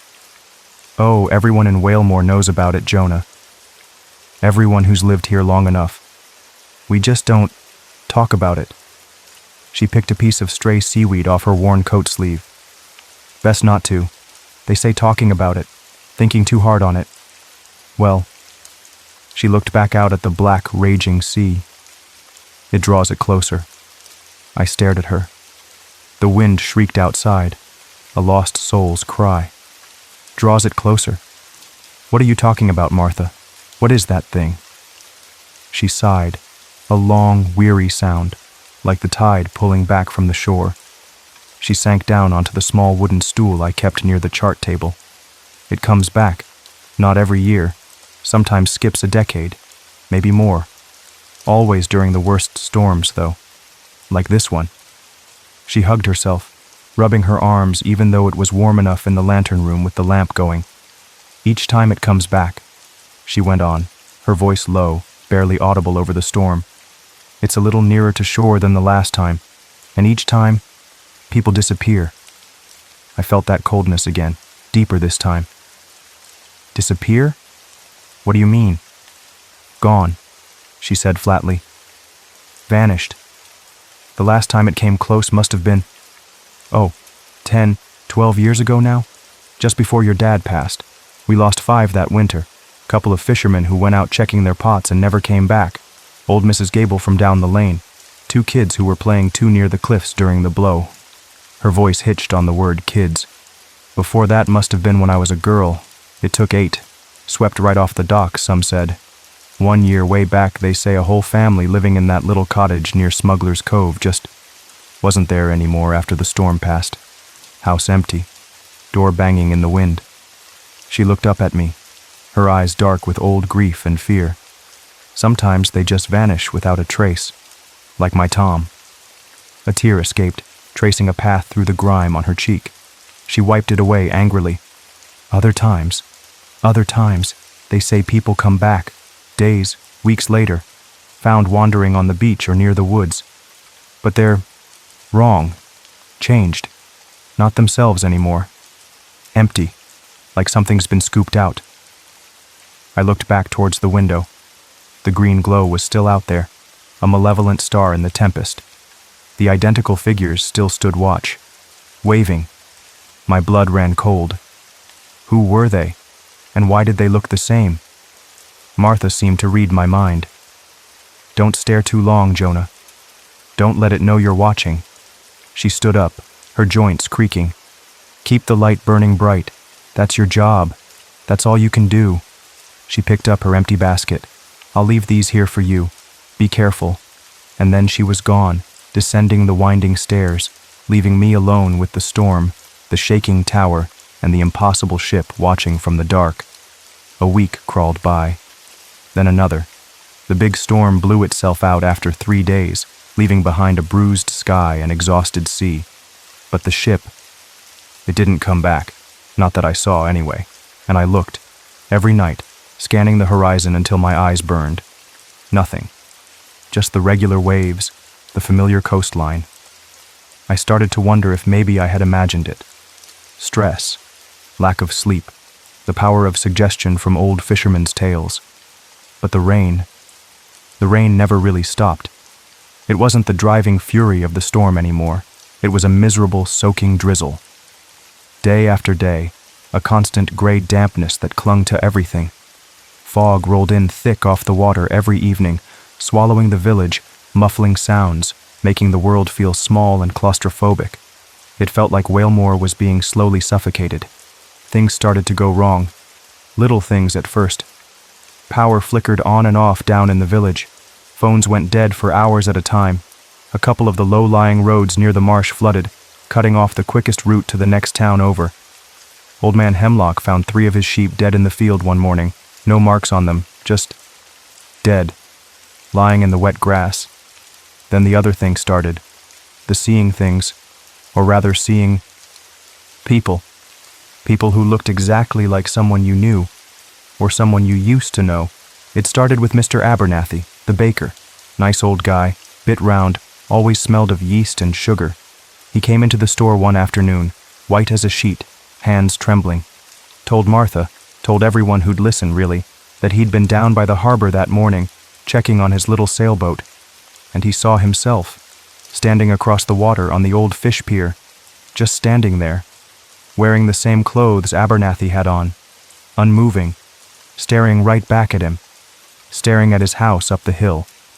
He said he shouted, waved his arms, but the other Abernathy just stood there, watching, until the fog swirled in between them, and when it cleared, the figure was gone. Nobody believed him, not really. Thought the old man was losing his marbles, until it happened again. A few days later, Sarah Jenkins, the schoolteacher's daughter, she's maybe 10, bright girl, came screaming up from Black Rock Beach, tears streaming down her face, absolutely terrified. Said she'd been looking for sea glass down by the tide line when she saw a man standing near the dunes. Looked just like her dad who'd died of a heart attack 2 summers ago. She said he looked solid, real, wearing his old blue sweater, the one he always wore fishing. Even had his watch on, the silver one they buried him with. He just stood there, she sobbed, looking sad. Didn't say anything, didn't move, just looked at her. She turned and ran, and didn't stop running till she burst through her front door. After that, people weren't dismissing it anymore. A switch flipped in the village. You could feel it. The easy, grumbling familiarity of a small town turned tight, suspicious. Fear, cold and damp as the fog, started seeping under doorways. People started locking their doors during the day, something nobody in Whalemore ever did. Curtains stayed drawn tight, even when the drizzle let up for an hour or 2. Neighbors eyed each other strangely across fences. Whispers started, about curses, about the sea claiming its due, about the drowned lights. I felt it too, a gnawing unease. The memory of that ship, those waving figures, wouldn't leave me. It wasn't just a story, it was real, and it felt like it was connected to whatever was happening now. The constant rain, the fog, the dead animals, the duplicates. I couldn't just sit up in my tower polishing the lens anymore. I had to understand. I started spending my off hours down in the village archives, such as they were. A dusty back room in the town hall filled with moldering boxes of records, brittle old newspapers, forgotten town ledgers. I dug through shipping manifests, storm reports from decades past, anything that mentioned shipwrecks or strange occurrences off Whalemore Head. Most of it was junk. Dry accounts of fishing quotas, town council minutes about fixing the road. But I kept digging. There had to be something, some clue, some explanation beyond superstition. Then I found the drawer, back at the lighthouse. Not in the main archives, but tucked away, almost hidden, beneath the bottom steps of the spiral staircase leading up to the lamp. It was small, warped wood, and locked tight with an old, rusty padlock. I'd passed it 1,000 times and never thought anything of it, just part of the old tower. But now, something told me to look closer. The lock was stubborn, fused with sea salt and time. Took me almost an hour with some oil and a length of sturdy wire from the generator shed. My fingers scraped raw before I heard a satisfying click. Inside, nestled on faded velvet lining, was a single object. A book. Leather-bound, cracked and stained dark by seawater or time. Maybe both. No title on the cover. The pages were thick, yellowed, and filled with dense, spidery handwriting in faded brown ink. A journal. Heart pounding, I carried it carefully up to the lantern room, laying it gently on the chart table under the steady beam of the lamp. The first page had a name and a date. Captain Elias Cutter. Master, whaling vessel, Sea Hound. January, 1845. I started reading. Cutter was a whaler, all right. Bragged about his catches, complained about his crew, logged winds and tides. Standard stuff. But then, around 1846, the tone changed. Less about whaling, more about other cargo. Secret runs, avoiding revenue cutters, whispers of gold, Spanish gold, colonial gold. Smuggling, he mentioned Whalemore, a hidden cove, a place to lie low, stash goods. He wrote about storms, too. One entry described a squall almost exactly like the one I'd seen the ship in. Fierce. Unnatural. Then I got near the end. The handwriting grew frantic, messy. Blotches of ink, words crossed out. Talk of a final voyage, a different ship. The Seraphine. Passengers. Not regular passengers. Men from an institution. An asylum up the coast. Men with no names, no families. No one to miss them. Disposable, he called them. And then, the last entry.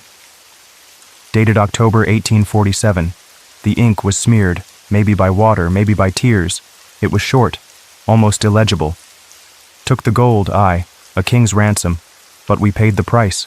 Storm caught us, hellish wind, the sea has teeth, and it won't forget. Made a vow, broken, threw them over, lightened the load, the screams, anchored now, not by chain, by the dark water, bound, cursed to wait for those who broke the vow. We are the watchers now, always watching. A chill, colder than any sea wind, wrapped around me.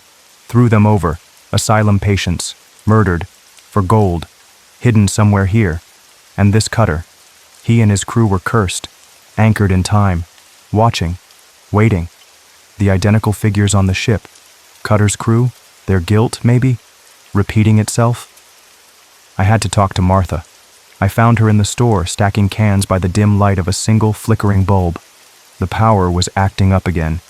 The bell above the door barely tinkled when I pushed it open, the sound swallowed by the oppressive quiet. She looked up, startled, her hand flying to her chest. "Jonah, you gave me a fright." "Martha, I found something." I laid the journal on the cluttered counter, pushing aside piles of dusty twine and old receipts. In the lighthouse, under the stairs. She peered at it, her eyes narrowing. She reached out a trembling hand, touched the salt-stained leather cover almost reverently. I remember my granddad talking about something, a book the old keepers weren't supposed to touch. Said it was bad luck. Together, we went through it. I pointed out the key passages, the switch from whaling to smuggling, The mention of the Seraphine, the disposable passengers from the asylum, the hidden gold, the storm, the final, chilling entry. We cross-referenced it with some of the old town records I'd unearthed. Faded accounts of a ship called the Seraphine docking briefly in 1847, loading unspecified passengers bound south, then sailing into a storm and disappearing without a trace. No wreckage ever found, no bodies washed ashore, just gone. Martha's face grew paler and paler as we pieced it together, the lamplight catching the fear in her eyes. "The asylum up near Port Bailey," she whispered, her voice raspy. "It closed down decades ago. Burned down, some say. They used to house, well, people society wanted to forget. Criminals deemed insane, debtors, vagrants, folks with no families to speak for them." She traced the lines in the journal with a shaking finger. "Cutter promised them freedom, passage somewhere new. A lie." "He and his crew took the stolen gold," I said, the grim reality settling heavy in the small store. "Loaded these poor souls onto the Seraphine. When the storm hit off our coast, they needed to lighten the ship. So they threw the passengers overboard," Martha finished, her voice thick with horror. "Murdered them, in cold blood, to save themselves and the gold." She looked sick. "And they hid the gold, somewhere near here. The journal mentions a cave beneath the cliffs." We both knew the cliffs were riddled with caves, accessible only at low tide, dangerous even then. "They must have made it back to Whalemore," I reasoned. "Maybe claimed to be shipwreck survivors, but Cutter's journal says they were cursed, bound. The sea wouldn't forget." "So the Seraphine didn't just sink," Martha breathed. "It became that, the ghost ship, the drowned lights. And the crew," I remembered the identical figures waving. "Cutter wrote, 'We are the watchers now.' It's them. The crew. Their guilt. Maybe it makes them appear over and over again? A punishment? Stuck in a loop?" Martha looked towards the rain-streaked window, towards the invisible sea hidden by the fog and the night. "And the ones they murdered? The forgotten men from the asylum? They're tied to it too, somehow. Maybe they're the ones reaching out, causing the disappearances, the doubles, trying to communicate or get revenge." A terrifying thought struck me. "Martha, the journal says they're waiting. For those who broke the vow." "What vow? Did Cutter and his crew make some kind of pact? Maybe with something else? Something in the sea?" She shook her head, looking utterly lost. "I don't know, Jonah. This is old magic, dark magic, sea magic, bound up in blood and gold and broken promises." She shivered violently. "And it's getting closer." We didn't know how right she was. The final storm didn't creep up on us. It slammed into Whalemore like a physical blow. 1 minute, the oppressive drizzle and fog. The next, the sky turned the color of bruised metal, the wind hit like a solid wall, and the sea rose up in a fury I'd never witnessed before. It wasn't just waves crashing. It was the ocean itself trying to climb onto the land. Water surged over the docks, splintering wood, tearing boats from their moorings. Rain wasn't falling. It was being driven, horizontal, stinging like ice shards. The lighthouse groaned under the assault, and the ship returned. Not out by the rocks this time, not hovering in the distance. It was close, terrifyingly close, looming just beyond the harbor mouth, almost seeming to touch the ruined pier. Its rotten green glow pulsed sickly in the heart of the storm, casting long, dancing shadows across the churning water. It looked bigger, more solid, more real. And the crew, they weren't just on the deck anymore. They were in the village. I saw them from the lantern room window, my blood turning to ice water. Dozens of them, maybe more, all identical. Same pale, dripping faces, same soaked, dark uniforms, same hollow eyes, walking, slowly, unsteadily, through the flooded streets, through the howling wind, unaffected by the tempest. They didn't speak. They didn't seem to breathe. They just moved, paused in front of houses, stared at the drawn curtains. Some reached out, pale hands touching window panes, leaving wet trails. Some knocked on doors, soft, rhythmic thuds, barely audible over the wind's roar. A few seemed to be whispering, heads bowed, but the wind snatched the sounds away. Others just stood, heads tilted, as if listening. Some looked sad, weeping dark, oily tears that mingled with the rain on their faces. Panic erupted in the village below. Screams cut through the storm's noise. Lights flickered wildly and then died altogether, plunging Walemore into near total darkness, save for the sweeping beam of my lighthouse and the ghastly green glow from the harbor. Then I saw him, down in the small patch of ragged grass that served as my yard at the base of the lighthouse tower, standing beside the generator shed, looking up, not at the light, at the small keeper's cottage attached to the tower base, my home.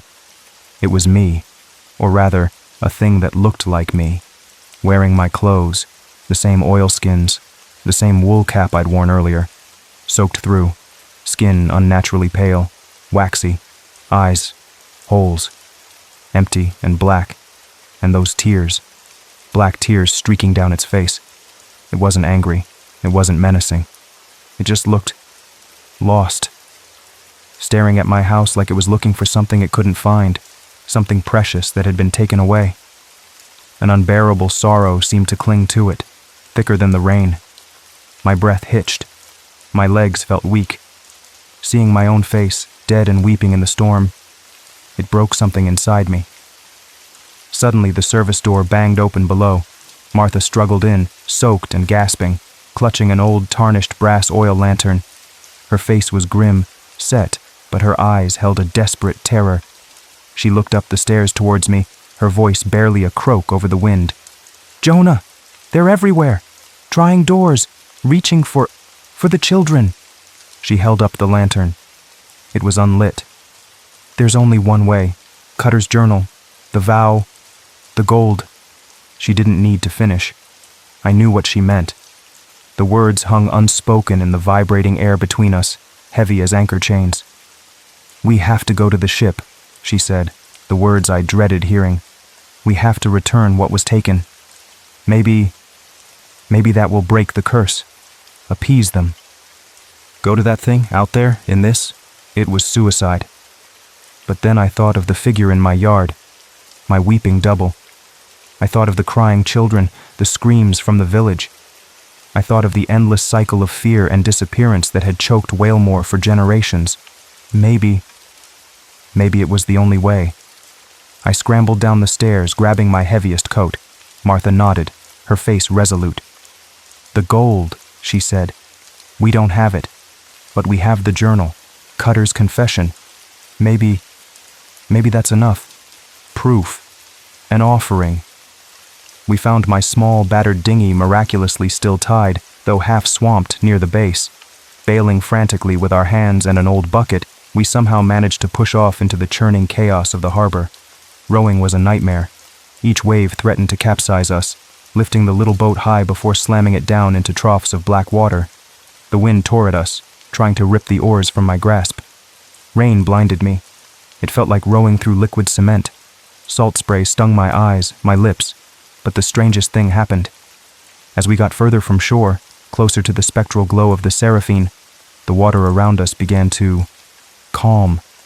The wind still howled overhead, the waves still crashed against the distant cliffs, but in a growing circle around the ghost ship, the sea became unnaturally still, like black glass. The dinghy slid forward easily now, propelled by my desperate pulls on the oars, and there it loomed. The Seraphine. Close up it was horrifying. The wood didn't look like wood anymore. It glowed with that faint graveyard light, seeming almost translucent in places. Rotting ropes hung like forgotten nooses from the yards. The tattered sails weren't canvas. They seemed woven from shadow and mist, etched with swirling symbols that hurt my eyes to look at. The air around it was freezing cold, smelling of deep ocean decay and something else. Despair. The crew stood along the deck rail, dozens upon dozens of them now, spilling onto every level. All identical cutter figures, silent, watching us approach. Their hollow eyes followed the dinghy. I expected them to stop us, to reach down. But they just parted. creating a space near a dangling rope ladder, an invitation. My hands shook as I grabbed the slimy, cold ropes. Martha followed, surprisingly nimble, her face set like stone. We climbed onto the deck. There was no sound. None at all. The raging storm outside the circle of calm felt miles away, a distant rumor. Here, only in profound, eternal silence reigned. No creak of timbers, no slap of water against the hull, no wind in the spectral rigging. Just nothing. The deck felt slick and cold beneath my boots. The cutter figures watched us pass, their heads turning in unison. Their sheer numbers were dizzying, a hall of broken mirrors reflecting endless guilt. They didn't try to block us. They just observed, waiting. Following a shared, unspoken instinct, Martha and I found a hatch leading below deck. The air grew colder, thicker, heavier. Down in the darkness, guided only by the faint green glow emanating from the ship itself, we found it. The hold. The smell hit us first. Salt, mildew, and an underlying stench of old fear and dried blood. It was empty, cavernous, but the walls, the rough wooden walls, were covered in scratches, gouges, marks left by fingernails, dozens of frantic, desperate marks telling a silent story of terror, of men locked in darkness as the water rose. This was where Cutter had imprisoned the asylum passengers before throwing them to the storm. Their final moments were etched into the very fabric of this cursed place. And in the center of the hold, piled haphazardly, was the gold. Not chests, just piles of coins, goblets, tarnished bars. But it wasn't shining. It was black, coated in a greasy dark film, like congealed blood mixed with sea slime.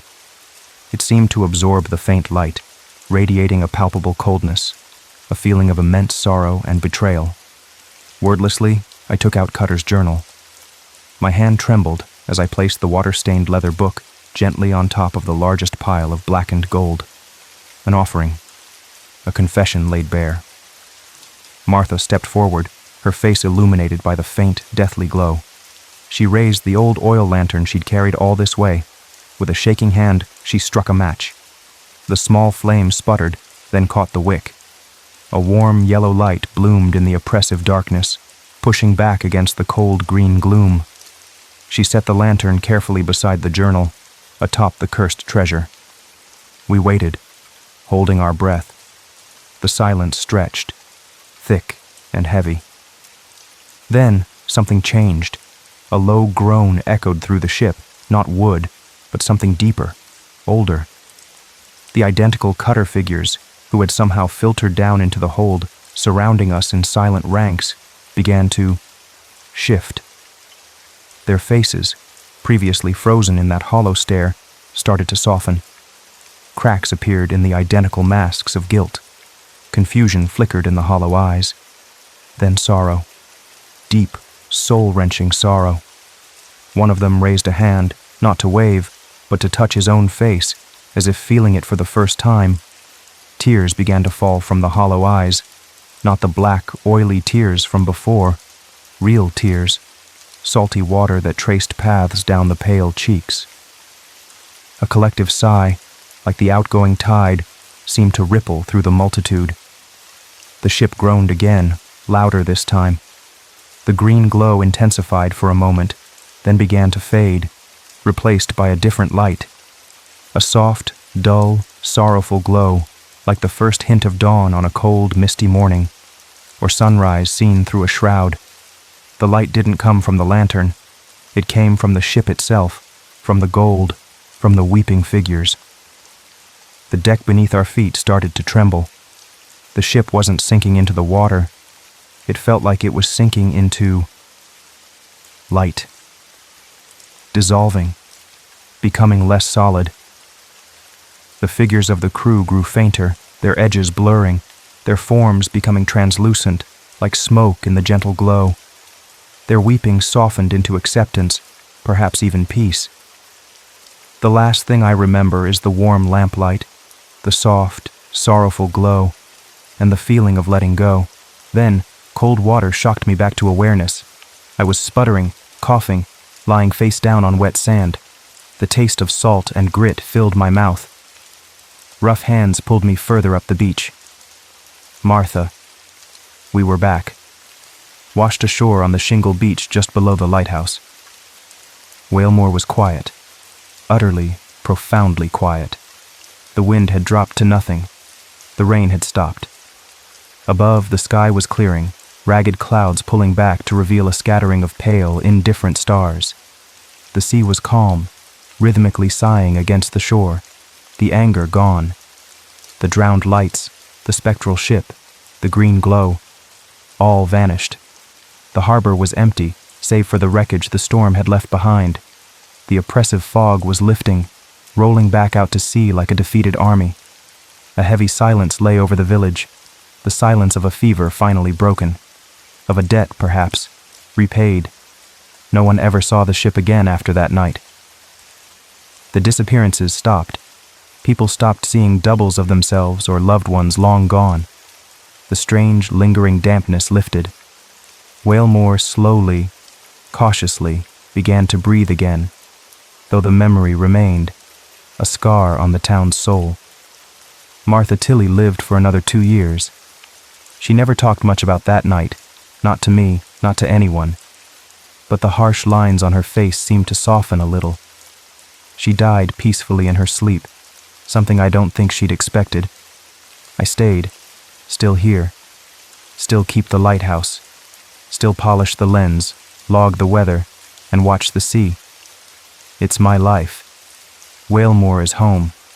Sometimes, on nights when the fog rolls in thick, so thick you can't see the beam cut through it, I stand out on the gallery listening, and I swear sometimes I hear it, very faint, far out, a single bell, tolling slowly, like a ship marking its passage in the mist.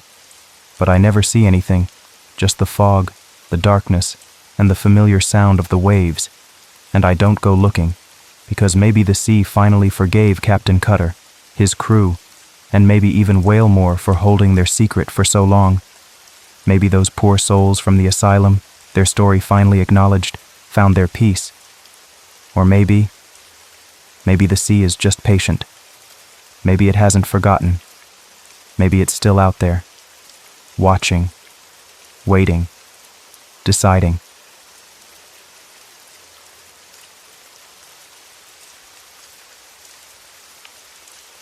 Okay, look, I'm not exactly known for making genius-level life choices. I mean, my college major was basically chosen because old paint smells kinda nice, you know? Art history. Yeah. And remember that girl I dated who was convinced pigeons were tiny feathered government spies? Good times. But deciding to book the absolute cheapest Airbnb we could find way out in the middle of nowhere? Vermont? That one? That's definitely gotta be chilling in the top 3 Hall of Fame bad decisions. How cheap, you ask? $29. A night. For a whole entire house. $29. Like, less than ordering 2 pizzas. That should have been a giant, flashing, neon red flag screaming, "Run away, you fools!" But were we smart enough to see it? No. There were 4 of us crammed into my beat-up sedan. Me, my best buddy Dylan, who considers competitive eating a legit sport, our other friend Tim, who's scared of butterflies, no joke, and Becca. Becca's Dylan's cousin, and the kind of person who once got into a screaming match, maybe even threw a punch, at one of those motion-activated skeletons outside a Halloween store. We were just 4 totally wiped-out management students, desperate to escape the soul-crushing weight of upcoming finals and the general misery of campus life for one single weekend. The pictures online? They didn't look terrible. Honestly, they used words like rustic charm, showed some blurry mountains way off in the distance.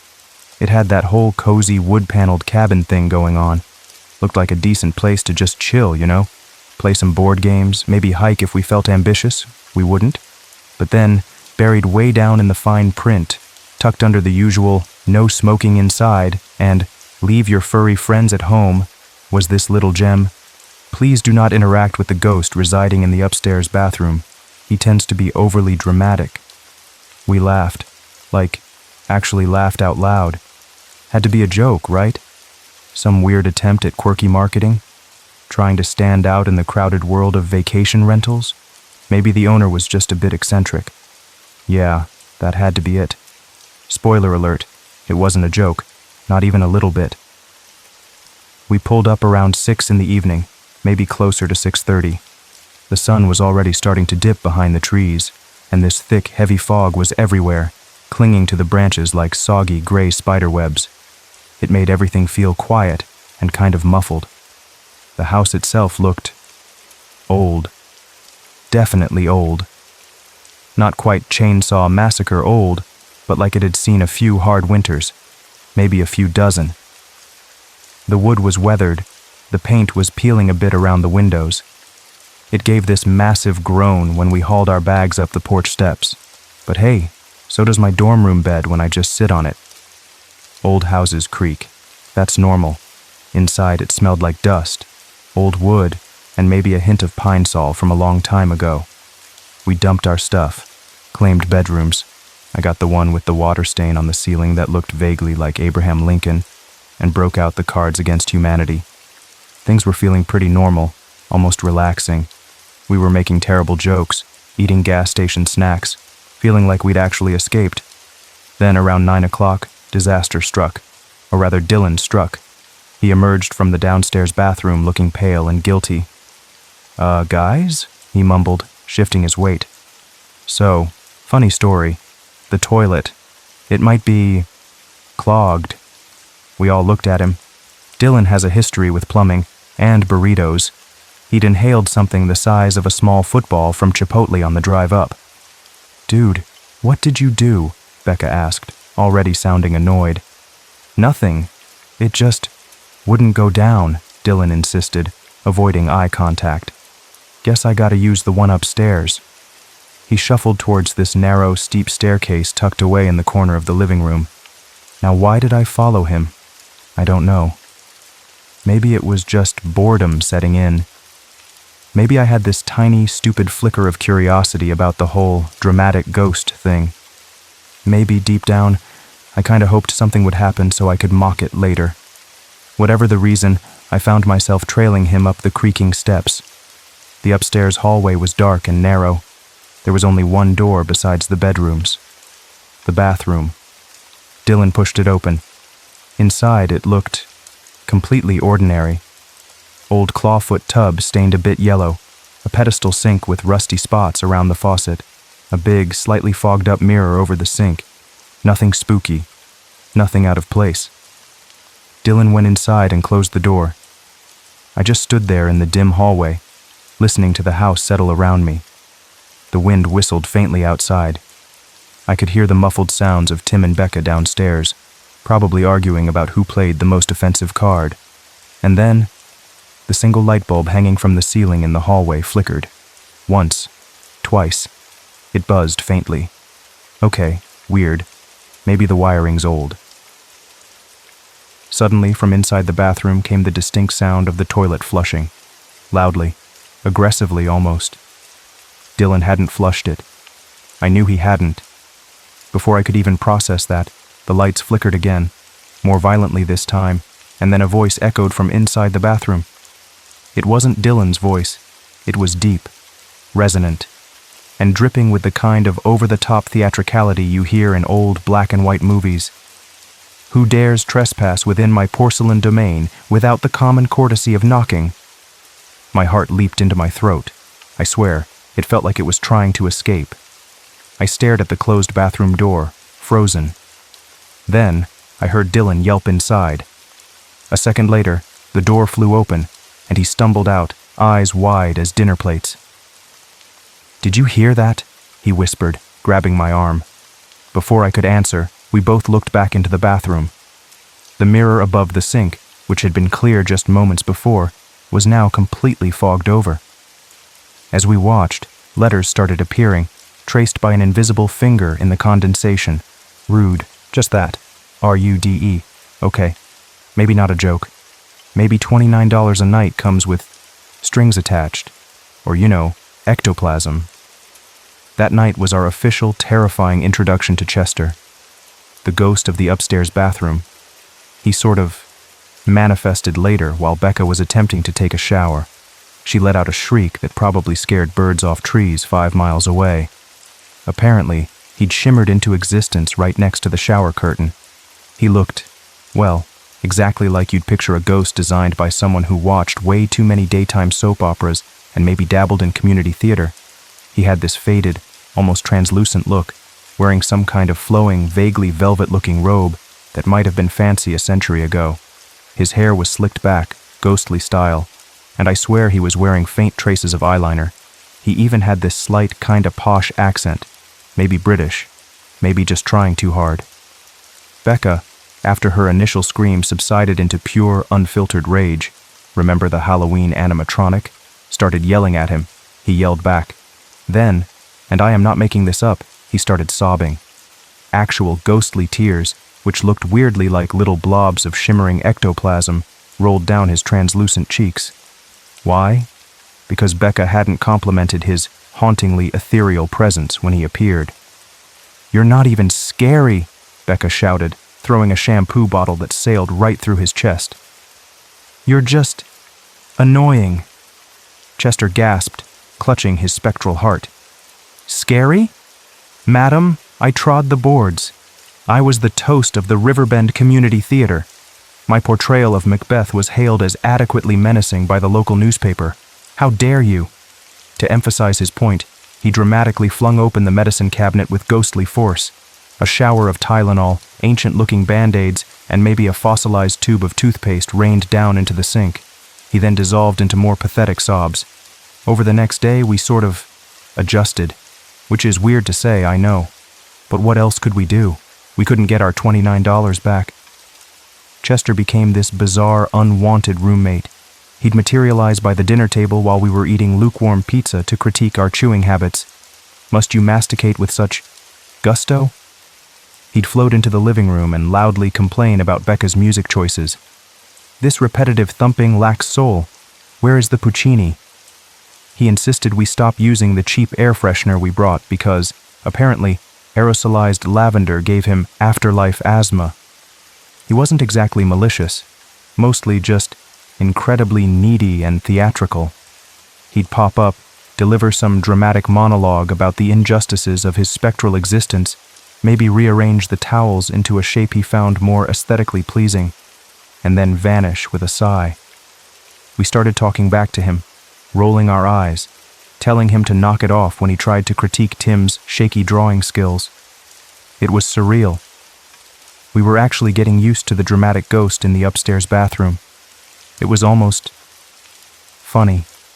Almost. But then things started getting weird in a different way. A not funny way. It started with the basement. We hadn't even tried to go down there. The door leading to it, located in a dark corner off the kitchen, was old, heavy wood, and seemed firmly stuck.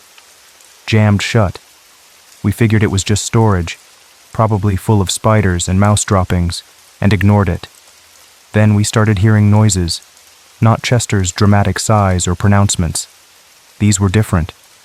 Coming from below, soft thuds like something heavy being dragged across a concrete floor. A scraping sound, and sometimes late at night, when everything else was quiet, we'd hear whispering, faint, indistinct, like wind rustling through dead leaves, but coming from behind that basement door. And Chester? He noticed it too. And he got scared, like genuinely terrified. It wasn't gradual, it was sudden. 1 minute he'd be complaining about the lack of decent tea options in the house. The next he'd just flicker and vanish, mid-sentence. We started finding him hiding in weird places. Once I found him literally trying to curl up inside the toilet tank, looking pale and jittery. Well, paler than usual for a ghost. He refused to go anywhere near the kitchen, let alone the basement door. "What's wrong, Chester?" I asked him one evening. He'd materialized behind the shower curtain again, just peeking out. He looked genuinely spooked. He lowered his voice to a conspiratorial whisper, even though we were the only ones upstairs. "It's her," he breathed, his form flickering nervously. "Her who?" Dylan asked, leaning against the doorframe.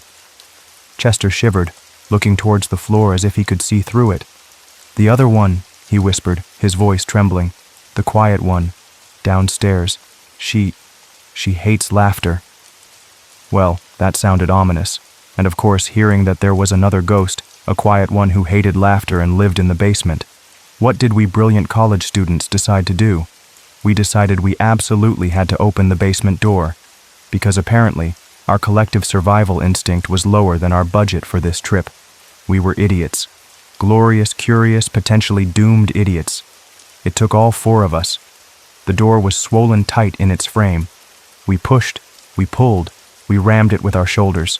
Finally, with a horrible screech of protesting wood, it burst inward, swinging open into darkness.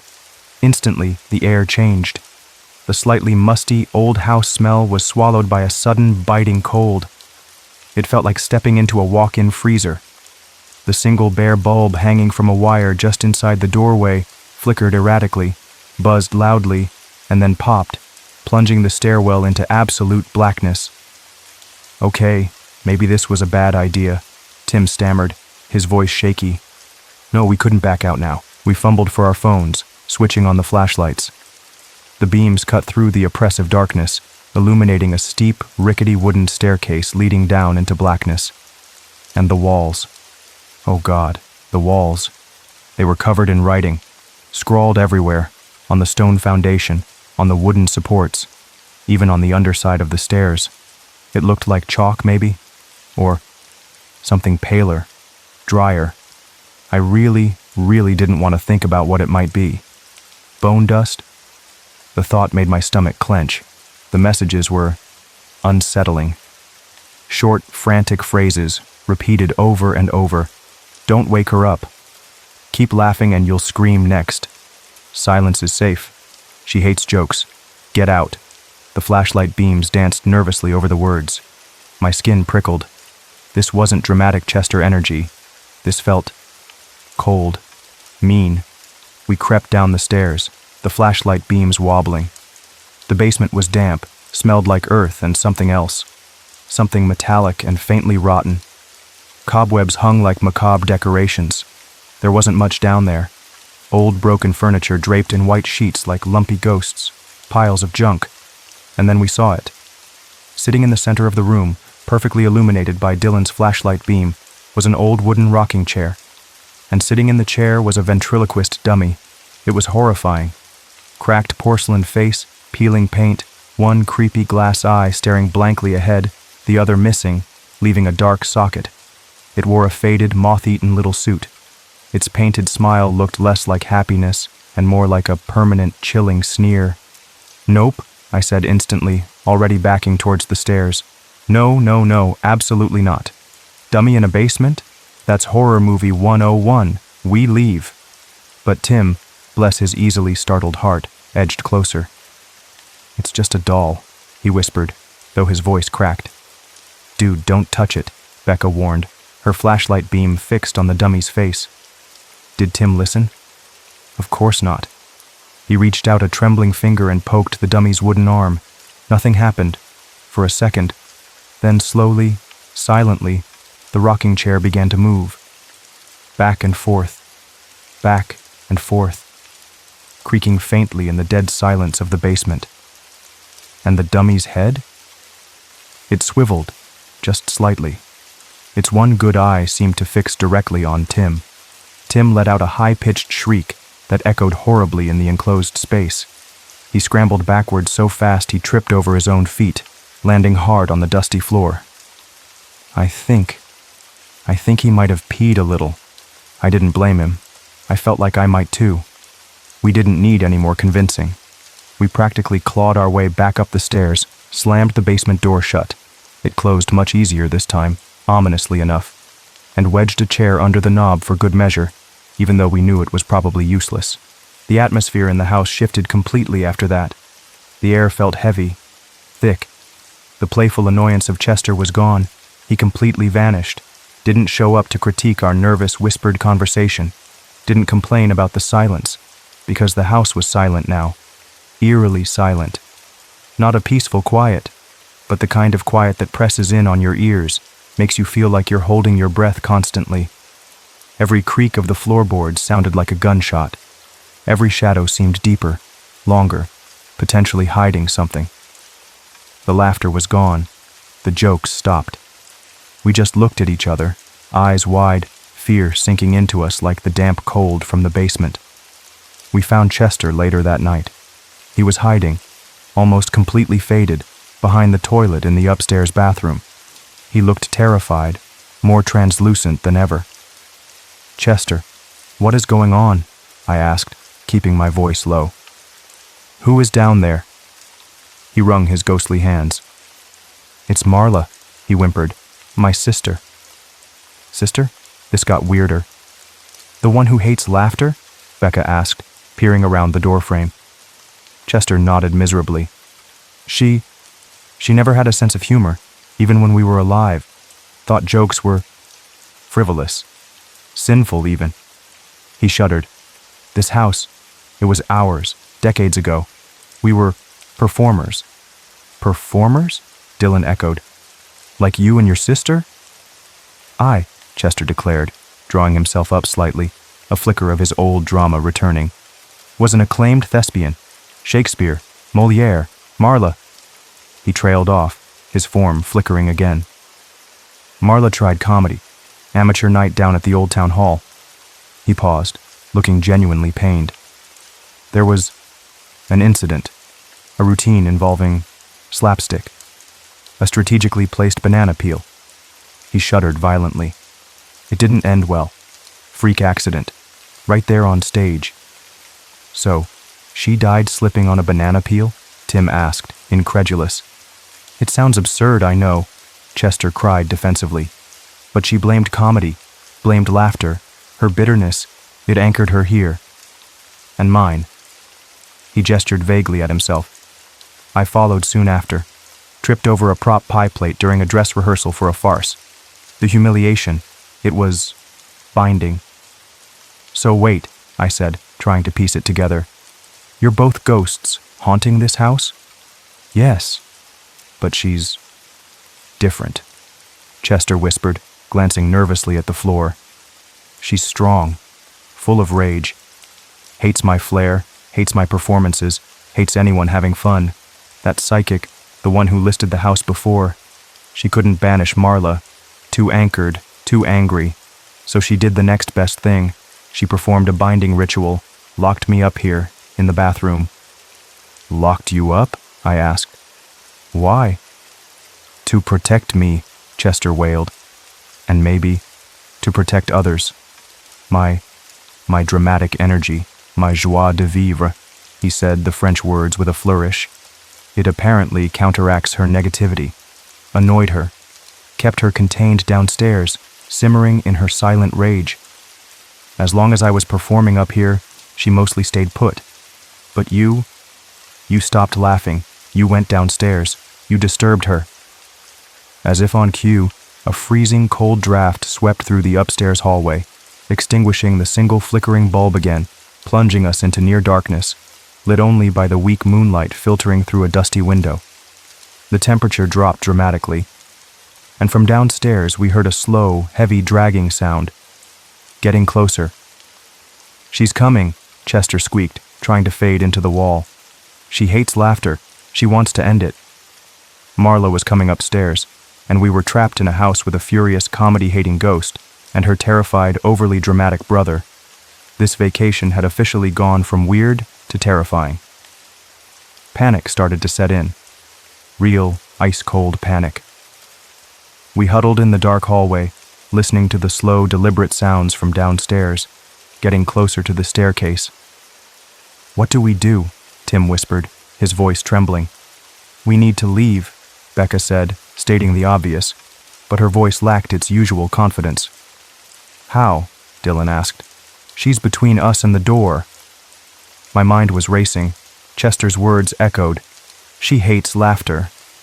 My joie de vivre. It apparently counteracts her negativity." An idea sparked. A crazy, stupid, probably suicidal idea, but it was the only thing we had. "Chester," I whispered urgently to the spot on the wall where he was trying to disappear. "You said your drama. It annoys her. Weakens her. A faint shimmer indicated he was still there. Yes, my performances, my very essence. It's anathema to her dreary soul. Okay, I said, taking a deep breath. Then that's what we do. What? Dylan asked, confused. We fight back, I said, trying to sound braver than I felt. With the one thing she hates most. Becca caught on first. A slow, slightly hysterical grin spread across her face in the dim light. You want us to make her laugh? No, I corrected. Not make her laugh. Make ourselves laugh. Be ridiculous. Be loud. Be everything she despises. We need to unleash pure, unfiltered comedy. It was insane, fighting a malevolent spirit with bad jokes, but Chester seemed to flicker a bit brighter. A performance? He whispered, intrigued. The performance of our lives, I said. We need to be so loud, so obnoxious, so full of the stupidest joy we can muster that it drives her nuts. The dragging sound reached the bottom of the stairs. A heavy silence fell. Then a slow, deliberate creak echoed as something unseen placed weight on the first step. Showtime, Becca muttered. And so began the weirdest, most terrifying prank war exorcism in history. Tim, despite shaking like a leaf, immediately started doing an exaggerated, terrible mime routine in the hallway, pretending to be trapped in a box, then walking against strong wind. It was objectively awful, but he committed. Becca launched into a frantic, stream-of-consciousness stand-up routine about the absurdity of our situation. So, a ghost walks into an Airbnb, right? But the Wi-Fi password is on the fridge, which is currently possessed by his angry sister. Talk about connectivity issues. Her voice was high-pitched with fear, but she kept going, babbling about haunted toasters and spectral plumbing problems.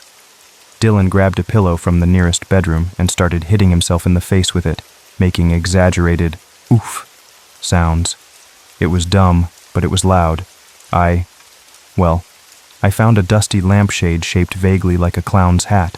I jammed it on my head and started doing the stupidest dance I could think of.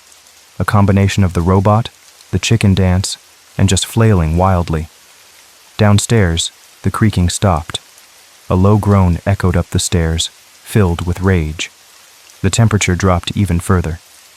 Frost started spiderwebbing across the window pane. It's working, Chester whispered, shimmering beside me. She detests interpretive dance. Keep going, I yelled over Tim's imaginary rope pulling. Dylan escalated.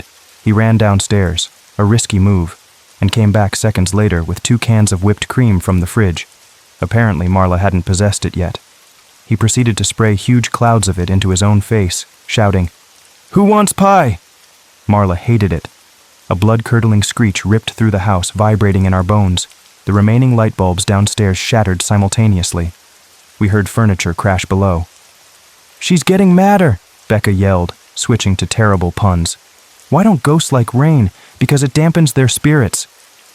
The railing on the staircase started rattling violently. A wave of icy air washed over us. Chester, perhaps inspired by our sheer stupidity, or maybe just terrified of his sister, decided to join in. He floated into the center of the hallway, struck a dramatic pose, and launched into a full-throated, overly emotional monologue from the musical Cats. He even rubbed some of Dylan's discarded whipped cream on his face like pseudo-makeup. Memory. All alone in the moonlight, he warbled, completely off-key. This seemed to be the breaking point for Marla.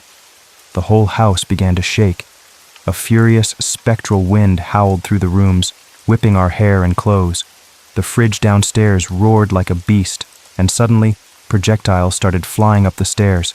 First, a carton of expired milk splattered against the wall near Tim's head, followed by what looked like fossilized yogurt cups and maybe a questionable-looking head of lettuce. "She's throwing groceries!" Dylan yelled, ducking behind the banister. "We need a finale," I shouted, dodging a flying pickle jar. "Something big, something classic." "Knock, knock!" Becca screamed over the ghostly gale. "Who's there?" Tim and I yelled back in unison. "Interrupting ghost!" Becca shrieked. "Interrupting ghost, what?"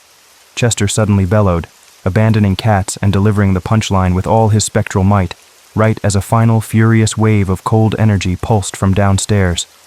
There was one last, ear-splitting shriek of pure, unadulterated rage from Marla. It sounded like tearing metal mixed with fingernails on a chalkboard. The house shuddered violently one last time, and then silence. The wind died down. The shaking stopped. The projectiles ceased. The oppressive cold began to recede, replaced by the normal, dusty chill of the old house. Even the angry grocery items seemed to just settle. We stood there, panting, covered in sweat, whipped cream, and probably bits of old yogurt, staring down the dark staircase. Nothing. No sound. No movement. Chester slowly floated down a few steps, peered into the darkness, then turned back to us, his translucent face filled with disbelief and relief. "She's gone?" he whispered. Did we just defeat my sister with a knock-knock joke? It seemed like we had. The sheer concentrated power of absolute absurdity, terrible puns, and a dramatic ghost singing show tunes had apparently been too much for the laughter-hating spirit. We didn't sleep much the rest of the night. We mostly just sat huddled together in the living room, jumping at every creak until the first gray light of dawn started filtering through the dirty windows. Packing was a blur. We moved fast, throwing everything into bags, not caring if clothes got wrinkled or toothbrushes got lost. We just wanted out. As we were piling into the car, ready to peel out of there and never look back, I glanced up at the upstairs bathroom window. Chester was standing there, looking almost solid in the morning light. He gave us a small, melancholic wave. A single, shimmering tear rolled down his ghostly cheek. "Farewell, brave players," he called out, his voice carrying faintly on the morning air. "If your journeys ever lead you back to the noble pursuit of community theater, do give me a call." We drove away as fast as my old car could manage, leaving the foggy woods, the creaky house, and its overly dramatic spectral resident behind. The drive back was mostly silent, punctuated by occasional, slightly hysterical giggles. We were exhausted, shaken, and smelled faintly of sour milk and desperation. A few days later, back in the relative sanity of campus life, Dylan got an email from Airbnb asking us to rate our stay. We looked at each other. We gave it 5 stars. Why? Because honestly, despite the terror, the possessed fridge, the flying Tylenol, and Tim definitely peeing himself in the basement, it was the weirdest, wildest, most terrifyingly unforgettable weekend of our lives. We survived a ghost-sibling rivalry fueled by bad comedy and Shakespearean drama. You can't put a price on that. Well, apparently you can. $29 a night. Oh, and Chester? We heard, don't ask me how, maybe Tim looked it up on some weird ghost hunter forum, that he's doing okay. Apparently he's found a new outlet for his dramatic tendencies. He started his own podcast. Yeah. Boo-hoo. With Chester the bathroom ghost, streaming exclusively on the astral plane, I guess. Hope he finally gets the recognition he craves. Just maybe keep him away from the fruit aisle.